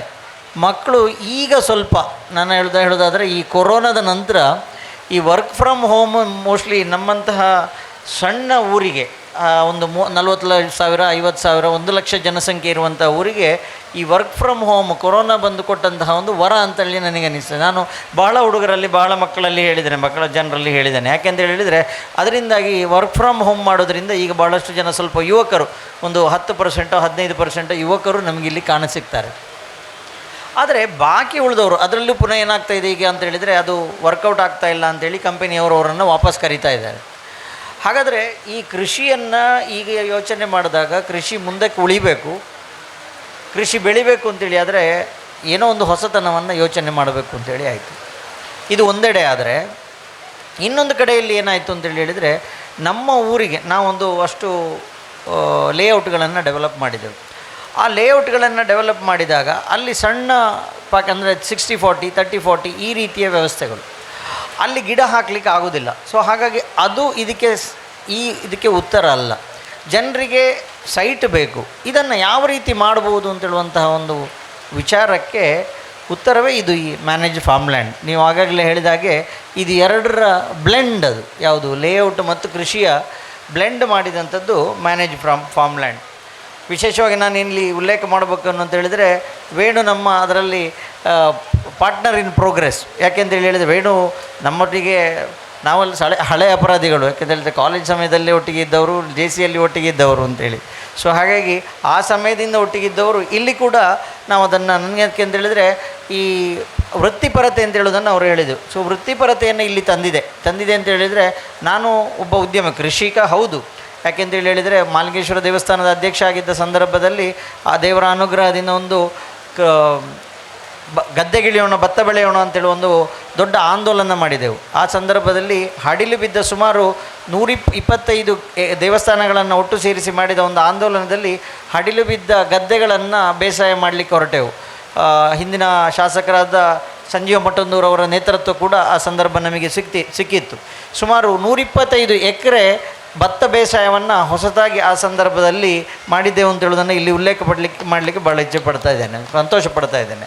ಈಗಲೂ ನಮ್ಮದು 20 ವರ್ಷ ಹಡಿಲು ಬಿದ್ದ ಗದ್ದೆ ಇತ್ತು, ನಮ್ಮ ಸ್ವಂತ ಗದ್ದೆ. ಅದನ್ನು ಬೇಸಾಯ ಮಾಡಲಿಕ್ಕೆ ಪ್ರಾರಂಭ ಆ ಸಂದರ್ಭದಲ್ಲಿ ನಾವು ಮಾಡಿದೆವು. ಇವತ್ತು ಕೂಡ 3 ಎಕರೆ 2 ಎಕರೆ ಗದ್ದೆಯಲ್ಲಿ ನಾವು ಬೇಸಾಯ ಮಾಡ್ತಾ ಇದ್ದೇವೆ. ಆ ರೀತಿಯಲ್ಲಿ ಕೂಡ ನಾನೊಂದು ಕೃಷಿಕ ಅಂತ ಹೇಳುವಂಥದ್ದನ್ನು ಇಲ್ಲಿ ವಿಶೇಷ. ಹಾಗೆ ಕೊಡಗಿನಲ್ಲಿ ಸುಮಾರು 1/4 ಎಕರೆ ನಮ್ಮ ಜಾಗ ಇದೆ. ಅಲ್ಲಿ ಅಂದರೆ ಒಟ್ಟು ಜಾಗ ಒಂದು 7 ಎಕರೆ ಭಾಳ ಜಾಗಗಳ ಮಧ್ಯದಲ್ಲಿ ಇದೊಂದು 1/4 ಎಕರೆ ಗದ್ದೆ ಇದೆ. ಆ ಗದ್ದೆಯಲ್ಲಿ ಕೂಡ ನಾವು ಬೆಳತಿಗೆ ಅನ್ನವನ್ನು ಬೆಳೆಸ್ತಾ ಇದ್ದೇವೆ ಅಂತ ಹೇಳೋದನ್ನು ಇಲ್ಲಿ ಉಲ್ಲೇಖ ಪಡಲಿಕ್ಕೆ ಇಷ್ಟಪಡ್ತಾ ಇದ್ದೇನೆ. ಸೊ ಹಾಗಾಗಿ ಮೂಲತಃ ಕೃಷಿಕನಾದ್ದರಿಂದ ಏನೋ ಒಂದು ಮಾಡಬೇಕು, ಈ ರೀತಿಯಲ್ಲಿ ಮಾಡಬೇಕು, ನಮಗೂ ವ್ಯವಹಾರಕ್ಕೂ ಪ್ರಯೋಜನ ಆಗಬೇಕು ಅಂತ ಹೇಳುವಂಥದ್ದನ್ನು ಯೋಚನೆ ಮಾಡಿದಂಥದ್ದು ನಮ್ಮ ಈ ಒಂದು ಉದ್ಯಮದ ವಿಶೇಷತೆ. ನಮ್ಮ ಜಯವರು ಇಲ್ಲಿದ್ದಾರೆ, ನಮ್ಮ ಪಾರ್ಟ್ನರ್ ಅವರು ಪೈಪ್ಲೈನ್ ವ್ಯವಸ್ಥೆಗೆ, ನೀರಿನ ವ್ಯವಸ್ಥೆಗೆ ಇಲ್ಲಿ ಅವರು ನಮಗೆ ಸಹಕರಿಸೋರು ಕೂಡ ಇದ್ದಾರೆ.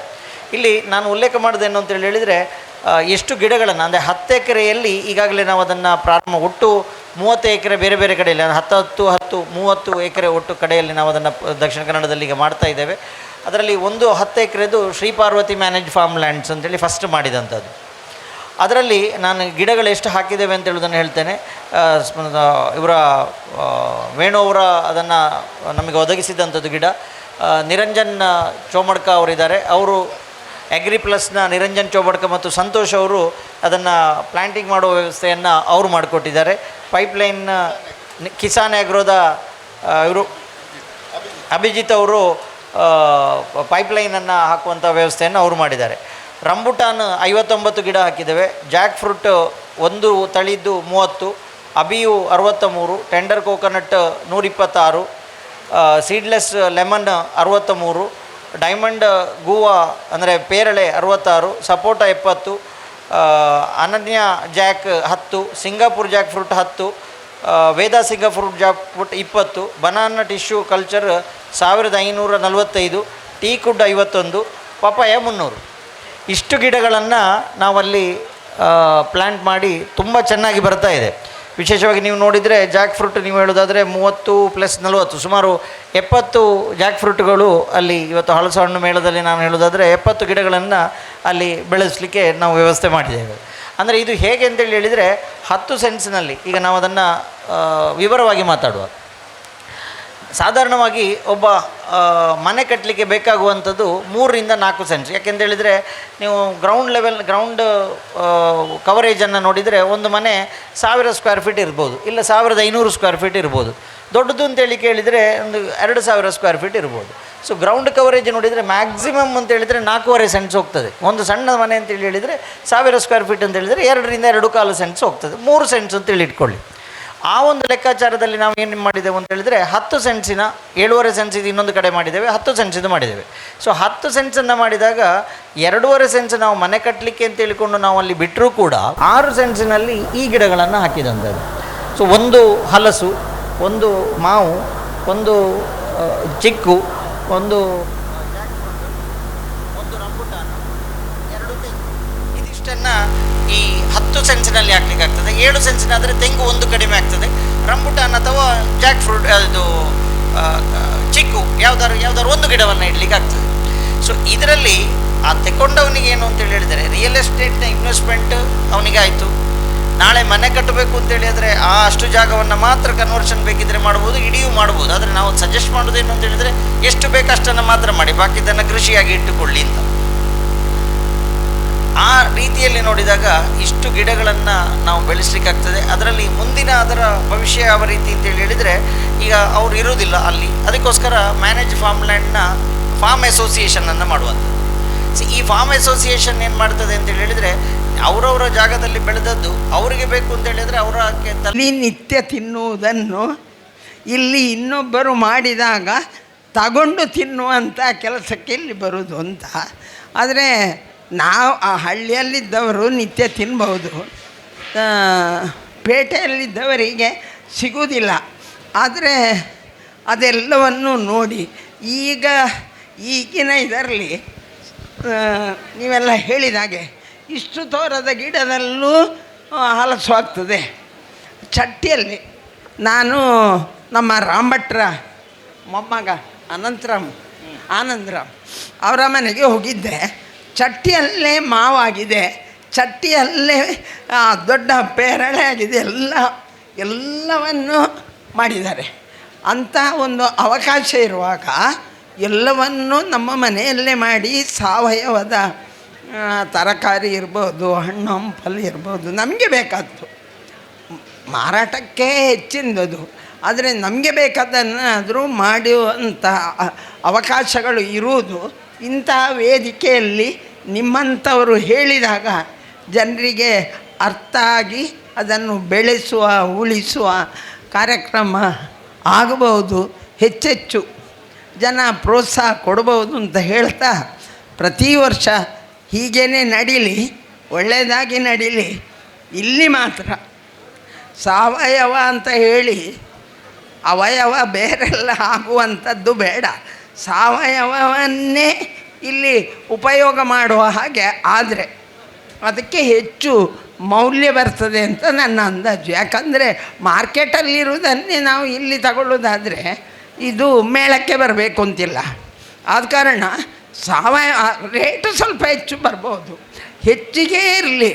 ಆದರೆ ಜನ ಈಗ ರೇಟನ್ನು ನೋಡುವುದಿಲ್ಲ, ಮಾಲನ್ನು ನೋಡ್ತಾರೆ. ಆದ ಕಾರಣ ಸಾವಯವಕ್ಕೆ ಹೆಚ್ಚಿನ ಒತ್ತು ಕೊಟ್ಟು ಫಲಪುಷ್ಪ ಬೆಳೆಸುವಂತಹ ತರಕಾರಿ ಬೆಳೆಸುವಂಥ ವ್ಯವಸ್ಥೆಗೆ ಇದೆಲ್ಲ ಇಲ್ಲಿ ನಾಂದಿ ಆಗಲಿ ಅಂತ ಶುಭ ಹಾರೈಸಿ ಮಾಡುವಂಥ ಅನಂತ ಪ್ರಸಾದರಿಗೆ, ಅದಕ್ಕೆ ಸಹಕಾರ ಕೊಡುವ ಮುಳಿಯದವರಿಗೆ ನೀವು ತಾವರೆ ಬೆಳೆಸಿ, ನನಗೆ ಏನು ತಲೆಬಿಸಿ ಇಲ್ಲ. ಅಲ್ಲ 50 ಕಲರಿಂದು ಈಗ ಹೇಳಿದ್ದು ನಾನು. ಅಲ್ಲಿ ಒಮ್ಮೆ ವಾಜಪೇಯಿಯವರಿಗೆ ಉಡುಪಿಯಲ್ಲಿ ಯಾರೋ ಒಂದು ನೀಲಿ ಇದು ತಂದು ಕೊಟ್ಟರು ತಾವರೆ. ಅವರಿಗೆ ಒಂದು ಖುಷಿಯೇ ಖುಷಿ, ನೀಲಿ ತಾವರೆ ಉಂಟು ಅಂತ. ನಾನು ನೀಲಿ ರಂಗಿನ ಶ್ರೀಕೃಷ್ಣನವರಿಗೆ ಬರಬೇಕಾಯ್ತು ಅಂತ ಹೇಳಿದರು. ನಾನು ಇತ್ತೀಚೆಗೆ ನೋಡಿದೆ ಹಳದಿ ಬಣ್ಣದ್ದು, ಫಸ್ಟ್ ಟೈಮ್ ನೋಡಿದ್ದೆ ಯಾರ್ದು ಚಟ್ಟಿಯಲ್ಲಿ. ಹಾಗಿರುವಾಗ ಈಗ ಎಲ್ಲ ಕಲರಿಂದು ತಯಾರಾಗ್ತದೆ. ಬೆಳೆಸಿ ಚಟ್ಟಿಯಲ್ಲಿ ಬೆಳೆಸೋದಕ್ಕೆ ನಾವೇನು ವಿರೋಧ ಬರೋದಿಲ್ಲ. ಚಟ್ಟಿಯಿಂದ ಮತ್ತೆ ಹೊರಗೆ ಬರಬಾರ್ದು ಹೇಳೋದಿಲ್ಲ. ನಂದೇನೆಂದರೆ ಸಮಾಜದಲ್ಲಿ ಎಲ್ಲವೂ ಬೆಳಿಬೇಕು. ಸುಮ್ಮನೆ ತಮಾಷೆಗೆ ಹೇಳ್ಬೋದು, ಎಲ್ಲವೂ ಒಳ್ಳೆಯದಾಗಲಿ ಅಂತ ಹೇಳ್ತಾ ಹೆಚ್ಚೆಚ್ಚಿಗೆ ಮೇಳಗಳು ನಡೀಲಿ, ಹೆಚ್ಚೆಚ್ಚು ಜನರಿಗೆ ಅವಕಾಶಗಳು ದೊರೀಲಿ, ತಗೊಂಡು ಹೋಗ್ಲಿಕ್ಕೂ ಅವಕಾಶಗಳು ದೊರೀಲಿ ಅಂತ ಹೇಳ್ತಾ ಶುಭ ಹಾರೈಸ್ತೇನೆ. ಧನ್ಯವಾದಗಳು ಶಕೋಕ. ಮತ್ತು ಬಹಳ ಒಂದು ಸರಿಯಾದ ಸಮಯದಲ್ಲಿ ಕಾರ್ಯಕ್ರಮಕ್ಕೆ ಬಂದು ಇದರ ಒಂದು ಅಂತ್ಯವನ್ನು ಕೂಡ ಉತ್ತಮ ರೀತಿಯಲ್ಲಿ ಮಾಡಲಿಕ್ಕೆ, ಅರ್ಥಪೂರ್ಣವಾಗಿ ಮಾಡಲಿಕ್ಕೆ ನಮಗೆ ಬಹಳ ಖುಷಿಯಾಯಿತು. ಈಗಾಗಲೇ ಹೇಳಿದಾಗೆ ನವೋತ್ತೆಜ ಶಕೋಕ ಹೇಳಿದ್ದನ್ನು ಕೂಡ ಹೇಳಿಕೊಂಡು ನಾನು ಮುಗಿಸ್ತೇನೆ. ನವೋತ್ತೆಜ ಟ್ರಸ್ಟ್ ಅನ್ನುವಂಥದ್ದು ನಾವು ಕೃಷಿ, ಅದರಲ್ಲಿ ವಿಶೇಷವಾಗಿ ಹಣ್ಣು ಕೃಷಿ ಈ ಪ್ರದೇಶದಲ್ಲಿ ಅದಕ್ಕೆ ಪ್ರೋತ್ಸಾಹ, ಹಲಸು ಮತ್ತು ಮಾವುಗಳಿಗೆ ಪ್ರೋತ್ಸಾಹ, ಕಾಡು ಹಣ್ಣುಗಳಿಗೆ ಪ್ರೋತ್ಸಾಹ, ಅದರ ಜೊತೆ ಹಣ್ಣು ಆಧಾರಿತ ಬಹುಬೆಳೆ ಪದ್ಧತಿ, ಒಂದು ಸ್ವಲ್ಪ ಪ್ರಕೃತಿಯ ಪ್ರಜ್ಞೆ ಇಟ್ಕೊಂಡು ಅದನ್ನು ಮಾಡಿಕೊಂಡು ಕೃಷಿ ಉದ್ಯಮ, ಕೃಷಿಯಲ್ಲಿ ಹೊಸ ಹೊಸ ಉದ್ಯಮದ ಒಂದು ಐಡಿಯಾಗಳು ಮತ್ತು ಪ್ರಯೋಗಗಳಾಗಬೇಕು. ಆಮೇಲೆ ನಮ್ಮ ಸಾಂಪ್ರದಾಯಿಕ ಆಹಾರ ಪದ್ಧತಿ ಉಳಿಬೇಕು. ಅದ್ರ ಜೊತೆ ಎಲ್ಲ ಬೇರೆಯವರು ಬಂದೇ ಬರ್ತಾರೆ. ಸೊ ಅಲ್ಲಿ ಕೂಡ ಸಂತೆ ಸ್ಟಾಲ್ಗಳಿದೆ ಬೇರೆ ಬೇರೆ, ಮತ್ತು ತಿಂಡಿಗಳು ಕೂಡ ಬೇರೆ ಬೇರೆ. ಬಟ್ ಮೂಲ ನಮ್ಮ ಉದ್ದೇಶ ಇದರ ಸುತ್ತ ಮಾಡ್ತಾ ಹಂತ ಹಂತವಾಗಿ ಅದನ್ನು ಬೆಳೆಸ್ತಾ ಬರ್ತಾ ಇದ್ದೇವೆ. ಅದಕ್ಕೆ ಹಂತ ಹಂತವಾಗಿ ನಮಗೆ ಎಲ್ಲರ ಸಪೋರ್ಟ್ ಕೂಡ ಸಿಕ್ಕಿದೆ ಮತ್ತು ಇದನ್ನು ಖಂಡಿತವಾಗಿ ಮುಂದಿನ ದಿವಸಗಳಲ್ಲಿ ಕೂಡ ಬೆಳೆಸಲಿಕ್ಕೆ ನಾವು ಪ್ರಯತ್ನ ಮಾಡ್ತೇವೆ. ಯಾಕೆಂದರೆ ಕೊನೆಗೆ ಪುತ್ತೂರು ಅನ್ನೋದು ಒಂದು ಸಮಗ್ರ ತೋಟಗಾರಿಕೆಯ ಕೇಂದ್ರ ಆಗಬೇಕು. ಅದರ ಮುಖಾಂತರ ಇಲ್ಲಿಯ ಆರ್ಥಿಕತೆ ಬೆಳಿಬೇಕು, ಅದರ ಮುಖಾಂತರ ಇಲ್ಲಿಯ ಗುರುತಾಗಬೇಕು, ಇಲ್ಲಿಂದ ಎಕ್ಸ್ಪೋರ್ಟ್ ಆಗುವಂತಹ ಹಣ್ಣು ಬೆಳೆಗಳು ಬರಬೇಕು, ಉದ್ಯಮಗಳು ಬರಬೇಕು ಅನ್ನುವ ಒಂದು ದೃಷ್ಟಿ ಇಟ್ಕೊಂಡು ಈ ಕಾರ್ಯಕ್ರಮಗಳನ್ನ ಮಾಡ್ತಾ ಇದ್ದು, ಇದಕ್ಕೊಂದು ವೇದಿಕೆ ಆಗಲಿ ಅಥವಾ ಏನಾದರೂ ಒಂದು ಪ್ರೇರಣೆ ಸಿಗಲಿ ಅನ್ನೋ ದೃಷ್ಟಿಯಲ್ಲಿ ಮಾಡ್ತಾ ಇದ್ದೀವಿ. ಸೊ ಅದಕ್ಕೆ ನೀವು ಕೂಡ ಪೂರಕವಾಗಿ ಮಾತಾಡಿದ್ದೀರಿ, ಅದಕ್ಕೆ ಧನ್ಯವಾದಗಳು. ಈಗಾಗಲೇ ಹೇಳಿದಾಗೆ ಇವತ್ತಿನ ಮಾತುಕತೆ ಕಾರ್ಯಕ್ರಮ ಇದಕ್ಕೆಲ್ಲ ಸಂಬಂಧಪಟ್ಟದ್ದೇ ಆಗಿದ್ದು, 3 ವಿಶೇಷ ವಿಚಾರಗಳನ್ನು ಯಾವಾಗಲೂ ಅನುಭವಿಗಳ ಜೊತೆ ಮಾತು ಕೇಳಿದರೆ ಅದರಷ್ಟು ಅರ್ಥಪೂರ್ಣ ಎಲ್ಲಿಯೂ ಆಗೋದಿಲ್ಲ. ಚಂದ್ರಶೇಖರ್ ಸರ್ ಒಂದು ಕಾಫಿ ಆಗಿರ್ಬೋದು, ಬಾಳೆ ಆಗಿರ್ಬೋದು, ಮೆಣಸು, ಧೂಪ ಇತ್ಯಾದಿ ಎಲ್ಲ ಒಂದು ತೋಟಗಾರಿಕೆ ಬೆಳೆಗಳನ್ನು ಹೇಗೆ ಅನುಭವದ ಮುಖಾಂತರ ಅದರಲ್ಲಿರುವ ಸಾಮಾಜಿಕ ವಿಷಯ, ವೈಯಕ್ತಿಕ ವಿಷಯ, ಆರ್ಥಿಕ ವಿಷಯ ಇದನ್ನೆಲ್ಲ ಸೇರಿಸಿಕೊಂಡು ಹೇಗೆ ಉಪಯೋಗ ಆಗ್ತದೆ ಮತ್ತು ಅದರ ಸಾಧಕ ಬಾಧಕಗಳೇನು ಅಂತ ಹೇಳಿದ್ದಾರೆ.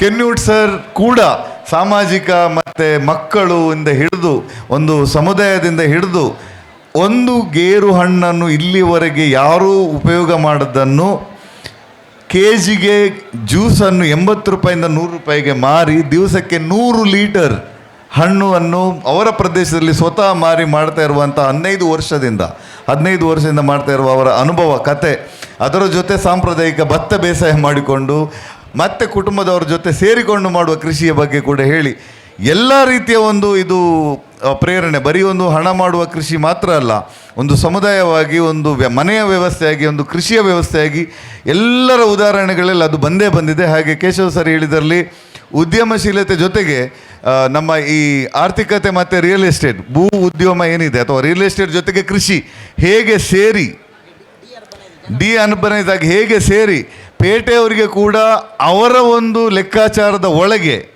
ಅಥವಾ ಅವರ ಒಂದು ಅಪೇಕ್ಷೆಯ ಒಳಗೆ ಸಣ್ಣ ಪುಟ್ಟ ತೋಟಗಳನ್ನು, ಮನೆ ತೋಟಗಳನ್ನು ಸೃಷ್ಟಿ ಮಾಡಿ ಸ್ವಂತ ಅನುಭವ ಮಕ್ಕಳಿಗೆ ಮತ್ತೆ ಅದರಿಂದ ಸ್ವಲ್ಪ ಆದಾಯ ಕೂಡ ಮಾಡಿಕೊಂಡು ಅವರ ಹೂಡಿಕೆಗೆ ಮೌಲ್ಯವರ್ಧನೆ ಕೂಡ ಮಾಡುವಂಥ ಒಂದು ಆವಿಷ್ಕಾರ ಏನಿದೆ ಅದರ ಬಗ್ಗೆ ಮ್ಯಾನೇಜ್ ಲ್ಯಾಂಡ್ ಫಾರ್ಮ್ಸ್ ಅದರ ಬಗ್ಗೆ ಎಲ್ಲ ಹೇಳಿದ್ದಾರೆ. ನವತೇಜದ ಬಗ್ಗೆ ಹೇಳಿದ್ದೇನೆ ನಾನು. ಮತ್ತು ವೇಣುಗೋಪಾಲ್, ನಾವು ನವನೀತ್ ನರ್ಸರಿ ಸಾಧಾರಣ 40 ವರ್ಷದಿಂದ ಮುಳಿಯದವರ ಈಗ ಮ್ಯಾನೇಜ್ ಫಾರ್ಮ್ಸಲ್ಲಿ ಕೂಡ ಒಂದು ಪಾರ್ಟ್ನರ್ ಸಂಸ್ಥೆಯಾಗಿ ದುಡಿತಾ ಇದ್ದೀವಿ.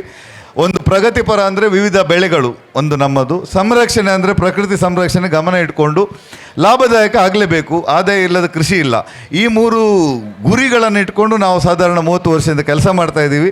ಸೊ ಈ ಕಾರ್ಯಕ್ರಮದ ಗುರಿ ಮತ್ತು ನಮ್ಮ ದೃಷ್ಟಿಕೋನ ಒಂದೇ ಇರುವಂಥದ್ದು. ಇವತ್ತು ವೇದಿಕೆಯಲ್ಲಿ ಕೂಡ ಇದ್ದವರೆಲ್ಲ ಅದನ್ನೇ ಹಂಚಿಕೊಂಡಿರುವಂಥದ್ದು ಅರ್ಥಪೂರ್ಣವಾಗಿದೆ ಅಂತ ಭಾವಿಸಿಕೊಂಡು ಈ ವಿಚಾರಗಳು ಕೃಷಿಕರಿಗೆ ಹೋಗಿ ಪುತ್ತೂರಿನ ಈ ಪ್ರದೇಶದ ಆರ್ಥಿಕತೆ, ಕೃಷಿ ಆರ್ಥಿಕತೆಗೆ ಉತ್ತೇಜನ ಆಗಿ ಹೊಸ ಕೃಷಿ ಉದ್ಯಮಗಳು ಬೆಳೆದು ಪ್ರಕೃತಿಯ ಪರಿಸರದ ಪ್ರಜ್ಞೆ ಇಟ್ಟುಕೊಂಡು ನಮ್ಮ ಬಹುಬೆಳೆ ಹಣ್ಣು ಕೃಷಿ ಕೂಡ ಬೆಳಿಬೇಕು ಅಂತ ಭಾವಿಸಿಕೊಂಡು ಈ ಕಾರ್ಯಕ್ರಮವನ್ನು ಎಲ್ಲರಿಗೂ ಧನ್ಯವಾದ ಮತ್ತು ಅಭಿನಂದನೆ ಸಲ್ಲಿಸಿಕೊಂಡು ಈ ಕಾರ್ಯಕ್ರಮ ಮುಕ್ತಾಯ ಮಾಡ್ತಾ ಇದ್ದೇನೆ. Thank you very much.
Navaratna electrical and plumbing 25 ವರ್ಷಗಳಿಂದ ನಂಬಿಕೆ, ಗುಣಮಟ್ಟದೊಂದಿಗೆ ವಿಶ್ವಾಸಾರ್ಹ ಸೇವೆ.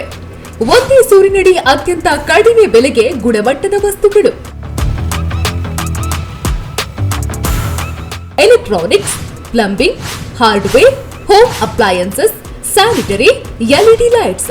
Navratna electrical and plumbing, Sachin ಟ್ರೇಡರ್ಸ್ನ ಮುಂಭಾಗ, ಮುಖ್ಯ ರಸ್ತೆ, ದರ್ಬೆ, ಪುತ್ತೂರು. ಸಂಪರ್ಕಿಸಿ 9003814451 9945521951 990178461.